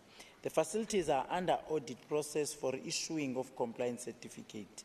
Those facilities are, first one is Carltonville, 30 Claim Street, Carltonville, awaiting fire competency certificate.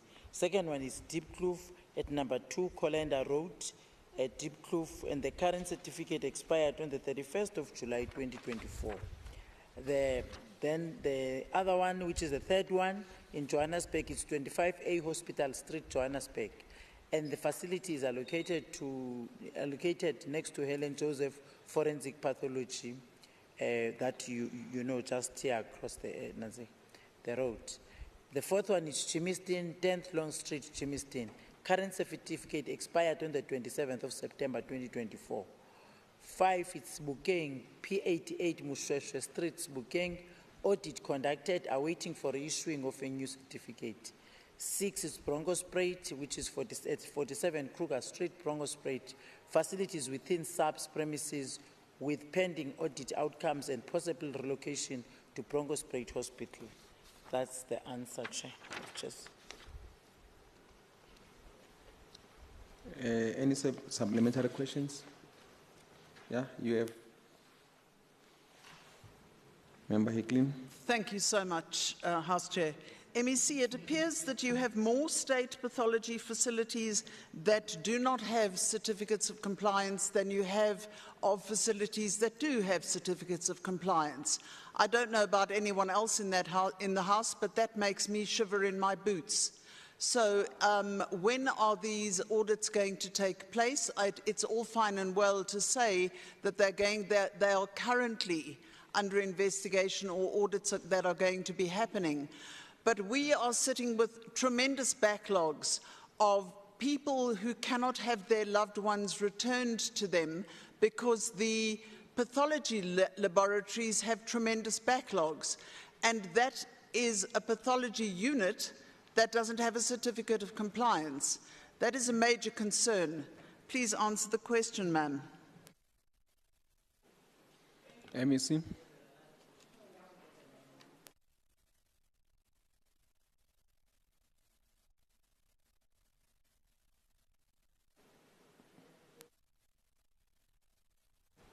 Some have been already checked and they've been visited.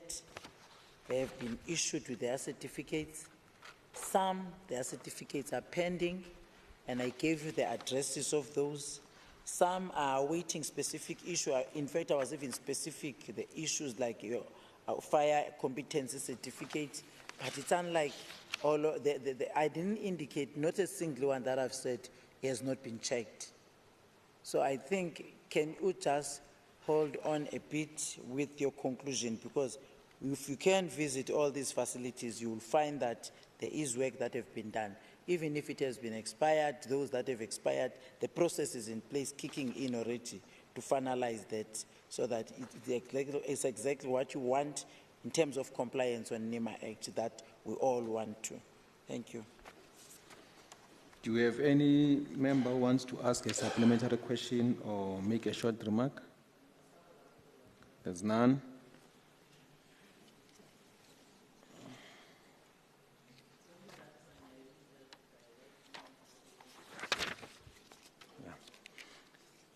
In terms of Rule 137, order. Yeah, thank you, Mr. Deputy Chair of Chairs. I'd like to bring to your attention that in a recent strategic planning session of the legislature, there was much emphasis on the need for the executive to be properly held to account. You might recall that the Auditor General specifically and the Chair of our Audit Committee and others made reference to Rule 63, Sub-Rule 3, which prescribes what must be done when an MEC fails to act on a resolution of this House within 30 days. In that regard, in the last sitting, when we got to this section of the agenda, there were various MECs that weren't present to give an oral explanation as to why they hadn't replied to questions within the stipulated time frame. And in this regard, I note that on our speaking list and the subsequently revised order paper, we only have two requirements for explanation, one in respect of two missing questions for the MEC for Health and one missing question for the MEC for Human Settlements.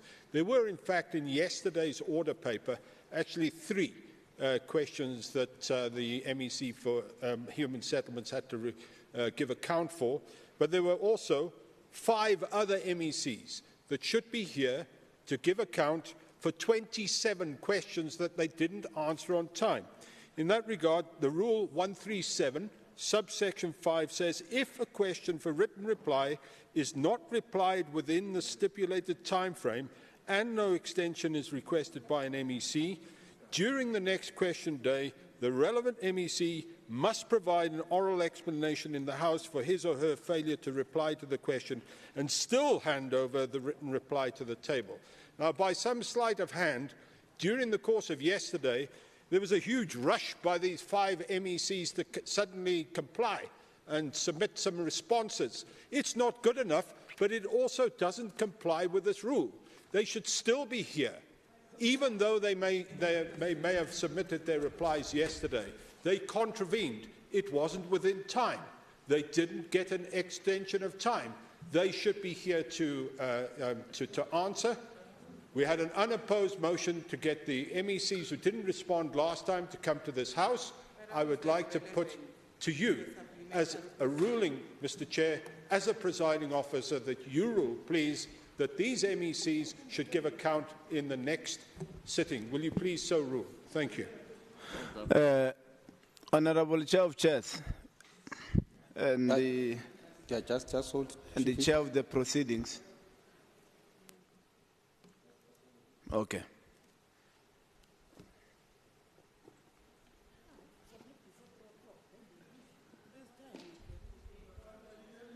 Okay.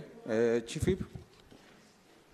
No, thank you very much, Honourable Chair of Chairs. I think Honourable Moriarty and his party, they understand the rules of engagement in terms of questions.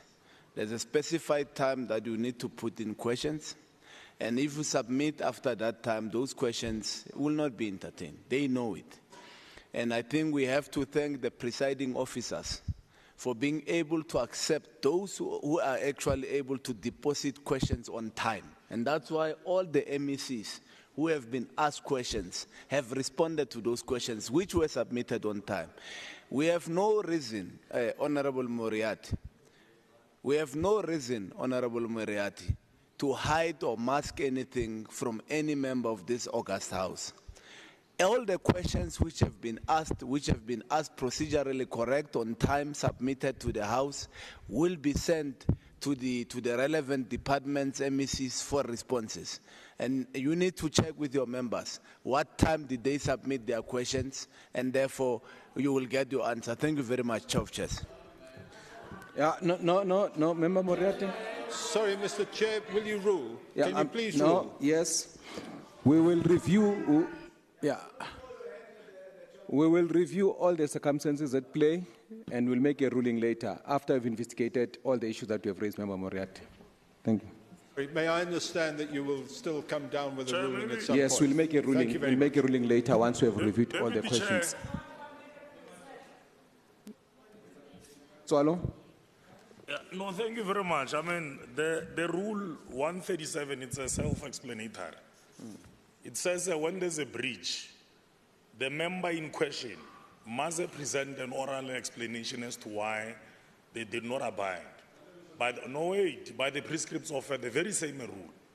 So what ought to have happened, Chair, was that we ought to have simply asked or posed the question to those specific members to explain themselves before the House. And if the response is not satisfactory, then yourselves as the presiding officers would then make a determination around any sanction that could potentially be considered.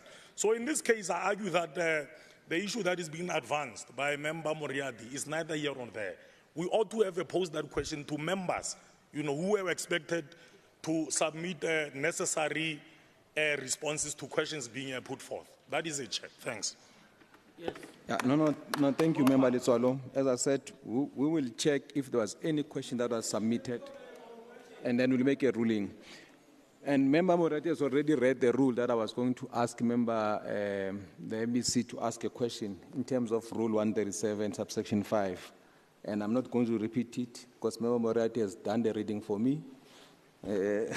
So, in terms of this rule, MECs are kindly requested not to reply to the question, but to provide an oral explanation for his or her failure to reply to the question, and for what they reply to the question to the table.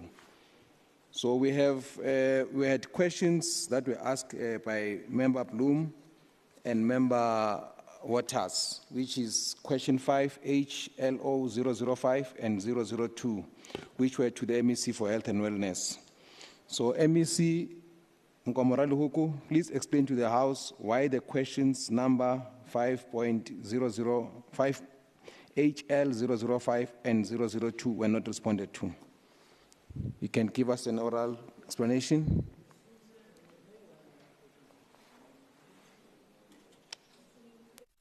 Phrase the questions. Can you Chair of Chairs? There were two questions, so we're just asking for an oral explanation why the questions were not answered from the MEC. The questions which were HL005 and 0022. Both questions, both questions arrived late indeed, because I had to do. Man, no, but I'm answering, Chair. Don't do that. And I have the questions, Chair. I will forward them. The rules say the MEC must give an oral explanation. Let's allow her to give that explanation. Because I had to do a lot of information, Chair, on the questions that they asked, because there were quite a number of things that I had to go personally and check from those hospitals if those things are happening, because they were direct. They wanted me to do even my own research. So I've done it, Chair. So bear with me. I will submit them to the House. Okay. Noted, MEC.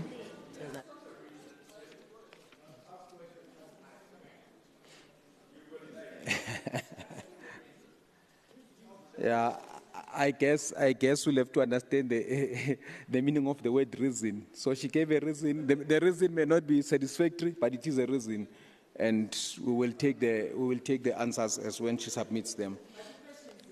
Yeah. So, the next question, Member Mutara had submitted. We have received the responses, and they'll be processed accordingly. And that, members of this House, concludes the business for the day. We took longer than what we had designed for. And the date of the next House sitting is on Tuesday, the 5th of November, 2024. Point of order. Thank you. Point of order. What's the point of order? I'm closing the meeting, Member Moriarty. Did you call the MEC for Human Settlements? We have received that. We have received that answer, and it will be. Well, then my request for your ruling applies to this one as well, please. Okay. The House is now adjourned. Thank you.